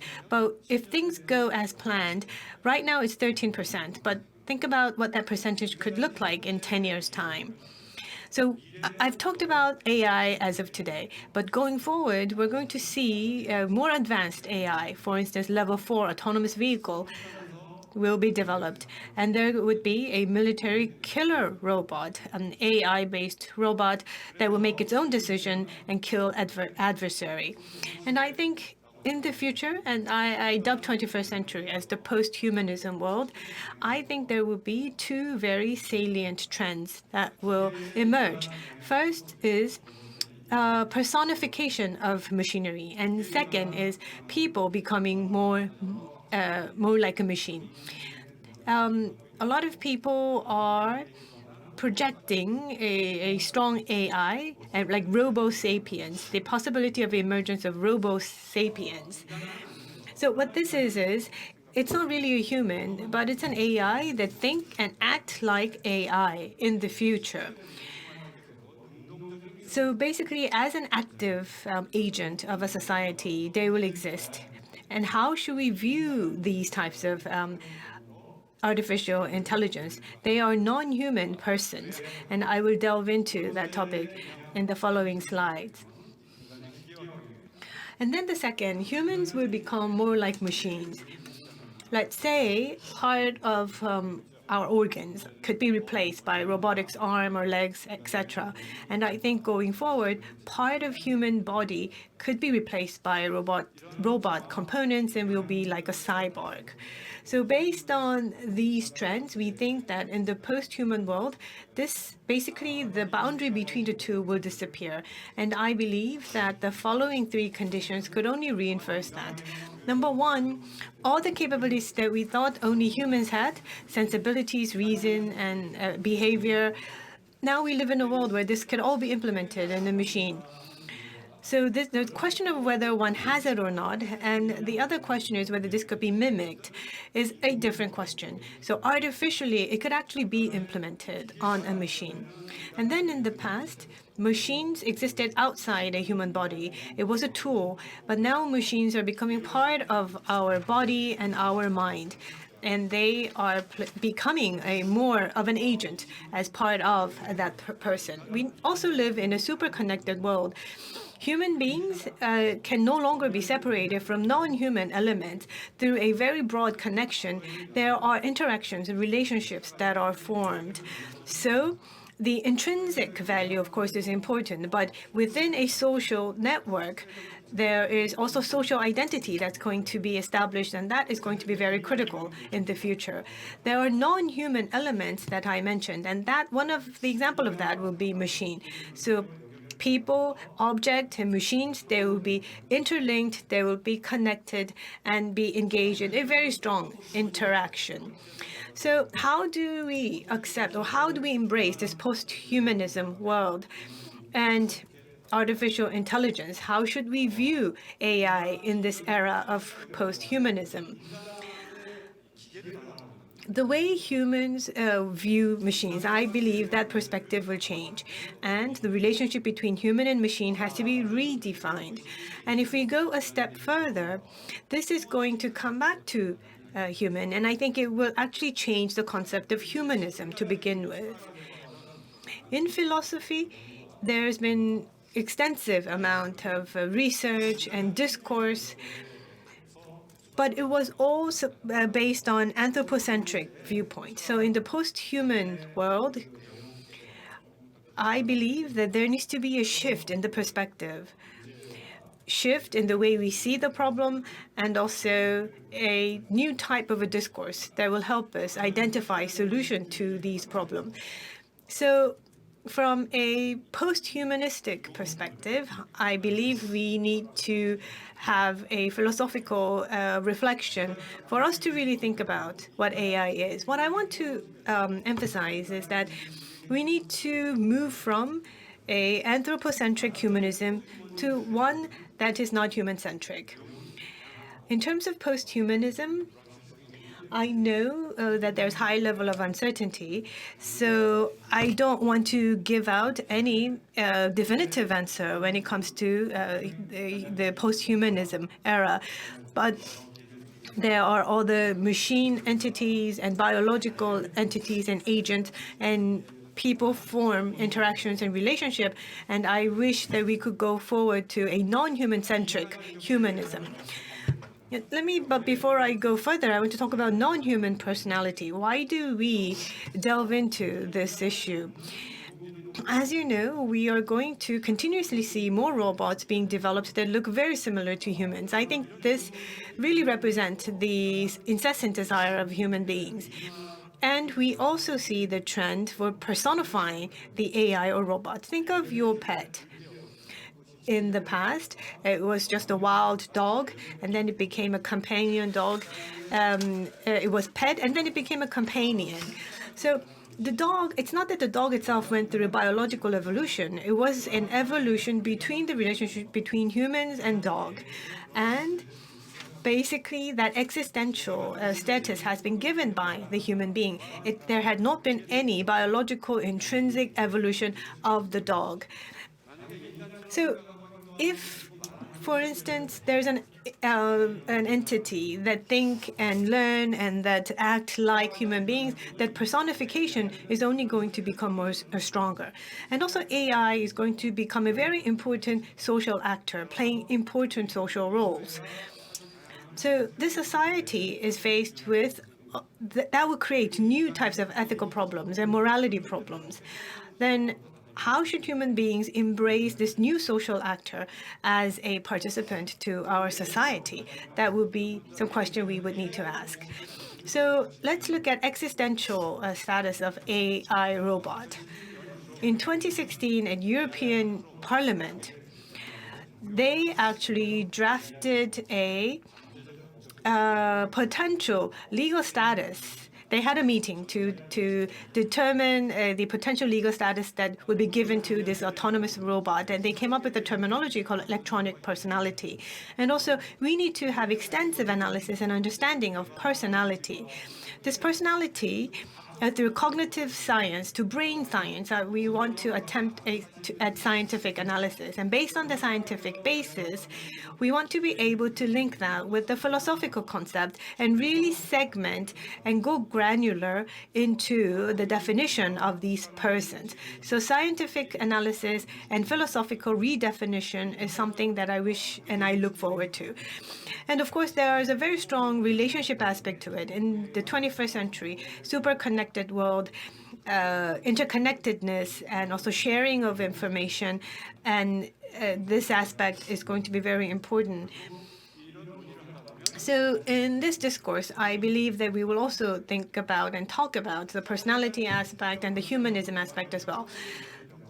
There were a couple of cases where there was discourse on personality from a post-humanism perspective. Jean-Claude had already distinguished between person and human being.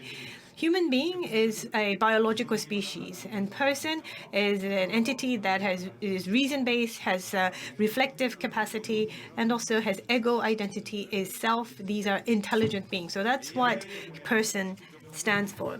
Now, of course, AI is not up to that level, but through machine learning, it went through long years of evolution, and it will go through more evolution going forward. So from an empirical perspective, as AI further develops, as Jean-Claude said, we expect that there will be higher possibility that all the conditions that Jean-Claude had mentioned will now be satisfied.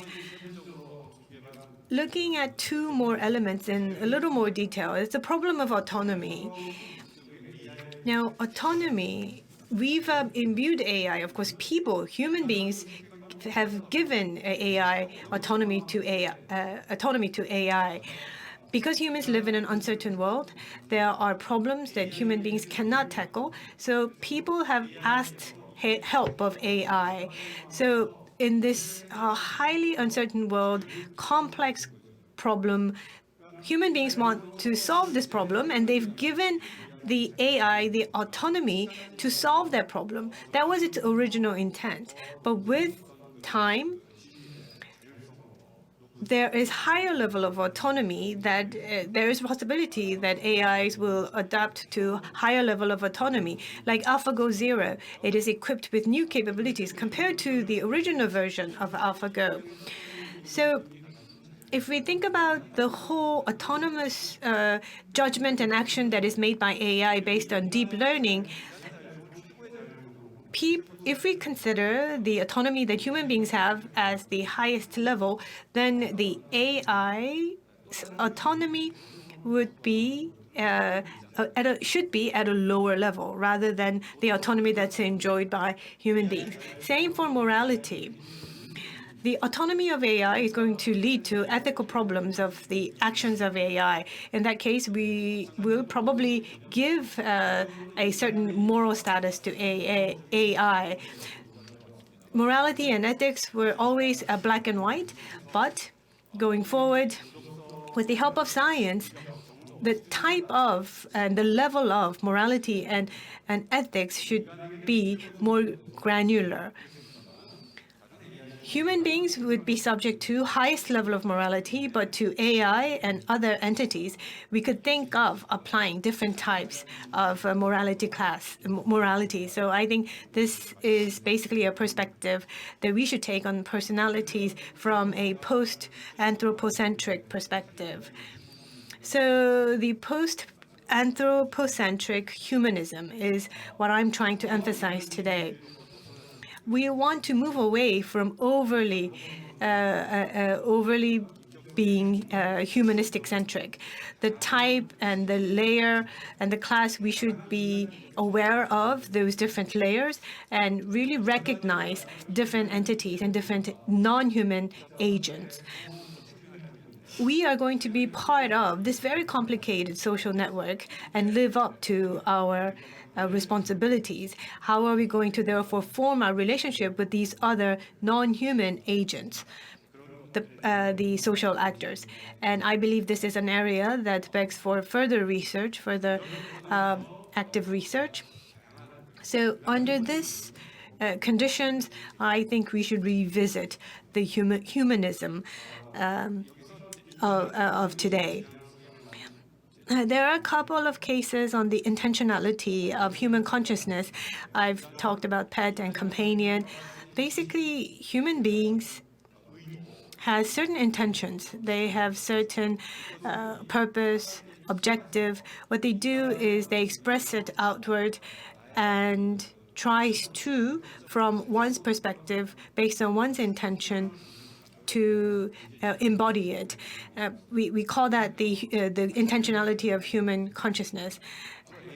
I believe that going forward, and if we think about this from an AI robot perspective, there is in Japan, there was Aibo, which is a robotics dog.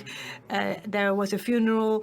There was a marriage in Japan of a sex real doll, and also giving citizenship to Sophia, which is humanoid robot. You may think that this is just a one happening, one event, but these actually foreshadow or give implication as to the fact that those issues could be really something to be dealt with going forward. The relationship between humans, the machines, the nature, I think we're at a point in time where we need to revisit that whole relationship. And as I said before, the non-human actors or agencies, giving it the existential status and analysis on the different elements that make up that entity, and especially recognizing them as a member of the society and a participant of a social network.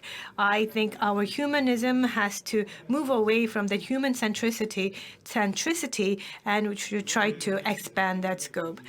And to actually do that, we need to really engage in philosophical discourse. Also, the actors or the agency is going to be an important aspect. So I really hope there will be more discourse on the ethics of these actors. Thank you. Thank you very much, Professor Lee. That was very comprehensive. And with the emergence of AI, how the philosophy discourses or the methodologies and the insight should be redefined and revisited with the coming of the new age. And I think your presentation also is in line in certain aspects with Professor Kang's presentation, and some aspects I think seem to differ, but I think we can talk about that during the discussion session. And our last speaker comes from the EBS, Educational Broadcasting Station. She is a producer, and she has produced many educational content. Please help me welcome Imi Sol. She was a physics major, and now she produces many scientific contents on EBS. Hello, everyone. My name is Imi Sol. I'm an EBS producer. I produce documentaries, and I recently produced a documentary called Humanity 4.0.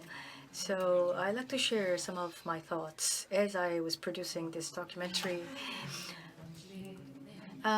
This documentary was made so that we wanted to revisit the notion of humanity. So for about a year, we went around the world and we interviewed many experts and produced that into a documentary, and we also published a book.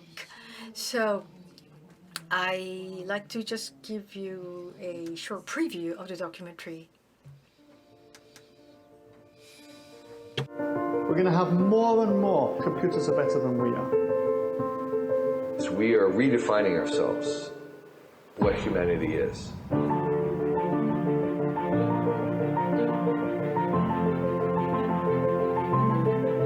Is it the physical embodiment? We are machines.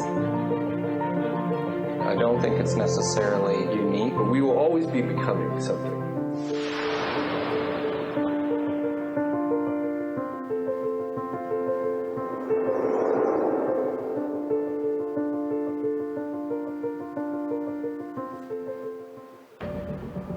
We are machines,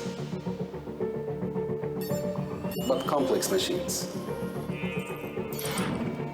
The way that I try to understand the brain is as a computer. Free will is an illusion that's created by our brain. All living entities are algorithms. And a human being will still be a human being.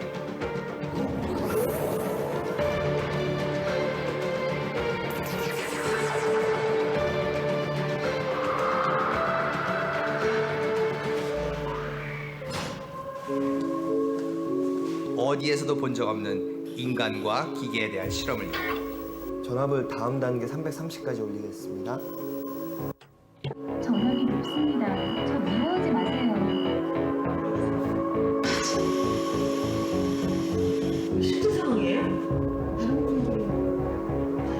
이거를 기계로만 보시잖아요. 전압이 높습니다. 저 미워하지 마세요.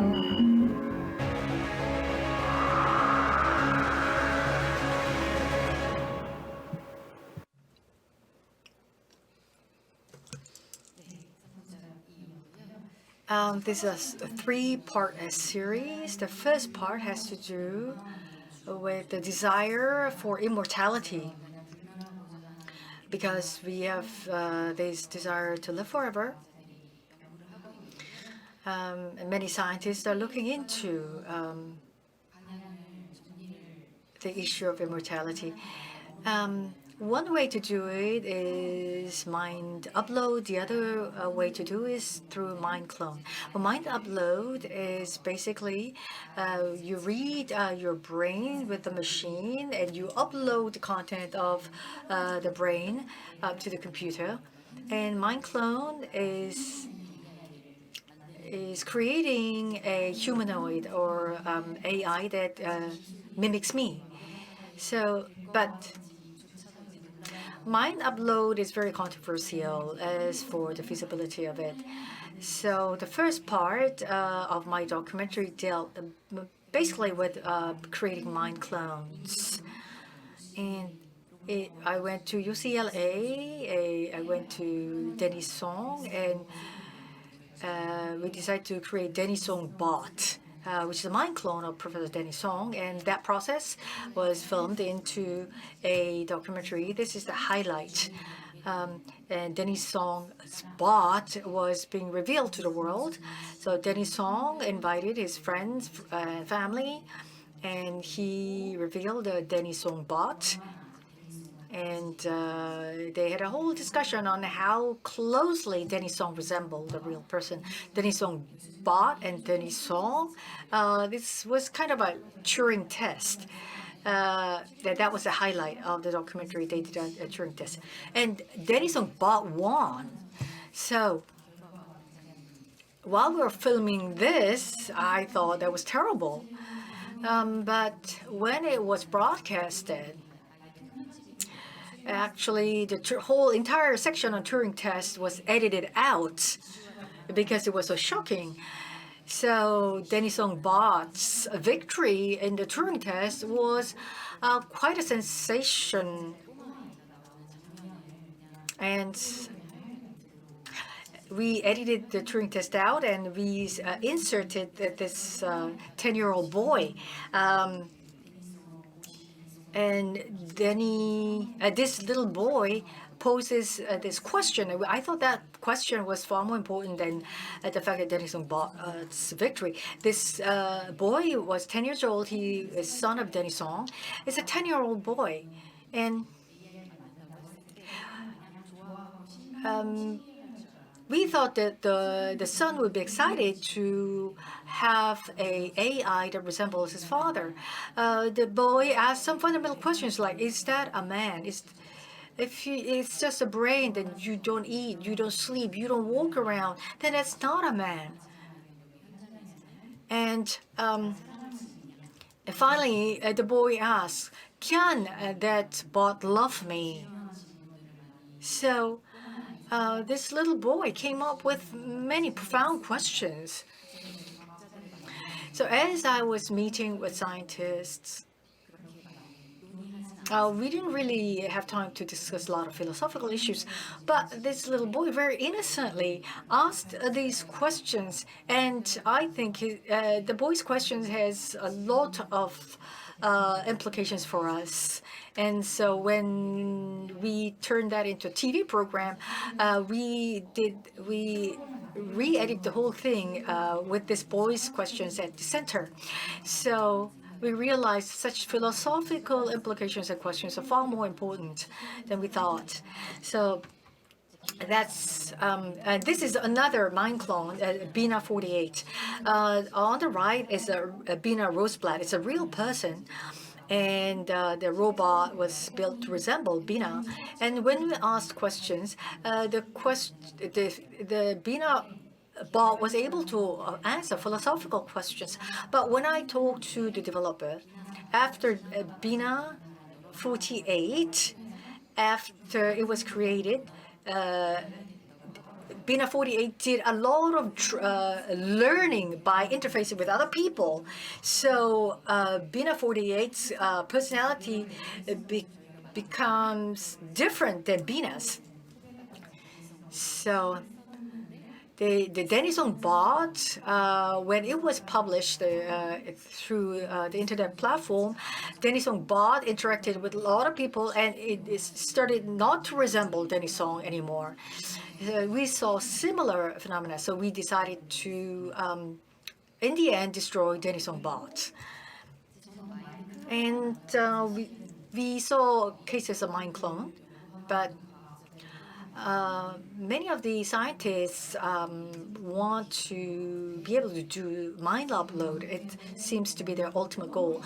But when I was making a documentary, I thought it was such a lofty goal, but we filmed some of the processes. There's a brain initiative in the US and Blue Brain project in the EU are the two big trends in reading brains. So when I first just read the books, I thought the brain map will be completed by a year later. But when I met Professor Sebastian Sung, he told me that he also thought that he could read the brain quickly, but he now confesses that it will take several generations. And in the case of Henley Markram, he was more confident that we'll be able to complete the brain map next year. That next year was 2019, so still not completed yet. So reading brain map was one trend that I saw. And another scientist called Alex Huth said that what I see or my dream can be reproduced in images. So left image is what he saw, and what on the right is what the brain reproduced. So some of the memories can be represented as an image. I thought it was remarkable. And Alex Huth said, after doing this, he realized that the speed of technology development will pick up, and when that happens, there will come a time that they will have to discuss about protecting the privacy of the brain. Well, I couldn't really go into that on TV program, but now I'd like to share that with you. The privacy of the brain. It's quite surprising, but someday we might have to protect the privacy of the brain.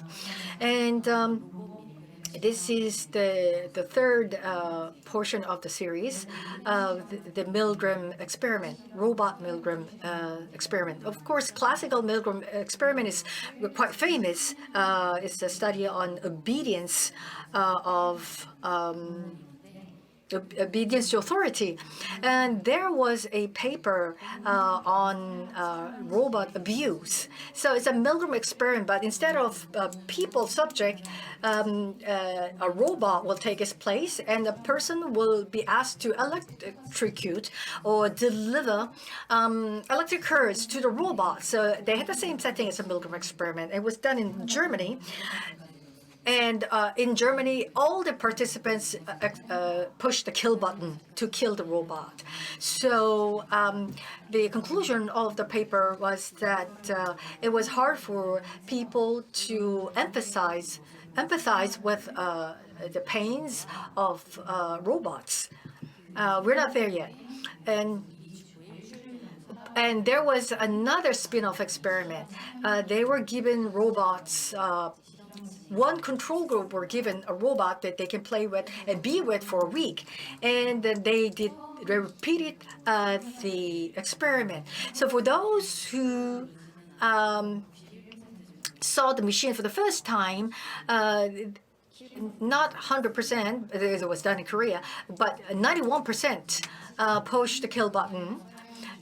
They thought that Professor Chang Dae, who did this experiment, there must be some Western and Eastern cultural biases, because in the Eastern society, we give more thoughts to the inanimate objects. We personify inanimate objects more than the West. And for those subjects who were with the machine for a week, it was only 27% of the participants pushed the kill button. I studied physics, and I was really surprised at the outcome, because I thought machines were just machines, something that we produced. It is under our complete control, so I thought I will not be able to empathize with the machine. But after seeing this experiment, people actually were emotionally committed to machines after spending a week with the machine. So I have come to think that with the current technology, with AI, people could get hurt in their interaction with the machines, and people will be emotionally invested. Professor Denny Song, as an engineer,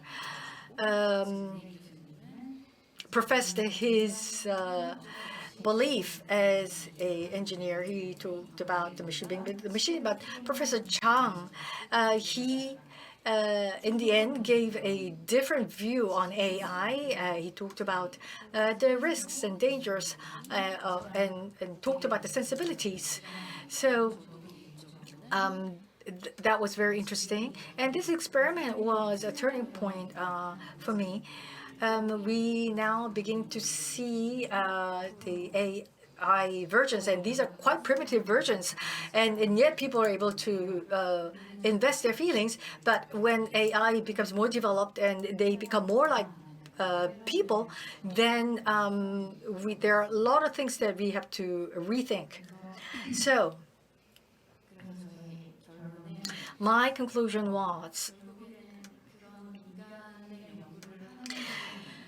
we need to study the human beings. I think we need to ask more questions about what is humanity, what defines us, in order to deal with AIs in the future. So philosophical questions or critical thinking will play an important role in the future than probably a more important role than just getting knowledge. Thank you.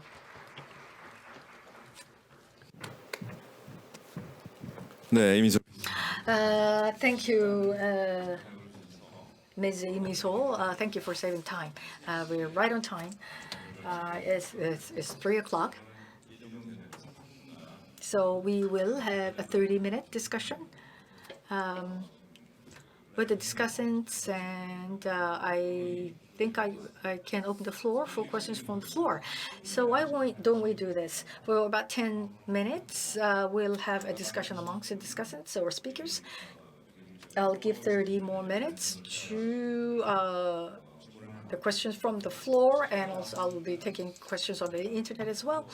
And if we have any time left, I'll open the floor for further questions. The last presentation left a very strong impression because it's most recent. So let's start there. The outcome of the experiment was very surprising. That in the Korean experiment, they were able to have feelings about the machines, and possible relationships can be formed between a man and AI. The experiment has many implications. Ms. Lee Mi-so, after seeing Lee Mi-so's presentation, I'd like to ask the two philosophers how they felt about it. Professor Kang talked about the capacity, reflective capacity, and he defined that as the defining essence of man, and that differentiates us from the AI. Whereas Professor Lee feels that we need to take that into consideration. The human, even though the AI may not be a same person as human beings, but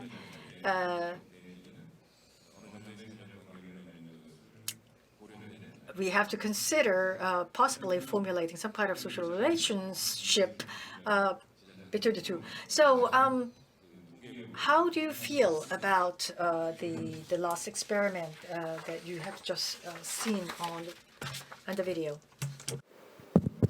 네, 제가 먼저 말씀을. Yes, let me respond to that first. Ms.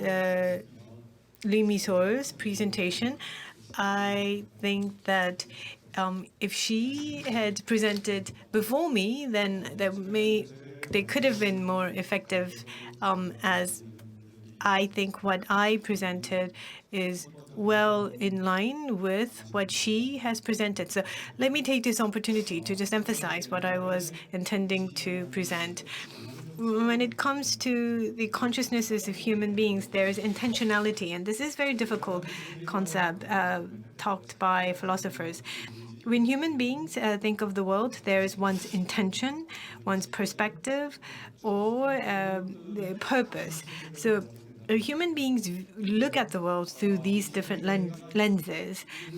And so there are these specific understanding of the world and the actual world. There could actually be a gap between the two in terms of the intentionality of human consciousness. In the 20th century, science is human-centric.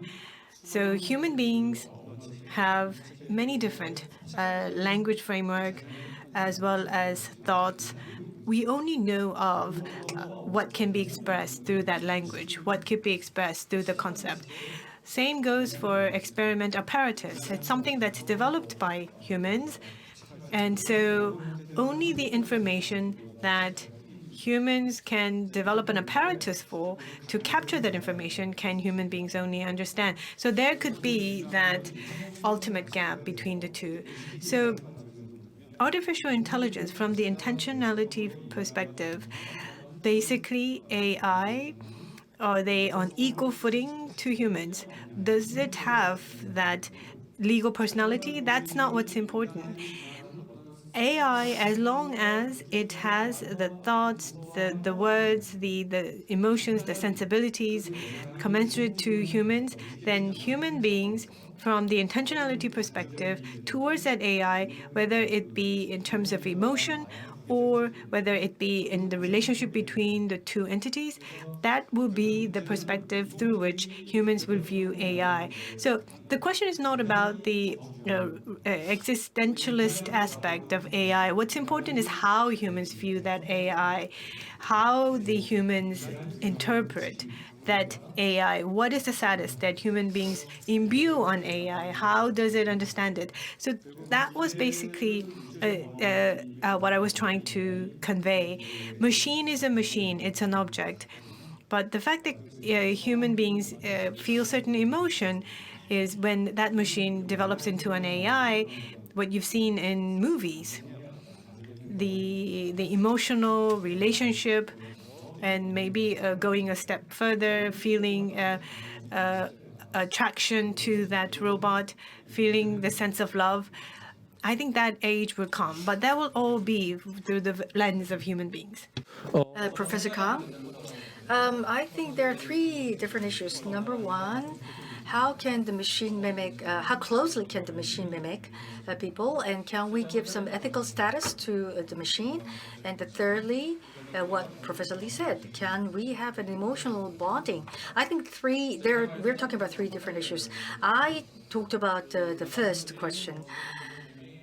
Many people say the AI will catch up with people, and it will surpass people, but as I said, the reflective capacity is the very essence of humanity, and that is not being realized in AI. I don't think that AI can do this. Well, actually, I cannot prove that that is impossible, but it's proving that it's impossible is as difficult as proving that it is. So, and ethical issue, I'll talk later, regarding emotional bonding and some kind of, I believe that emotional bonding or emotional exchange can happen, and it's possible because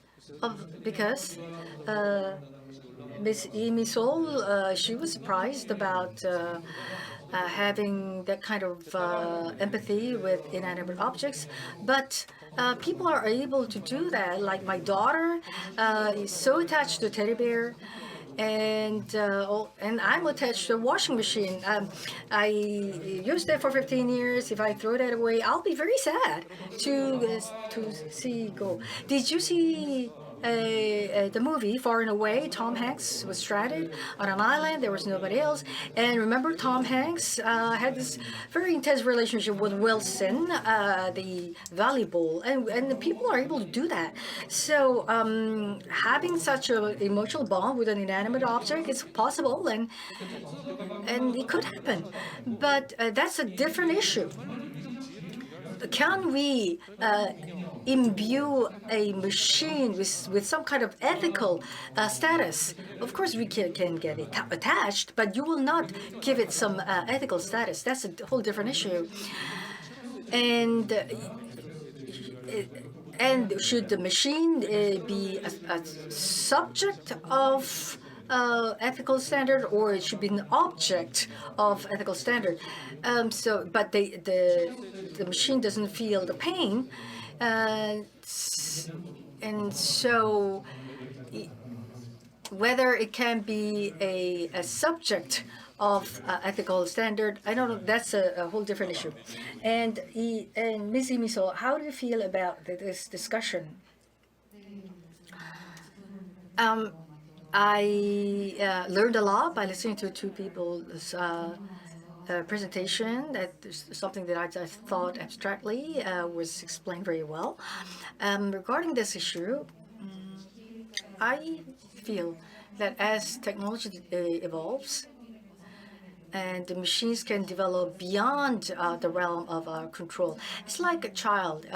I was able to have some dominance over the child, but after the child grows up, the child goes out of my control.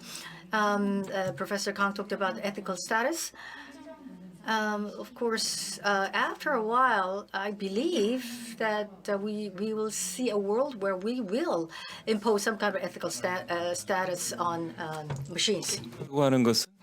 Well, thank you for that. But I think this came to my mind. Exchange is giving and receiving. But I think this, rather than an exchange, it's more of a bonding that you form. It's not really two-way. I don't know about robots. Basically, when it comes to sympathies, and AIs could start to show those properties, but that may be I guess, a technical way to create people to. It's like an illusion or a delusion.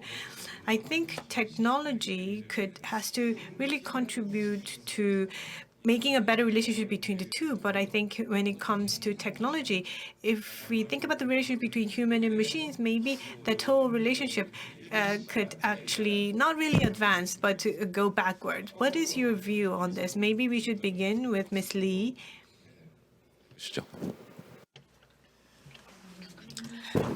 Thank you. People to people. So you're saying that people's relationship will be weakened as we focus more on the human-machine relationship. Personally, I think the relationship between people.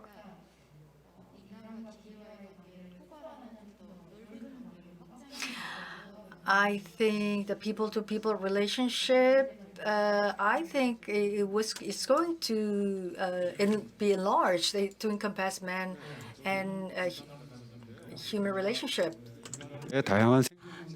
Same for me, because we respect, from an ecological perspective, we respect the lives of other living organisms. And if you look at Western and Eastern philosophy, Descartes' view considered animal as machines. But if you look at Eastern world, there's chi and there's reason, basically, which works on not only the world, but it actually exerts itself on the behavior of humans. So the properties of object world and basically that of human properties under the Neo-Confucianism, there is no big of a difference between the two. So I think the human relationship between two people, the meaning is going to become more deeper and profound. And also other organisms or other entities that form part of the society, it will expand to that relationship, and hence the human relationship is going to go deeper. Traditionally, we lived in a human-centric world, having that exclusivity of other organisms or other actors. I think with other actors that emerge from a multifaceted perspective, we would need to really, we would be able to see more profound definitions of the relationship between humans. Professor Khan? Well, I think there are both sides. Of course, focusing too much on machine, yeah, we might not be taking care of the people relationship. But I think, on the other hand, because there's machine, because there are machines, I think people's relationship can be improved. And I'm talking not just of the AI, the social media or in this virtual environment. We are able to communicate with more people than ever. And in the past, I just watched TV, but now the YouTubers, while they are broadcasting, they are able to communicate in the chat room. So it's not a face-to-face contact, but it's still a form of communication. So without the help of the machines, I think we would not have been possible. So I think in some ways the human relationship is enriched by the machines. And let's say not just the AI, but like because of the KTX, we can travel to Busan quickly, and we can have a diverse relationship. And if there's the airplane, they'll take us to different places and allow us to bond between people. So I think AI and computers, of course, it can be disruptive to people's relationship, but in some ways, the machines can help us in an unprecedented way to communicate. Thank you for that. We talked of AI as a ethical being and the actor of society. And one of the questions that I received through the SNS platform, why don't I read this question for you? Now, AI could be used positively, but it could actually be used for creating fake news. What about ethical guidelines and any training on moral and ethical rules? I mean, are there any training or education taking place on the use of AI on these topics? Professor Lee? Yes, as you asked, up to date, we've overly focused on the efficiency of use of AI and capability of AI. But after we experienced the shocking performance of AI systems, as the person who asked the question has mentioned, if AI is used recklessly and developed recklessly for the purpose of efficiency, that may bring about side effects. In terms of research and manufacturing and use of AI, there needs to be an ethical guidelines in place. Especially these days, we've also seen a concept called AMA, Artificial Moral Agency. There are multiple projects, AMA projects, basically generating an artificial being that will behave in an ethical manner. AI, to a certain extent, basically there are certain rules and guidelines that they would behave within. Just like Asimov, when he developed AI robot, he developed 3 AI principles, and from the very beginning prohibited the AI from doing certain things. For instance, do not kill humans. So these are prescribed rules which are embedded into the AI program from the get-go. So what are the ethical principles and ethical guidelines, moral guideposts can we program into the AI system, and can we educate and train? So those are, yes, definitely aspects that are being considered in developing AI technology. So to have an ethical AI, maybe not to the sophisticated level of humans do, but at least so that the AI can coexist in the society, the AI will be programmed with those ethical requirements in its system. Ms. Lee or Professor Kang, who wants to go first? Yes, I think that was a great explanation of the legality and what's happening. As Professor said, a priori coding or AMA can play a role. But as I was interviewing the scientist, what happens when AI creates an AI? Maybe that we won't be able to control such AIs. So Hasabe's or Elon Musk would say they can come up with regulations or rules separately for such a case. Professor Kang, I know you have a lot to say. No, not really. The ethical use of AI would be important, and also in the long term, can we build an AI that can make ethical judgments? In other words, build an ethical AI. That's a very big question. I know many studies are being done, but most of the studies are still in its infancy. Can we make the AI to make ethical judgments and make right decisions? That'd be a big challenge indeed. And when we use AI, it's important to use it in an ethical way. The biggest issue is making decisions based on big data. We use data a lot, and we use a lot of mathematical analysis, and we believe that data can be unbiased and fair, but that is not the case. So the quality of data is important, garbage in, garbage out. So AI's learning pattern is just like that. There's this famous case in Google. They did facial recognition test, and the AI tagged female black women as gorilla.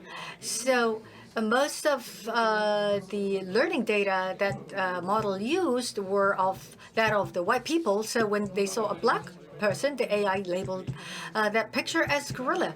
So the input data must not be biased. And that's a very difficult issue. And also, regarding deep learning, the current AI is different than the past. In the past, the programmers knew why AI made such a decision because he or she programmed it. But in deep learning situation, the AI creates its own algorithm. So the programmer doesn't know why that decision came to be. So let's say you are trying to give a bank loan, or there's a legal judgment. It seems unfair, but AI won't be able to explain why. So the fairness is an issue, and the transparency is another issue. So in EU, they said the right to explanation was a new concept, and also AI that can be explained was another concept that was emerged to rectify this situation.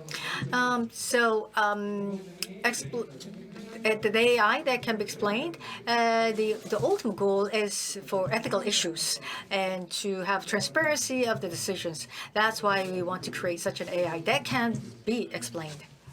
굉장히 중요한 문제. Yes, I think it's very important. We need to distinguish two problems. Basically, the rules, that's accepted by human society, if we could embed it into an AI and automate that. But strictly speaking, can we call that ethical? Can we call that really the moral standard? And as Professor Kang mentioned, the reflective capacity that you've mentioned should always be also be connected to this. Truly, the personality should be able to have that reflective capacity rather than just following a discipline, a prescribed discipline, and be able to reflect on whether one's own action could harm the others. But AI of today, from formal development to deep learning, the current form of AI cannot implement or cannot really embody that reflective capacity, so hence cannot be an ethical being. But from a customs perspective, all the social norms and rules that human society accepts, we can embody and implement those the codes in an AI system. I think Professor Lee, maybe you wish to respond to that or challenge that. Not necessarily a challenge what you've said, but AI robot, can it really become like a human being? Can it really have the same status as humans do? And what is the difference between AI robot and human beings? So that's one thing.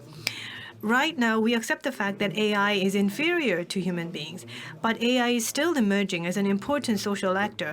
There's an AI judge helping with the legal process. There is also AI assistant for the doctors.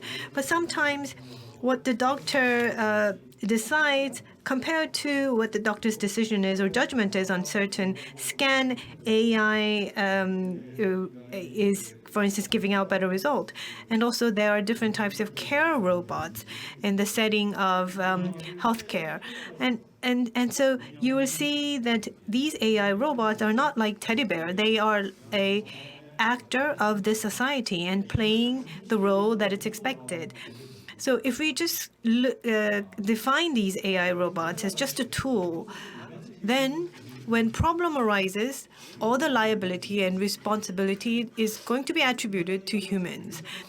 But if you think about deep learning, which is a voluntary learning mechanism, will human beings be willing to assume the responsibility? Especially if a strong AI is developed, they can engage in ideological thinking. At this point, it's weak AI, and they cannot engage in ideological thinking. Human beings, they look at certain images, and they can make that into an idea, and they could look at some new images and know what that image is. But for AI, they need to be learned on thousands and tens of thousands of data, and later on, when they see an image that has a similar pattern, will recognize what that image is.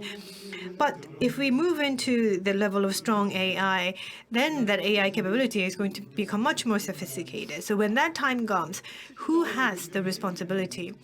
Of course, if the liability is clearly on human beings, then that it will be fine, but there will be gray areas. In that case, there is a vacuum in terms of liability. From a social perspective, whether it be machinery or animal or any intelligent machines like humans, when they form certain relationship with human beings, there could be different perspectives, but there would be a lot of social issues that will be triggered. And we need to have rules and norms in place to govern over that. In the past, we have cars that got developed, and yes, we have all the rules for it, but now it's humanoid. Saudi Arabia actually gave out citizenship to Sophia, the robot. In 10 years' time, in 30 years' time, who knows, there will be more robots that actually have a citizenship. So we should not consider these robots or AI as just a simple tool. We need to be able to come up with a moral status or ethical status or social status and give that to these actors because they are an important part of the society. We need to have a framework in place. So what we're really thinking hard about is I really hope that a lot of people think more about these potential implications. So when it comes to categorization, I mean, AI, it's very clear. AI cannot become human beings. So we now need to carry on the discourse from a new perspective and think of it as AI as part of our daily life. I think daily lives. I think that should be the focus. Yes, we are going to have to wrap up.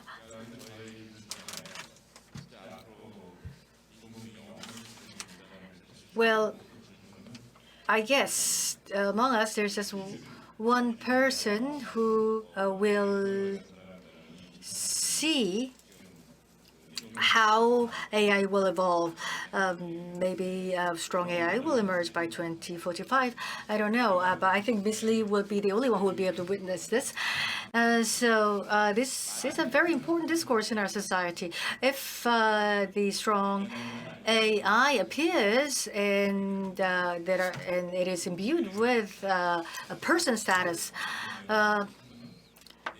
what will happen? What would you say in that age or post-human era? I'd like to know what would you like to say to that situation.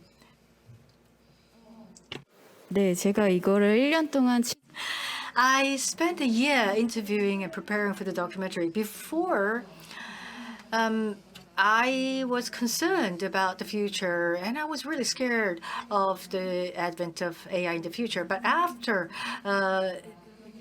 filming the documentary, I realized that our technology is not there yet. And I was able to enjoy the technology more, knowing that. And a strong AI or for post-human, I don't know if I have any messages for them. I'd like to say, hurry up so that I can experience the advent of strong AI and that post-human world before 2045. I like to experience this in my lifetime, and I hope that the panelists and the professors, I hope that you'll be there to experience it with me. Thank you. I've given up, but with her message, I hope that strong AI, the age of strong AI will come more quickly so that we can experience that day as well. Now we have to wrap up our discussion. I'd like to thank our three speakers. Thank you very much. Please give a big round of applause, and please give a big hand to our moderator, Professor Lee Jong-kwan. This was a very exciting session, and the word human just became very, very special in this session. And it was a very insightful discussion that we have heard about the post-human age. So we conclude this plenary session, and we need to rearrange the stage, and we will resume our plenary session at 3:40. Thank you.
the discussants right now on stage to that forum. So the topic of this plenary session is Ask AI Leaders Where to Go. So we see a lot of convergence in our society with AI. So if you're not familiar with AI, many people would feel threatened and concerned about the future jobs. And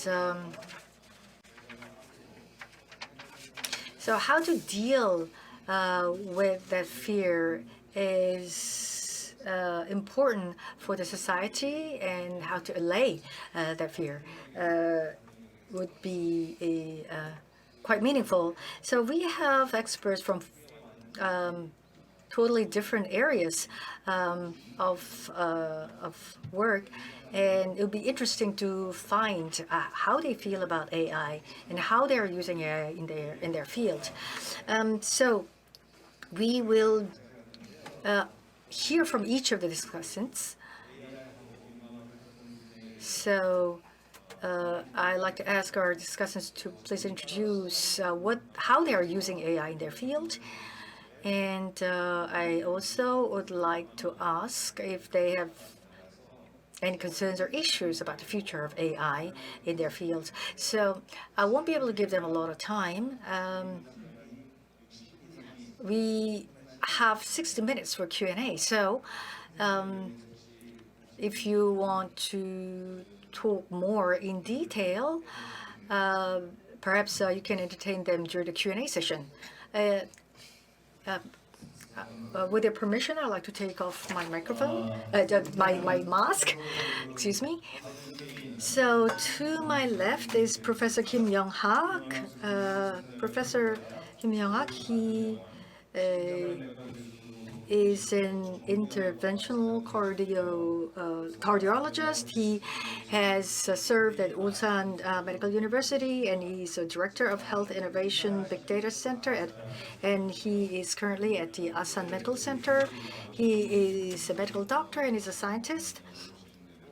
And he also works at Asan Institute of Life Science. And he recently received a Future Innovator Award. So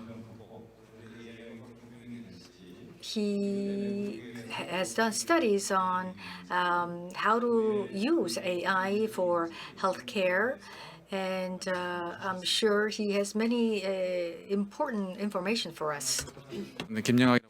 Yes, good afternoon. As introduced, I am Kim Eun-hae from Asan Medical Center. I am a medical doctor. I'm a clinical doctor, and I look after my patients.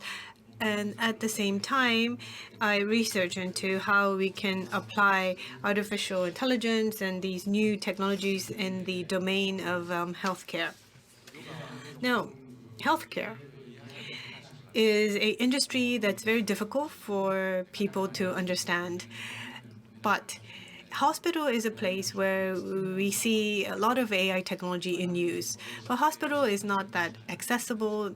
Lay people, it's difficult for them to access information. But let me take this opportunity to just give you an update and brief you on what's happening on the healthcare institutions side. You see on this slide, when we talk about healthcare data, there are different types of data that's held by insurance companies. And as you know, mobile devices generate health-related data. And also there are data that's owned by the patient. There's genomic information. There is hospital medical record. And also there are different types of information relating to the environment. So there's environmental data and familial data as well. But the biggest change that we see is the digitalization trend. So all the data is being captured based on the computer system. And with that computerized system, new medical methods are being invented. And there are a lot of efforts that are being put in for that. And really at the highlight of all of this is artificial intelligence. When it comes to healthcare and medical artificial intelligence, there are actually three categories. First group is being retrospective. Let's say global population is couple billion, and how many people have hypertension, how many people are affected by COVID, how many people are suffering from a famine, etc. So there's the retrospective analysis, and also forecasting aspect. How many people are prone to get heart disease? How many people are prone to get COVID-19? Third area is in the domain of discovering new research, discovering new drugs, etc. So AI is being used on all of these different domains. To look at a little more more segmented and more granular categories, we've seen a lot of industrial advances and a lot of achievements on the research and development side as well. So let's take a look at the new drug discovery. With COVID-19 treatment, there's been a lot of treatments that's been mentioned, but most of these drugs were formally developed not with COVID-19 in mind, but they were developed for treating other disease. But now these drug ingredients are also being studied to be used for COVID-19. So you could use AI technology to really shortlist the candidate ingredients. And this morning, I heard that personalization is an important buzzword for AI. So also in the realm of healthcare, personalized care is an important technological segment, and also human resources management. I mean, we have limited number of human resources. How can we efficiently manage these headcount? And these wearables like Galaxy Watch and other wearables, there are sensors that are embedded. How could we effectively use them for healthcare purposes? So those are all the domains relating to AI research. So AI is used for treating not just individual patients, but for the betterment of the global health.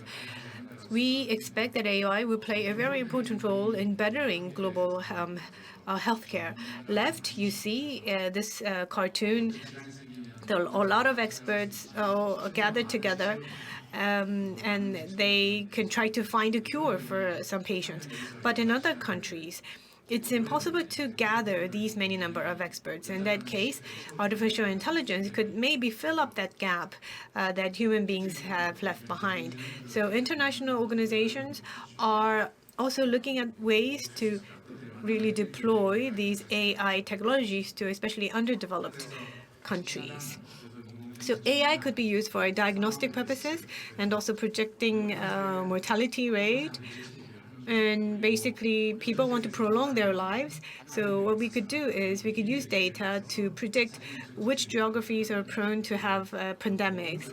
And also from a public health perspective, how can we reduce chronic disease? How can we reduce the occurrence of cancer disease? How can we protect people from natural disasters? So all of these aspects can really converge with the database and could really help with the betterment of global health. Thank you.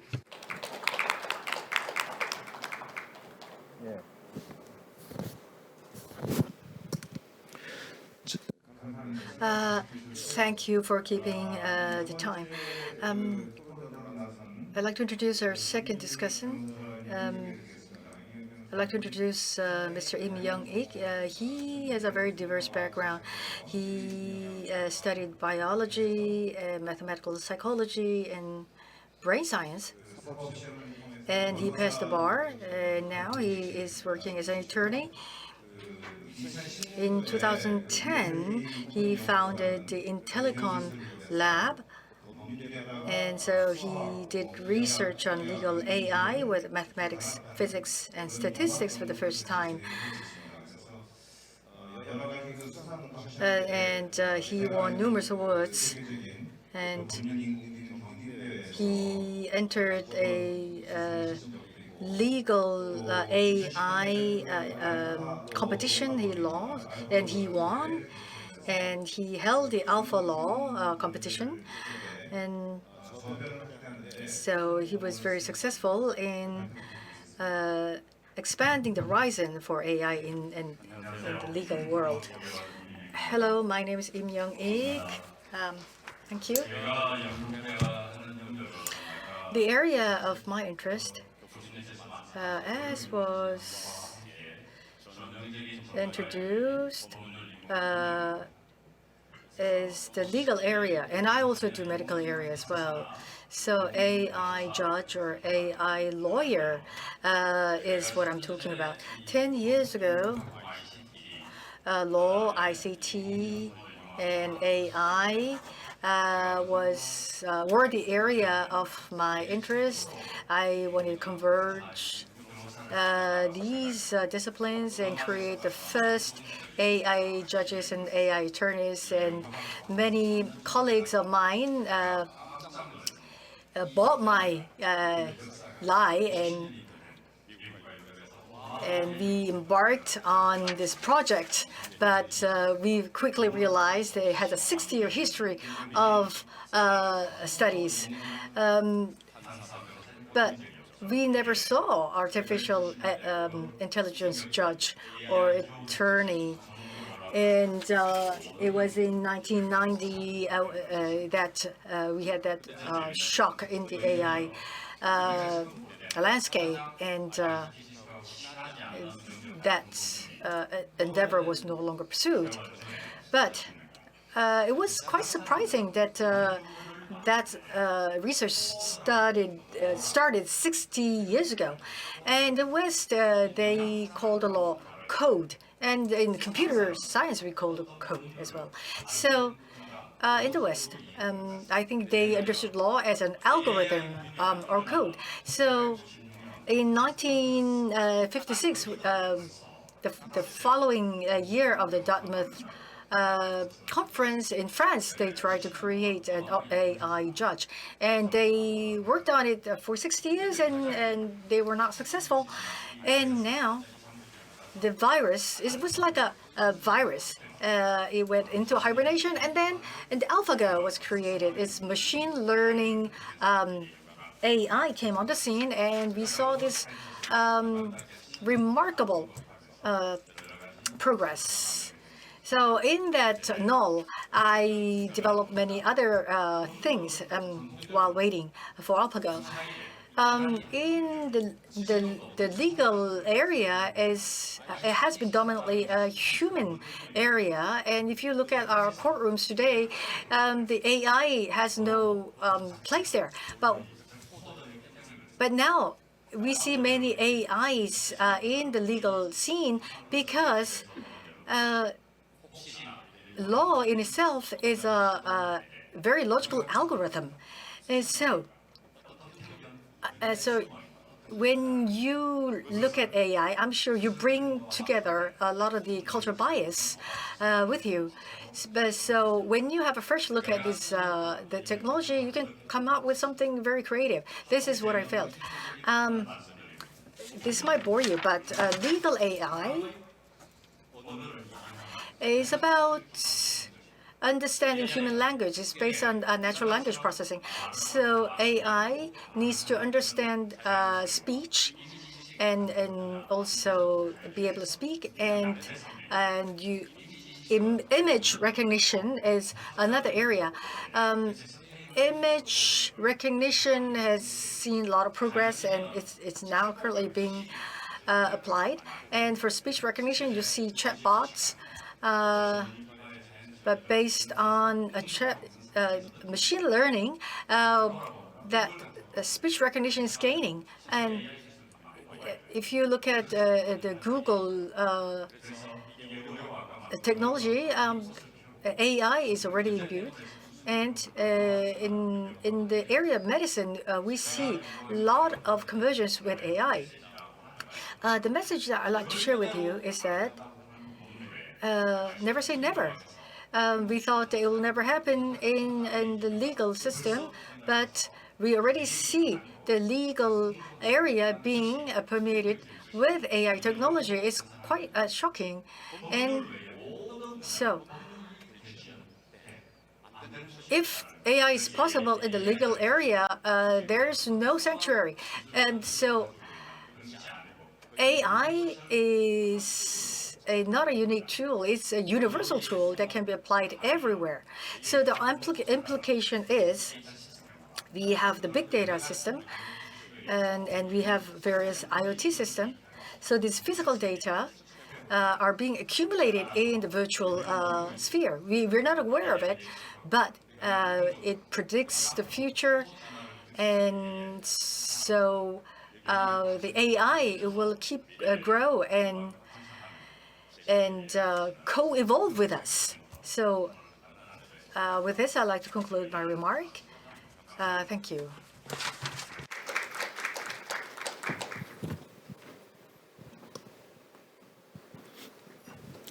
예, 다음은 세 번째. Next, I would like to invite our third speaker from Shinhan Bank, Dr. Jang Hyung-gi from the AI Competency Center. He has background in the IT industry, and currently he heads the AI Competency Center at Shinhan Bank. He used to work at the software center at Samsung Electronics and developed Pada phone, and IBM center. He led the various different technological initiative, and recently IBM Watson, there's a query Q&A system, and he was in charge of a localization project at SK Telecom. So he has experience in bringing research output into a commercial and industrial application. And since 2018, he has been heading the AI Competency Center and is in charge of R&D at Shinhan Bank. Good afternoon. I am Jang Hyun-gi. As introduced, it's only been 3 years ago that I started working at the financial industry. I've worked in different industries before that. As mentioned by previous speakers, AI and its application is now becoming much more prevalent. I would like to share with you what's happening on the financial industry, but because of the time limit, I won't be able to cover the entire base. But I would like to share with you the road forward and would like to also emphasize why data is important.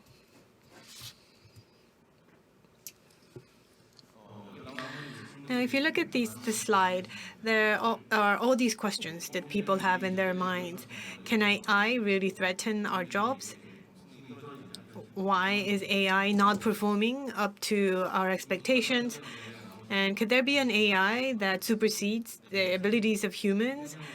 But if you look at AI, I think there's a bit of a bubble. And the articles that we see from the mass media are to a certain extent misleading. People have seen AlphaGo, and I think when it comes to AI industry in Korea, people seem to think too much of AI. There is a bubble at this point in this whole concept of AI. So I just wanted to share with you these questions that people raise on AI, and I think we will be able to confront these questions as we develop AIs and as we evolve AI, and it's also during the discussion of our panel. Now, to understand artificial intelligence, we have to first understand the general intelligence. According to CHC intelligence theory, basically individual intelligence is the combination of each function. Basically, language capabilities and deduction capabilities, memory capabilities, all of these come together to create general intelligence. Because there are some people who excel in a certain domain versus others. So we can say that intelligence does not develop evenly across all of these functions, but certain people seem to excel in specific categories. And basically, this is the framework based on which the architecture for deep learning and artificial intelligence is developed. So the same structure for general intelligence is mimicked at artificial intelligence, and there are different layers. There's a fundamental layer which comprises of machine learning and the expression of knowledge. So these two have been competing with one another and have been advancing. And as of today, machine learning is actually leading that trend, and there is audio, video, and data processing. And each of the pillars, they're all developing separately. Basically, the application that goes on top of the pillar that had evolved the most is going to be serviced most recently. So we're now up to the second layer. And then the problem is the third layer.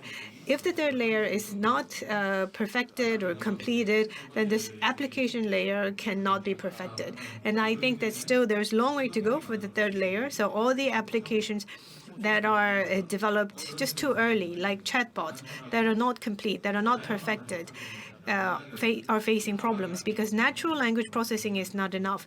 These systems has to be able to understand the context. So when all of these pillars develop evenly and when they combine in a most optimal level, can AI then be equipped with capabilities that could supersede that of humans? I'm sure you've heard of neural network and different layers. You see all these layers that are very intertwined and interlinked, very complex in a very complex structure, and there's an output layer. For AlphaGo, we understand that there are 9 different layers, and there are all these nodes and lines, and this represented different weights. Based on the input, there are different weights that are given to that input number. So deep learning is comprised of multiple layers, and there are more number of nodes and connections. So compared to the past, we're doing a better job at making these deep neural network. So with the development of AI, GPT is receiving a lot of interest.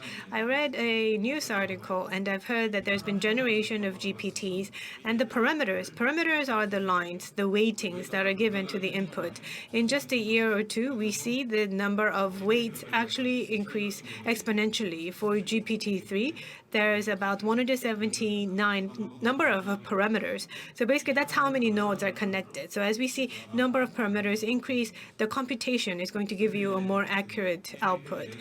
So if you look at OpenAI protocol, basically their objective is to create 100 trillion parameters by 2032. Still, there's a long way to go until 2032. There are about 100 trillion synapses in human beings' neural network. So if for us to actually achieve that level, it would take some time. Just by connecting the synapses or parameters, can we create intelligence? Maybe not, but still it will take quite a bit of time for us to actually create that many number of connections. So how is AI applied in the financial industry? We developed chatbot providing 24-hour call center counseling, and if people call in for inbound calls, we can provide answers to questions. And during the risk and underwriting process, AI could help on investment through robo-advisors and also law, reg tech, and also document processing. These are different areas where AI could be applied. Now, there is a risk management system that could actually replace the loan officers. And also, we think that there are many areas that AI could serve the financial institutions' different functions. That could mean that people who used to work in these jobs could actually lose their job. Then how can we overcome that problem is also an area that begs for our discussion.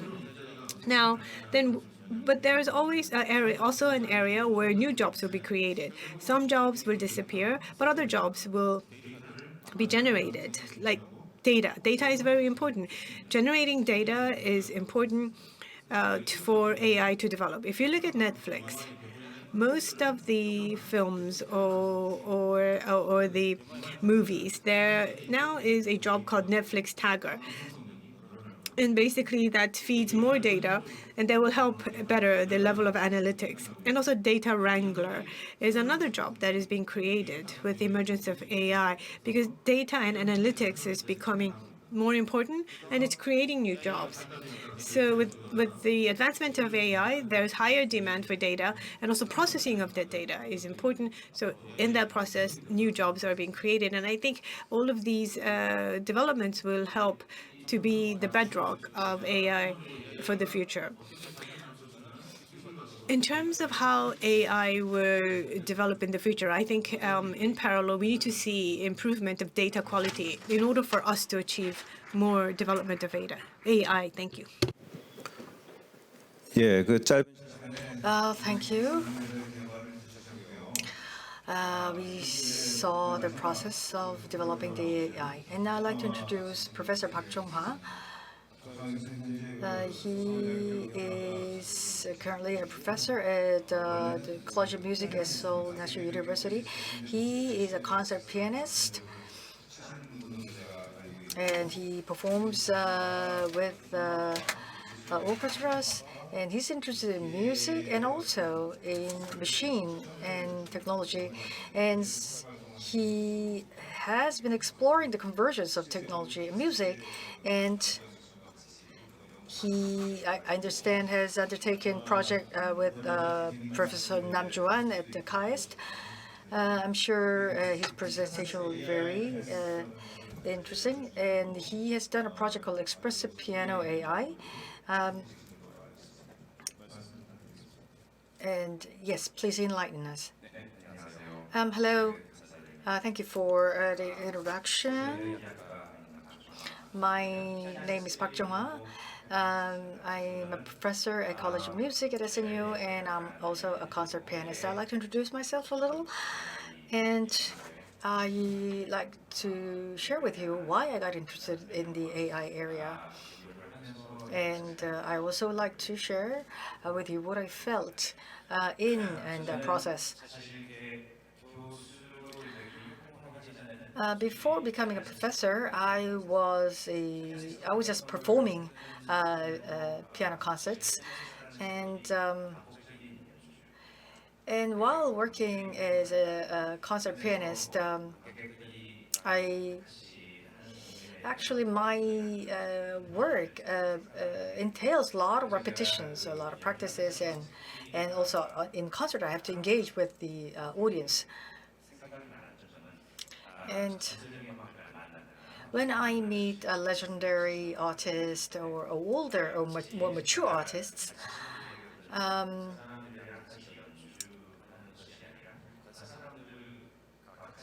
what was most impressive to me was not performing with them, but just talking with them. The older, mature artists, they have been concert pianists since the turn of the century. So the artists will share a few episodes and anecdotes, and it was very interesting to hear the sentiment of that time. So through the conversation, I was able to extract a lot of information. So when I started teaching at Seoul National University, I actually was working in the field and teaching at the same time. So I was able to make some interesting observations in the field. And I got to think that when the senior artists pass away, very valuable information and knowledge will disappear. So I wanted to capture that and accumulate that as a future asset for posterity. So I met up with Professor Nam-Juan of Coexist, and we worked on this project called Expressive Pianist. And when I was proposed of this project, I was really excited. So when we started this project,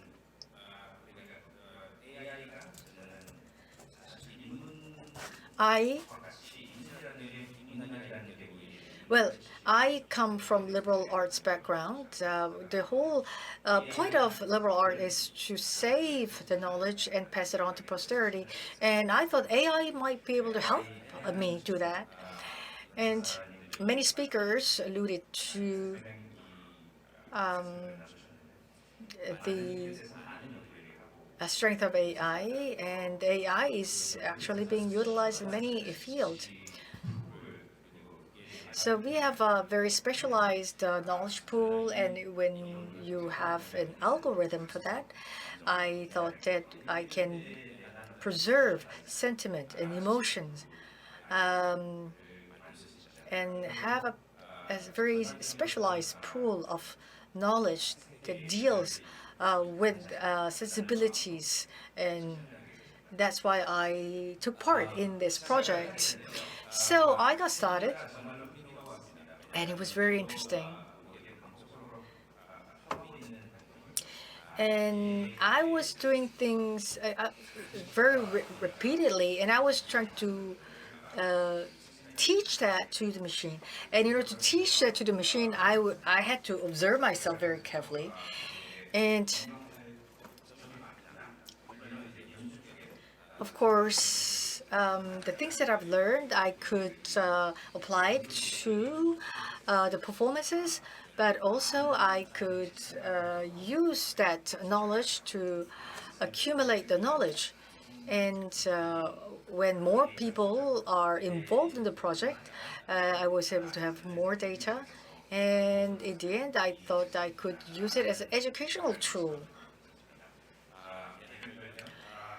For instance, let's say I input the score to the machine, and I teach the machine how to interpret the score and how to play the score.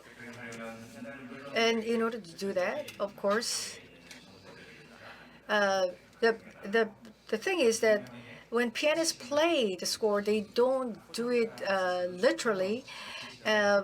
The score says forte, but sometimes I don't feel like doing that, so I would not play it that way. So there will be a lot of imperfections, and that's what makes the performance unique and I guess quote unquote human.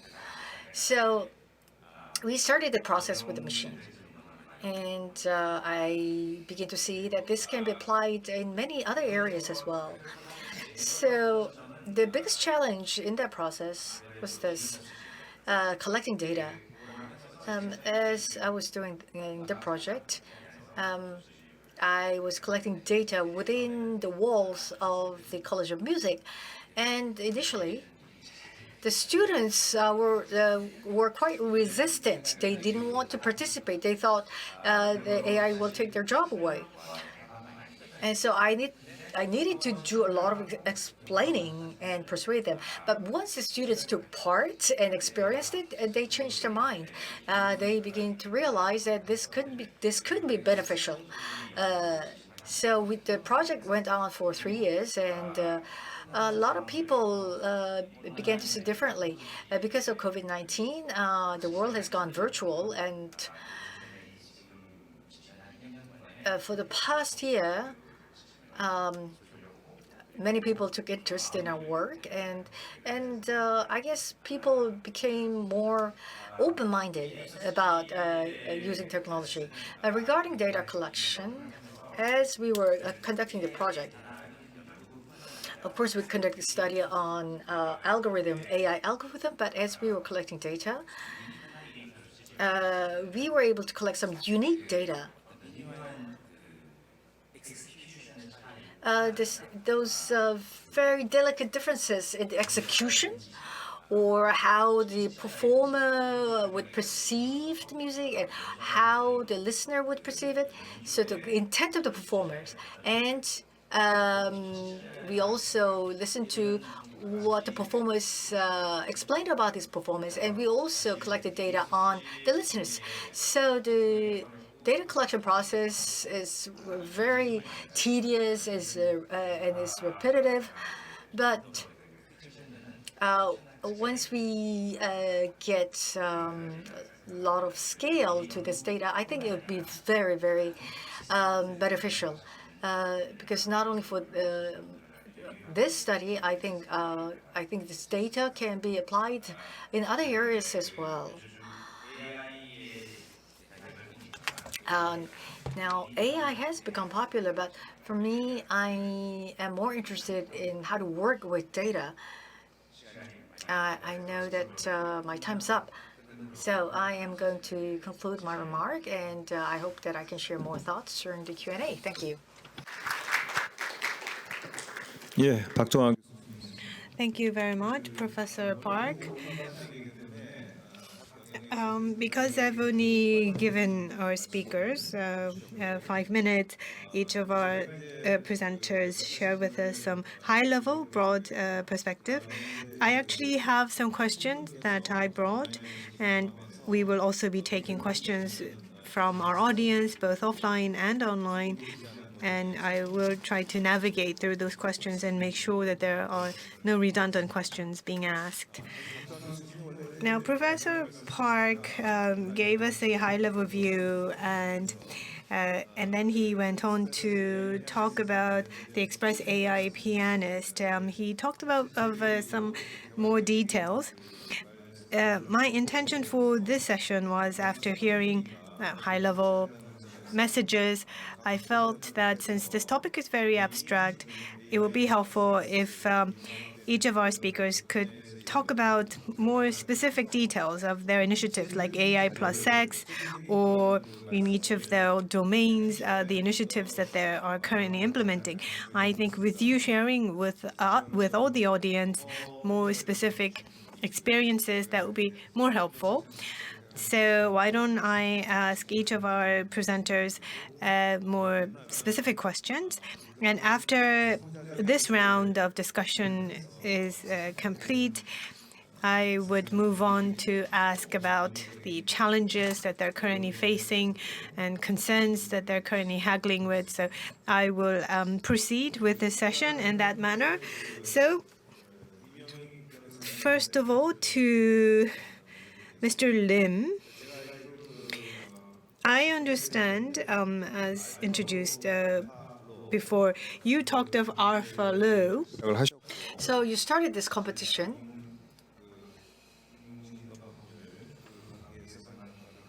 And so you have made many progress deploying AI in the legal field. So could you give us more specific examples?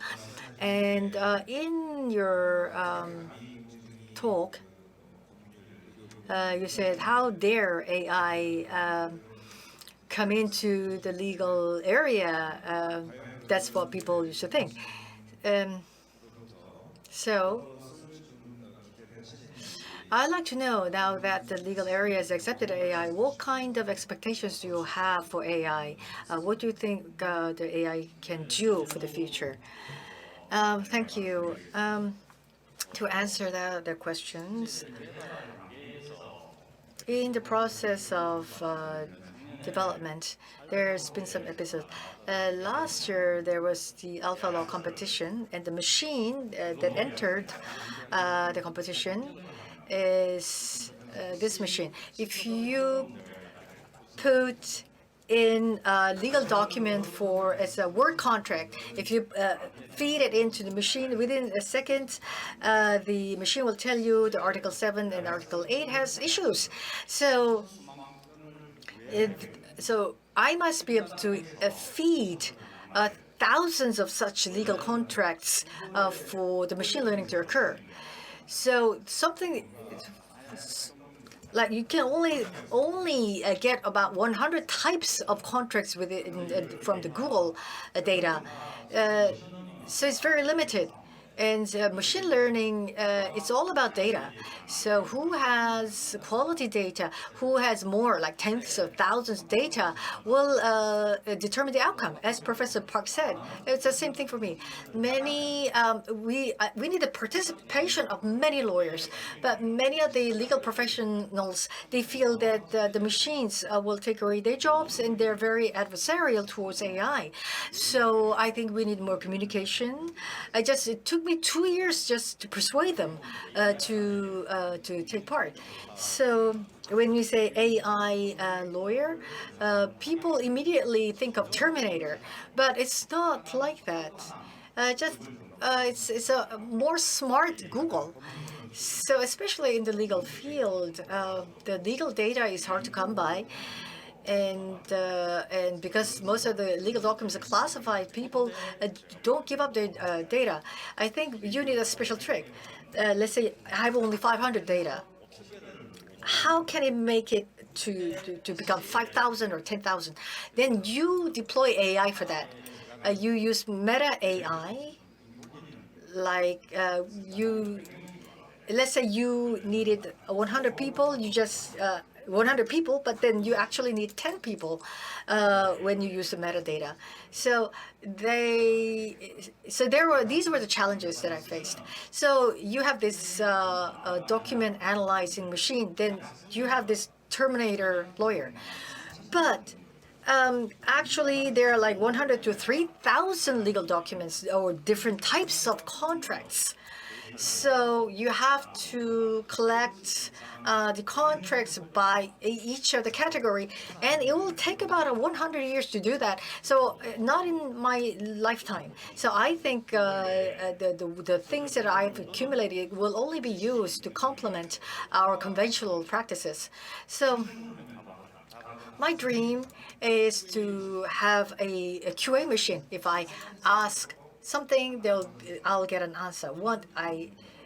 So I am dreaming of a AI lawyer that can answer questions. You can give one question and it'll spit back one answer. So, like Wikipedia, we need to feed in tens and thousands of documents. We've been doing that for 5 years. And after 5 years, I think the machine is able to answer questions at like a freshman university level. So it's very, very tedious and a redundant process. So it's an ambitious goal, but it doesn't make sense business-wise. So don't follow my road.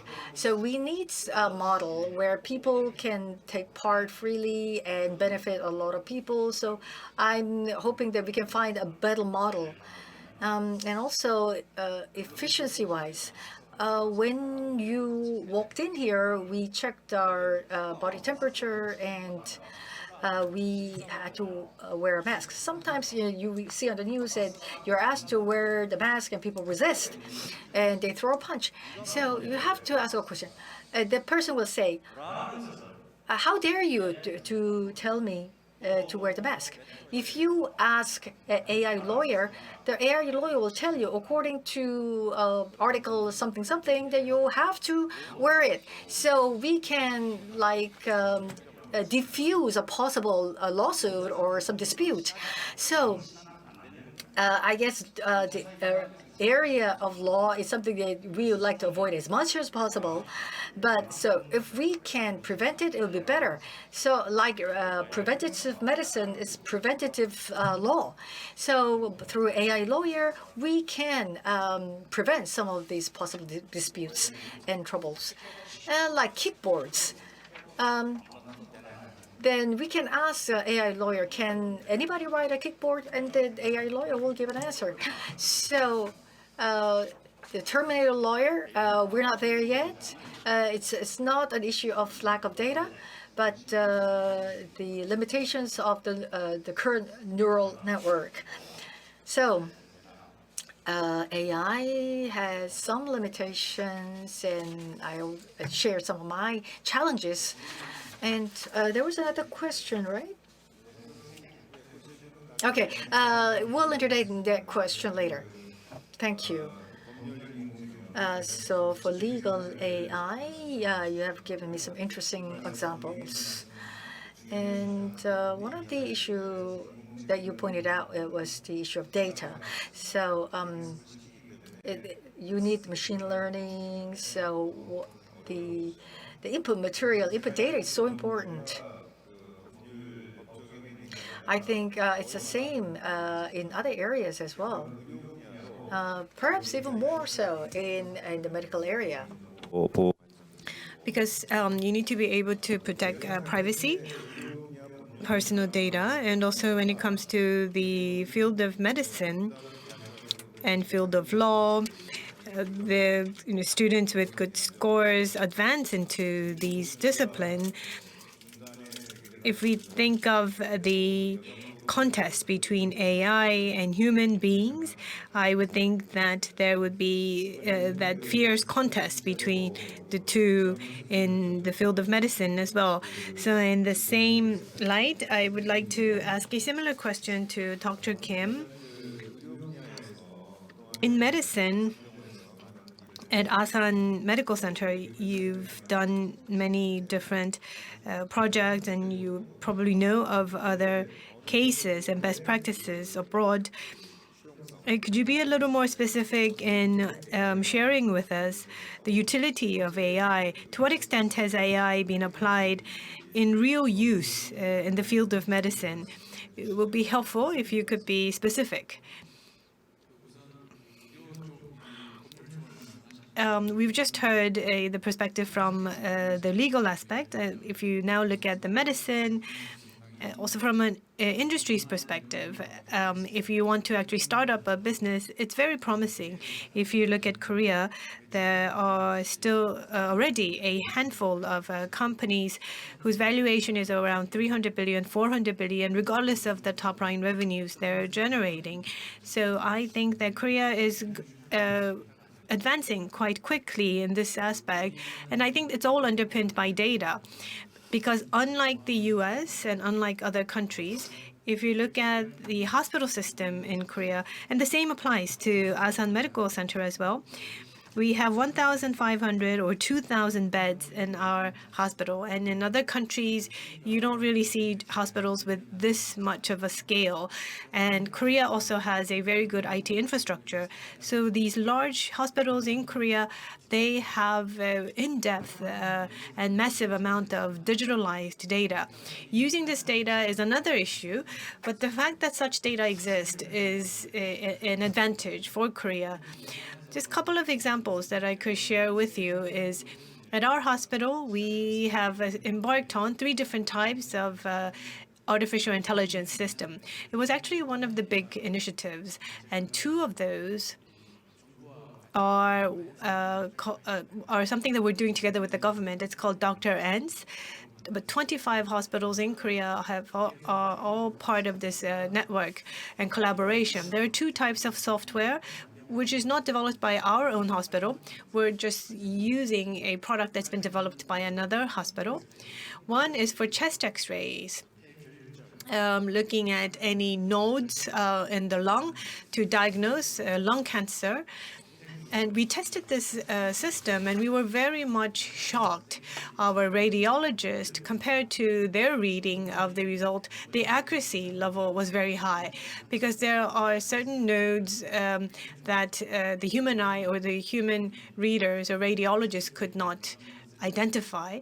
But this system has shown very high precision, and we will be using this in our health checkup center starting next month.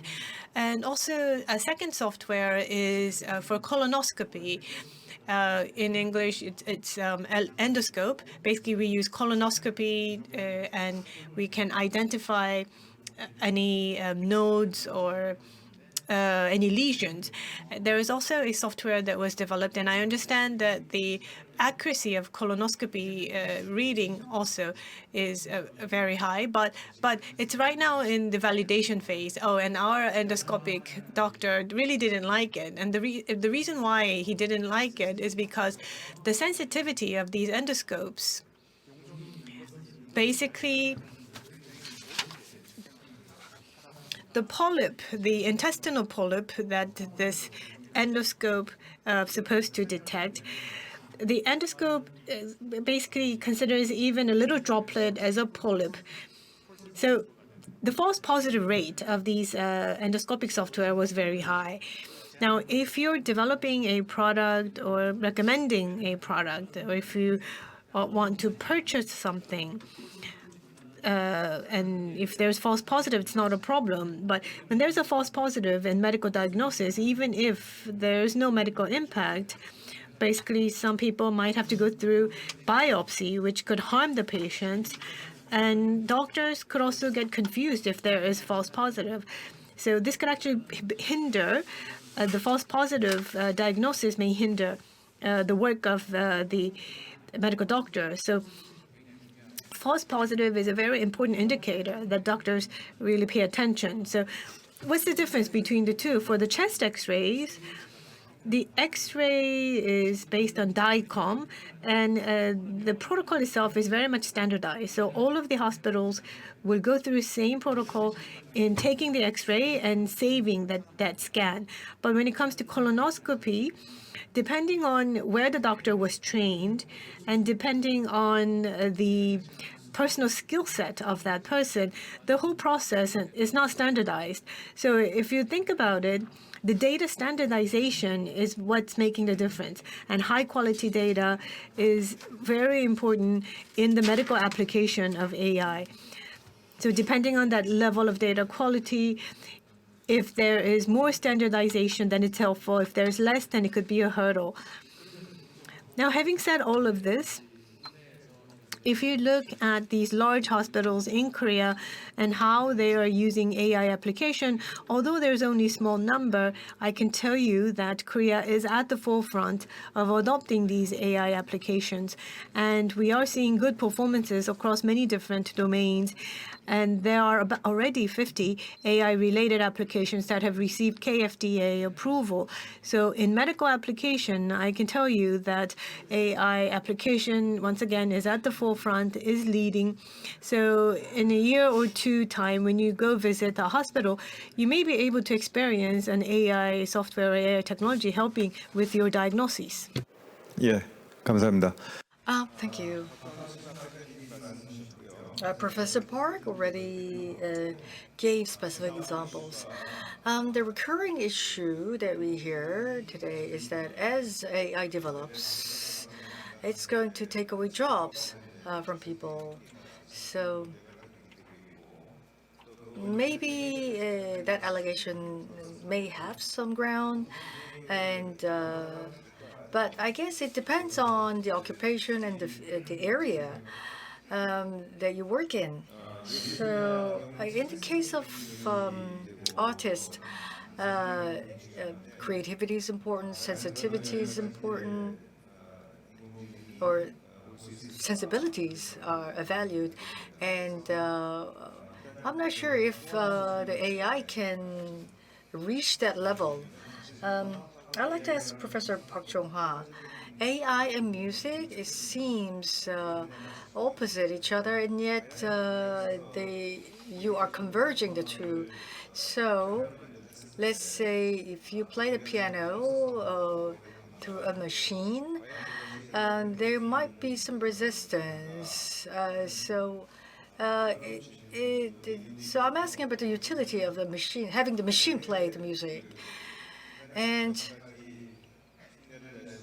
if the AI can mimic human emotion, and if there's a AI player that can emulate such artistry, I'm kind of saddened that that we have to give that up to the machine. So how do you feel about that? And also related issue is that we got a question in the chat room. In the AI, the ability to explain is important. AI might seem that it's making a smart decision, but explainability is important. Like in the area of medicine and law, it requires more explanation. We need AI that can explain. So I hope that other two speakers can answer that. So my first question goes to Professor Park. What do you think? Yes, we all always thought that art and creativity was a uniquely human domain, especially the classical music. The transfer of knowledge also was always from a master to its apprentice or to students, like the famous sitar player in India.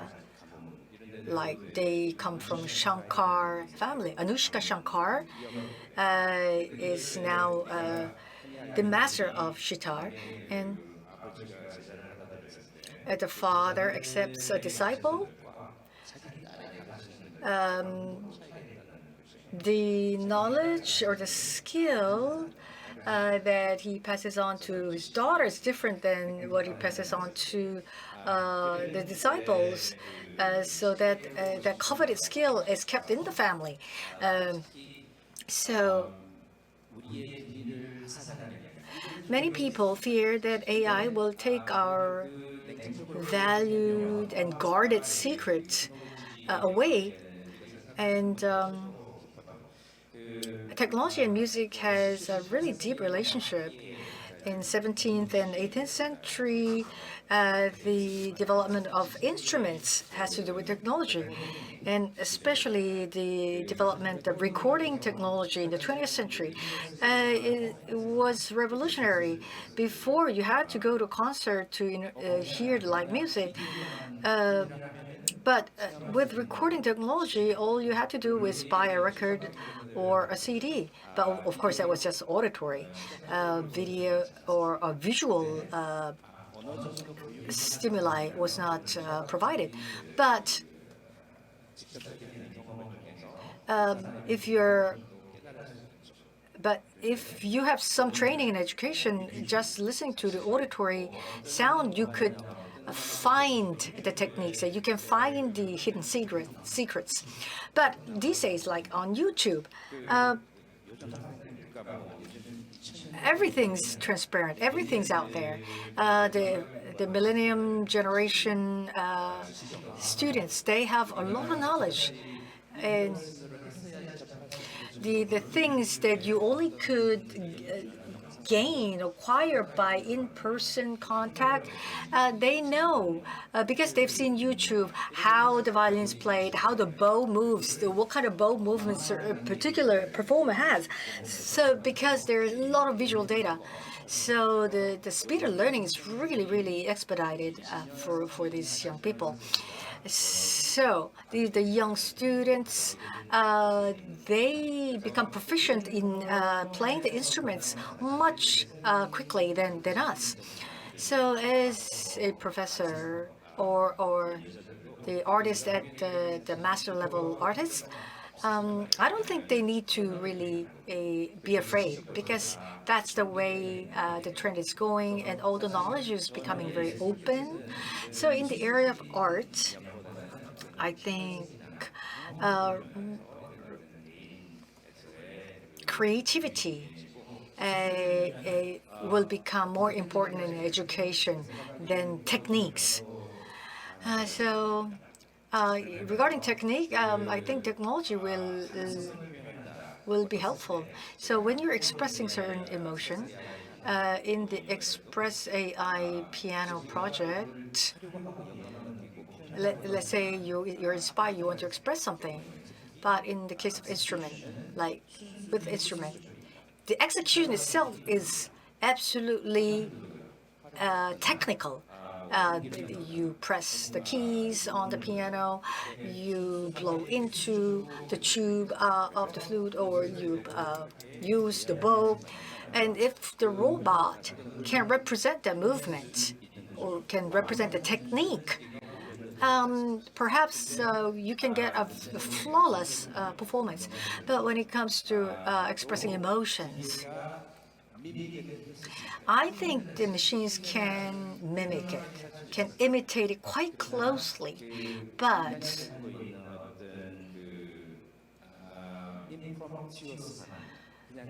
let's say some extratemporaneous insight of certain impulse that you get at artists on stage.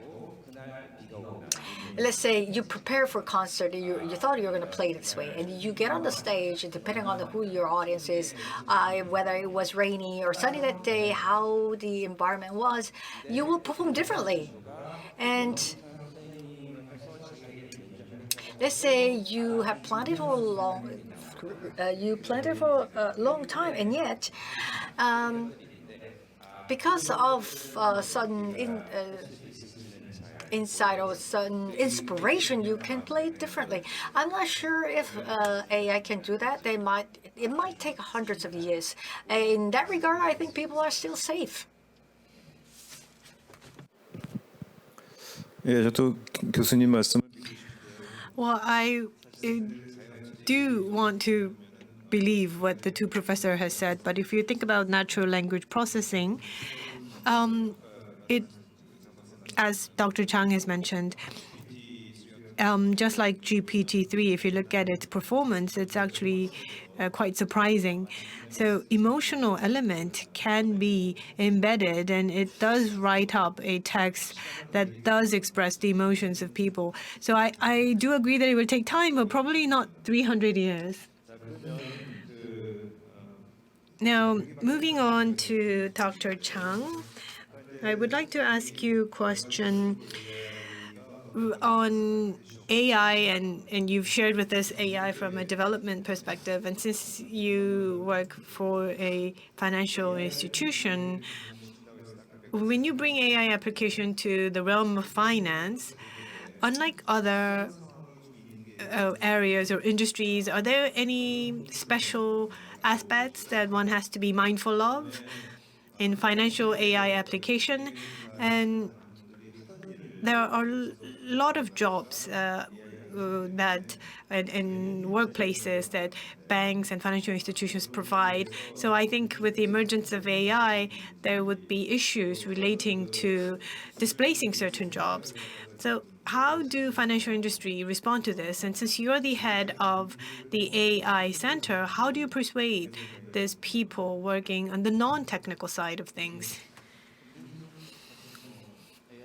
If you look at financial industry, we are seeing a wave of AI applications being used.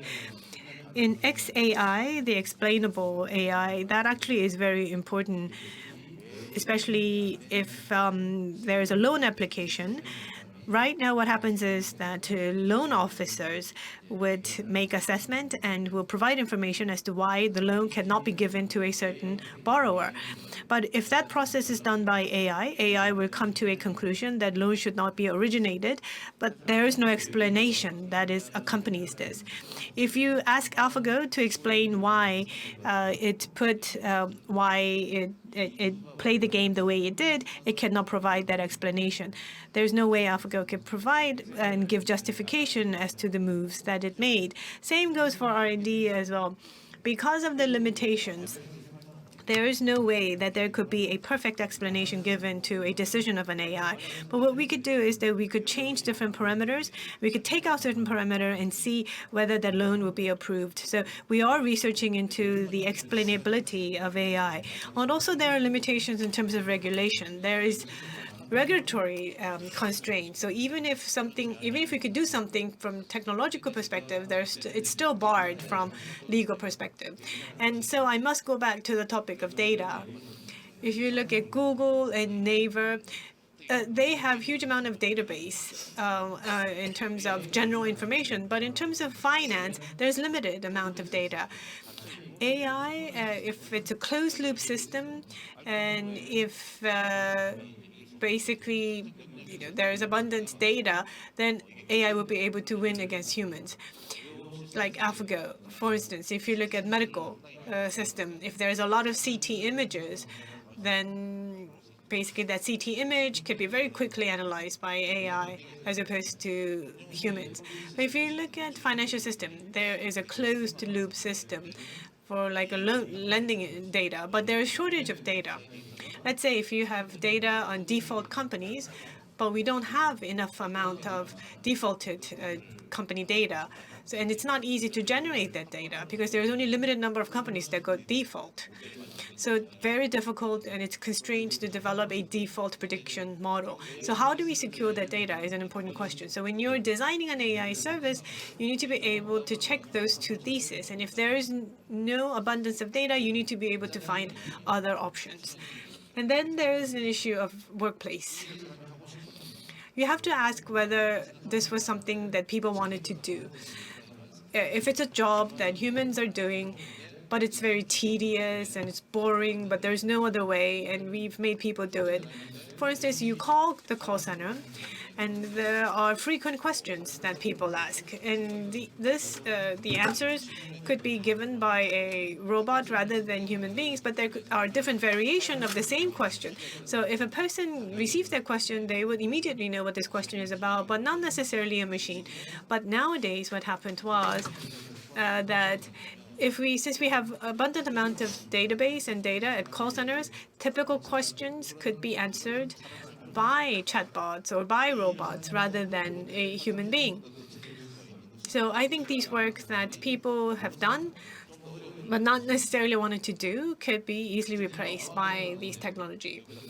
Now, outbound calling. the scenario is very much fixed. It's for marketing purposes or happy call. After a contract is signed, you basically call the customer to know their satisfaction. So AI could ask a question and receive answer and can respond accordingly. But when we get inbound calls at the call centers, there are so many different unpredictable scenarios. So in that case, human intervention is required.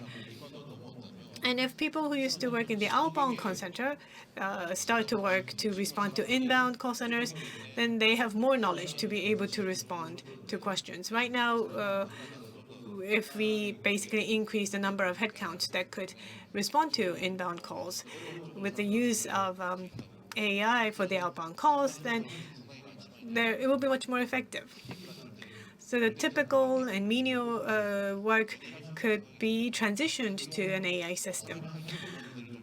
So once again, we are starting off to replace this type of work that people hesitate to do.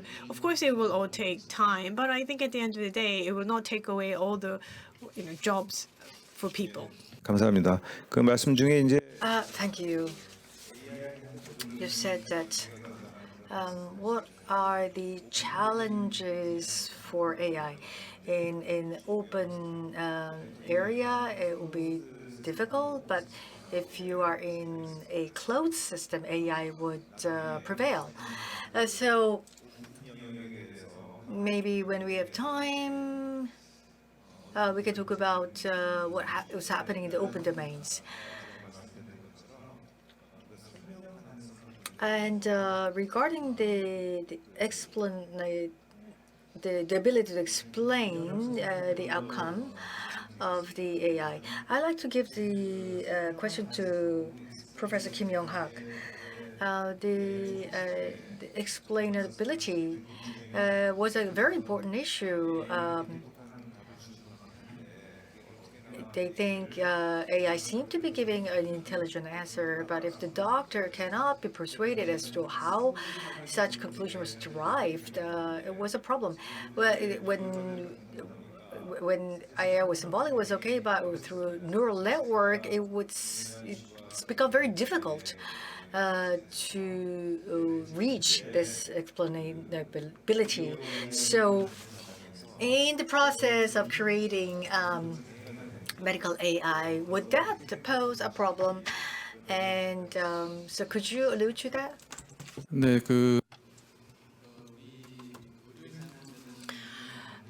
Yes, there are many different types of data in the field of medicine.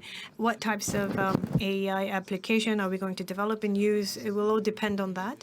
If you look at chest X-ray example, and basically a system which helps to identify nodes, true positive, true negative, false positive, false negative, all of that are well aligned. So explainability from our perspective is not important because it's very accurate.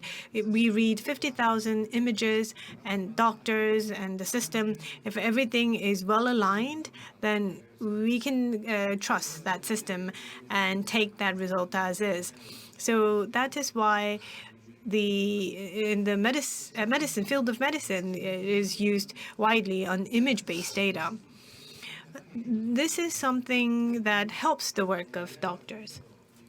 So for AI to be more widely used in medicine, there were, for instance, doctors who predict that this patient is going to have a heart attack the next day. This was based on one's gut feel, the sixth sense, but we could make that more scientific. Now, for a heart attack to take place, there are multiple variables. Weather could have an impact, but we don't have the weather data in our system. Let's say we expect heart attack the next day, and that was an AI system that predicted it. But let's say the heart attack cases rarely happen. So if you predict that it's not going to happen, then mostly you're going to get right. And let's say usually if there is a heart attack person, someone prone to a heart attack, then there is a lot of commotion by the doctors. So in that case, the AI system is not really looking at the patient's conditions, but looking at all the environment-related movements or data. So this is a type of thing where it will not be appropriate for AI to be used. one person mentioned taking in, eliminating certain parameter, adding and subtracting. So we try to add and subtract certain parameters to gain at that explainability.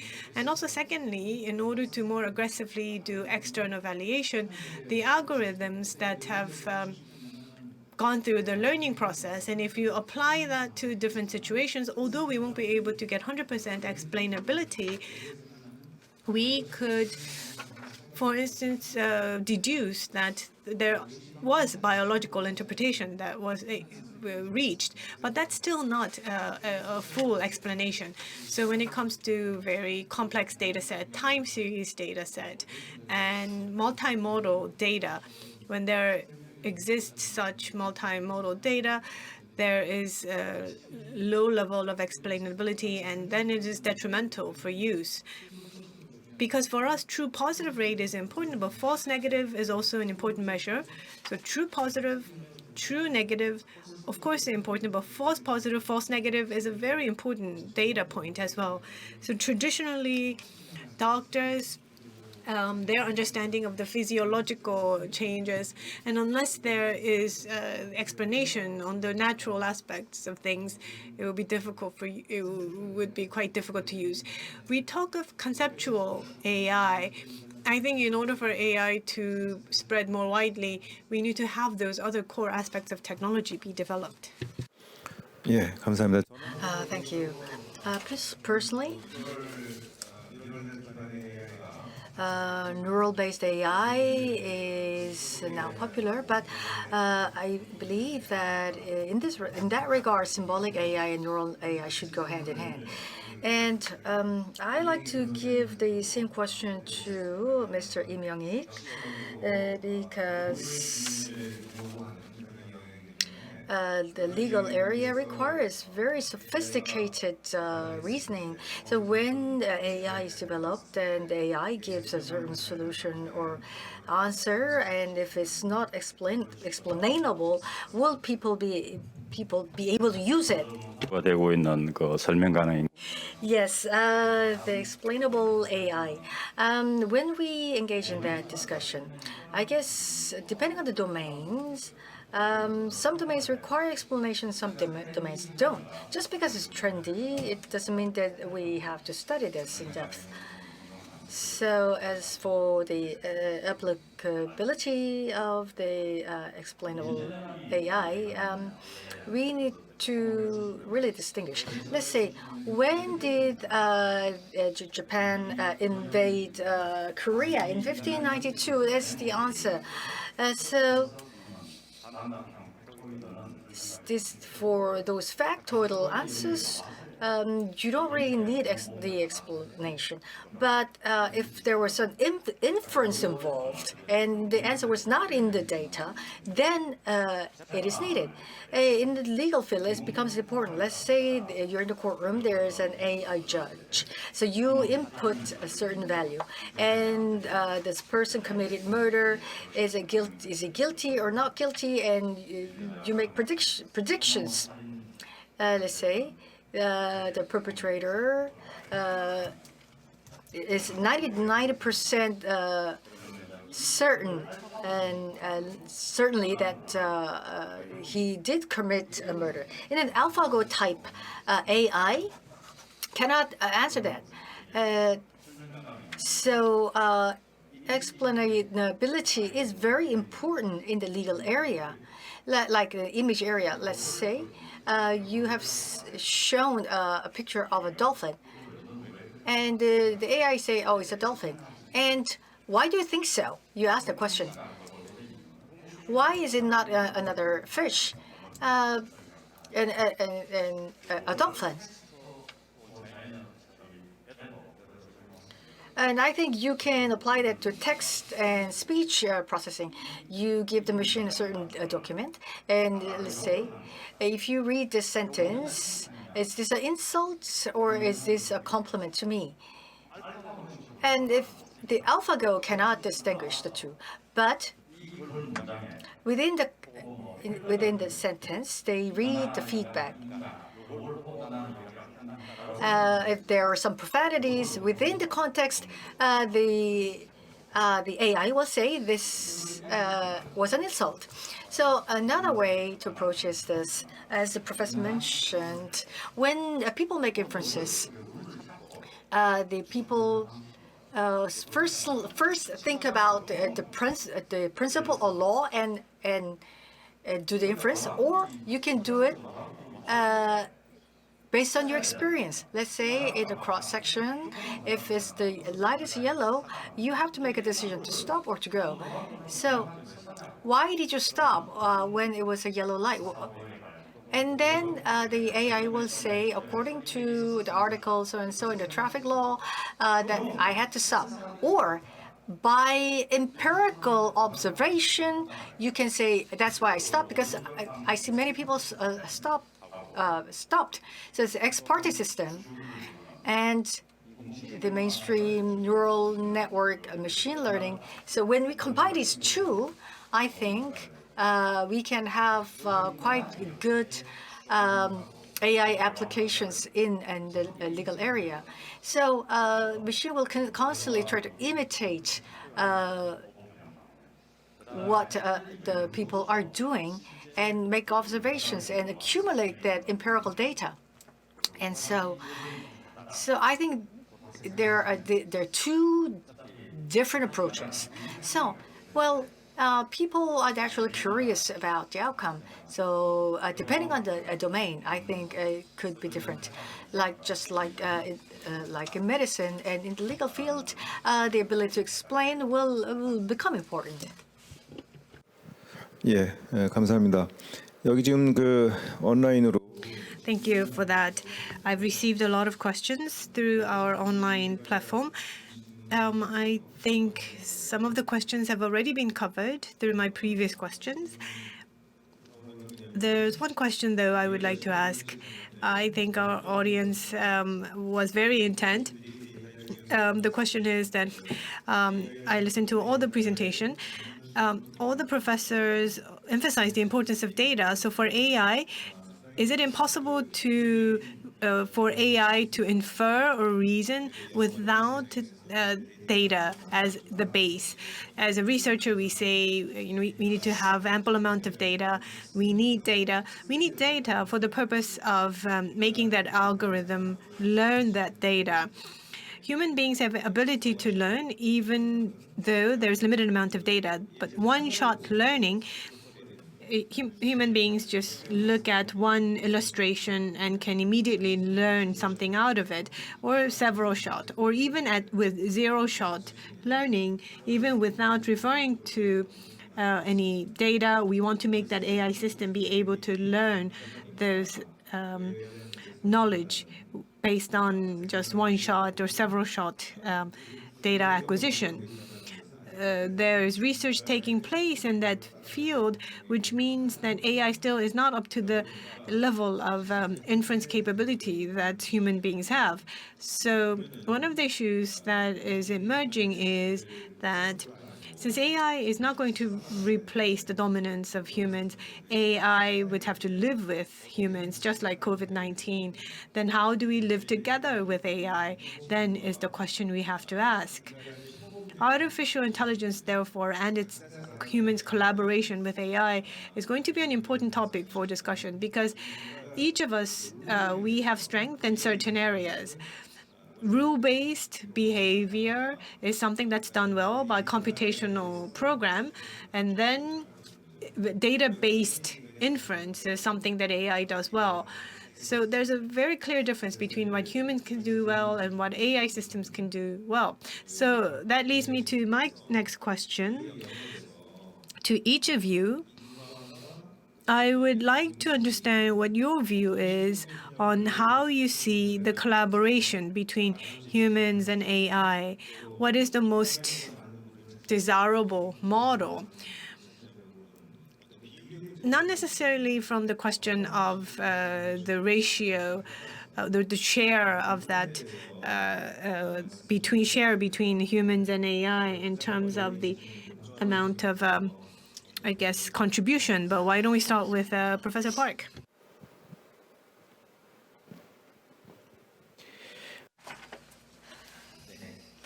Yes, thank you. I think it's somewhat related to the previous question. How to coexist? Well, I talked about 300 years. In playing an instrument or giving a performance, the audience, they come to the concert hall to the artist play. And so let's say there's an AI or robots. When they play, maybe they'll come because they're curious. They'll come once, but will they come time after time? I'm not sure. So that's why I said that. And also, under the current situation, how could AI and art coexist? In the field of education, I think there will be a lot of application. And when you express art, we use sometimes language. The exchanges are quite abstract. In fine arts, people see differently, and we see something visual.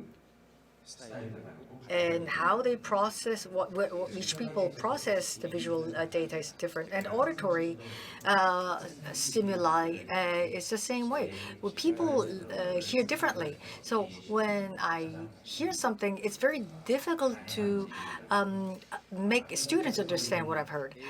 So using AI, perhaps, we can make those abstractions visual or auditory.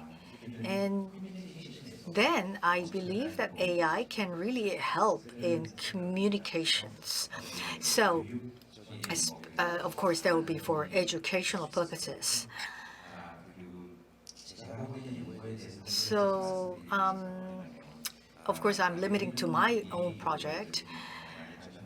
If my project evolves further, and if the machine can read the score, and they can play or give a performance in a certain style, let's say a superstar performance style.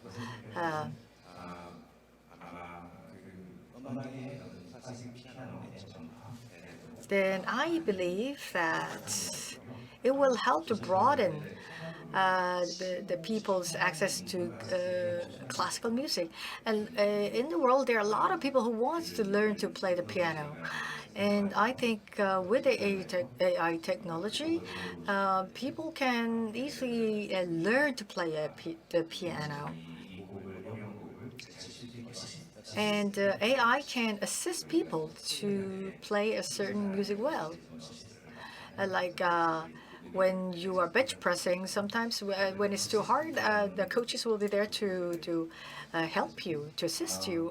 AI can play the same role. Let's say in the country, there's somebody who wants to learn to sing. The person wants to sing, but there's no pianist to accompany the song. Then AI player can be the accompanist to that musical performance. So in terms of culture and arts, AI can contribute to disseminate or proliferate art to people. 공존의 이슈.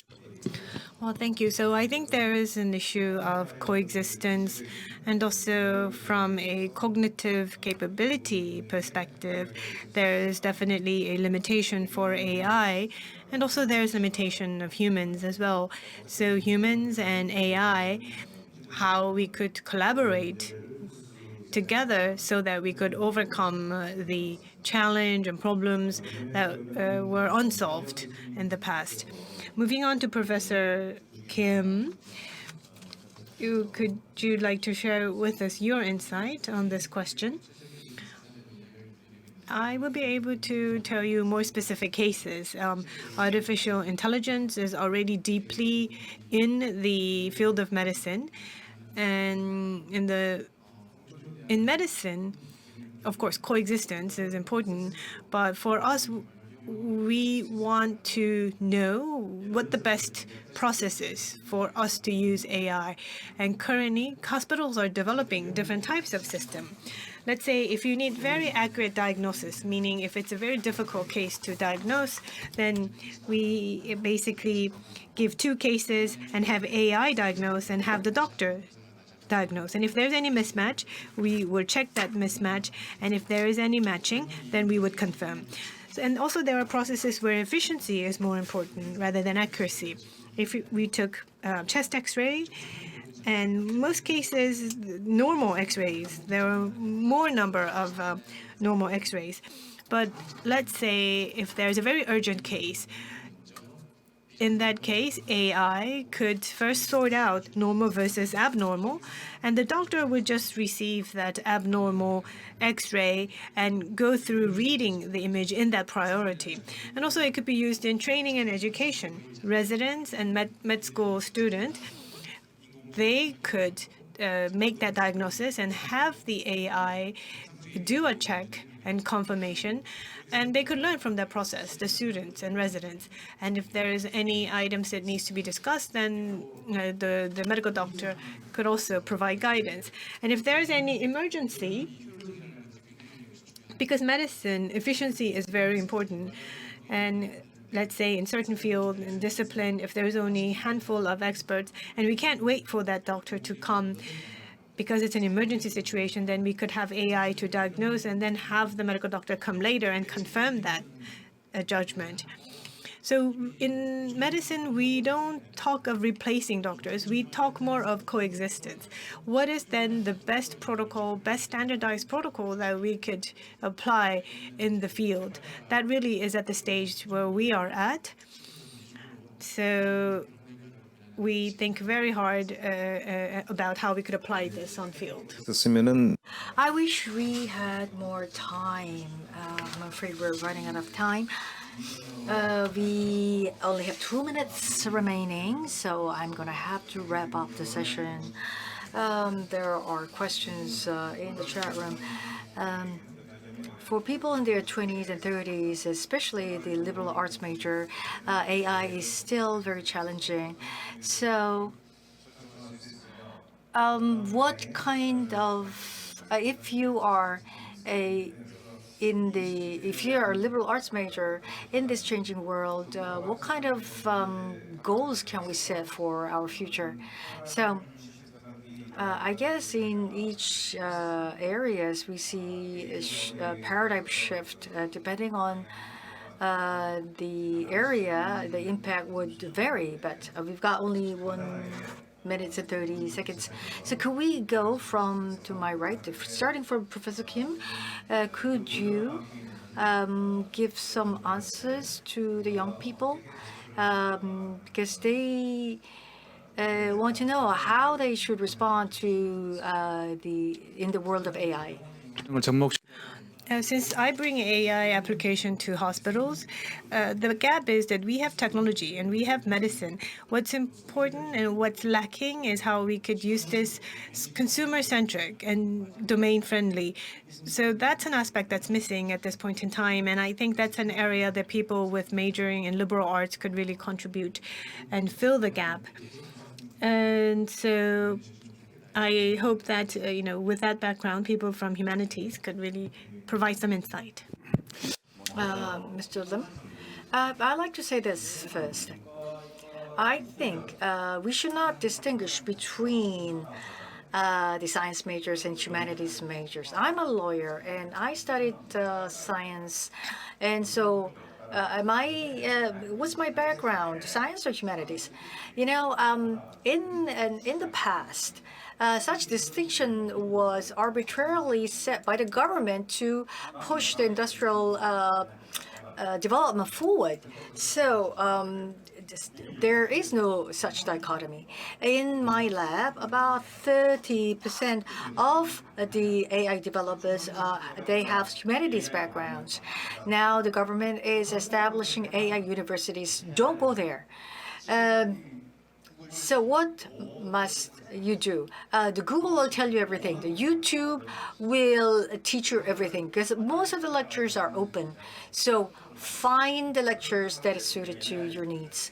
So, and of course, you don't have to actually do the coding in the area of business or just to understand how the fourth industrial revolution is going. You can resort to Google or YouTube. And especially when in a startup, like 30% is up to the developers, but like 70% is left to people who studied other areas and humanities. So from the planning stage, the marketers, developers, and the humanities majors, they work together from the beginning. I mean, even if you don't know anything about computers, go to the YouTube. In a couple of months, you can learn the basics. The data are there. Not only can the machines learn, the humans can learn the data. It's out there. So we live in an age of hyper convergence. So being a specialist in one area does not make you the most employable person in the market. So the infrastructure is shifting. So I believed when we think about coexistence with AI, I think we should co-evolve together. The machine and people and the knowledge, I think we are growing and evolving together. 이 박사님 간단하게 말씀 부탁드리겠습니다. Dr. Zhang, just very briefly. We have people who don't know how to use computers, so computer illiterate, and also there's entry barrier to using mobile phones. But we all overcame that, and even the elderly, they use smartphones to watch YouTube videos. Same for blockchain. It's a very difficult technology. So if you don't understand that, you will become blockchain illiterate. Same for AI. We talked of the Department of Humanities versus Science. If you don't know AI, if you don't know blockchain, it will be difficult to live in the future age to come. So I think you could just easily change your mindset and be able to adapt. 네. Professor Park? Yes, thank you. I think it's important to go deep in the areas of your interest. As Mr. Lim said, we have a AI ecology, so it would be great to have some knowledge in coding. But just because you want to learn about AI, everybody doesn't have to be a programmer. But if you're interested in a certain area, I think you should delve deep, and such professional knowledge will be very useful even in the age of AI. Thank you. AI는 Well, thank you very much. So AI is a discipline, but there are many domains that hinges on AI, and there are people who are actually embarking on a challenge in the domain of AI, and I'm sure there is immense frontier out there for you to explore. We have invited 4 distinguished speakers from 4 different domains. They are active in their respective field, and it was a personal honor for me to actually chair this session. Thank you very much. Warm round of applause. Thank you. Please give a big round of applause to our moderator, Professor Meng Sung-Hyun. So we conclude the plenary session 5 as called AI Leaders Where to Go. And now we have come to the end of day one of Global HR Forum 2020. I hope that the day one was very productive for all of you and given you some useful insights. And today we are facing new realities. Look at this conference that we have online and offline coexisting within this venue. So I hope that this forum was informative to all of you. And we conclude day one. And today we have lots of interesting and exciting programs tomorrow. So I hope to see you again tomorrow. And leave your receivers behind. And on your way out, if you're not returning tomorrow, please return your ID. And if you're coming back tomorrow, you keep your ID and bring it back tomorrow. And for the lunch coupons, we can't reissue the coupons, so please don't lose them. So I'd like to thank the participants for being with us till the end. For those who have joined us virtually, thank you so much. I'll see you tomorrow. Thank you.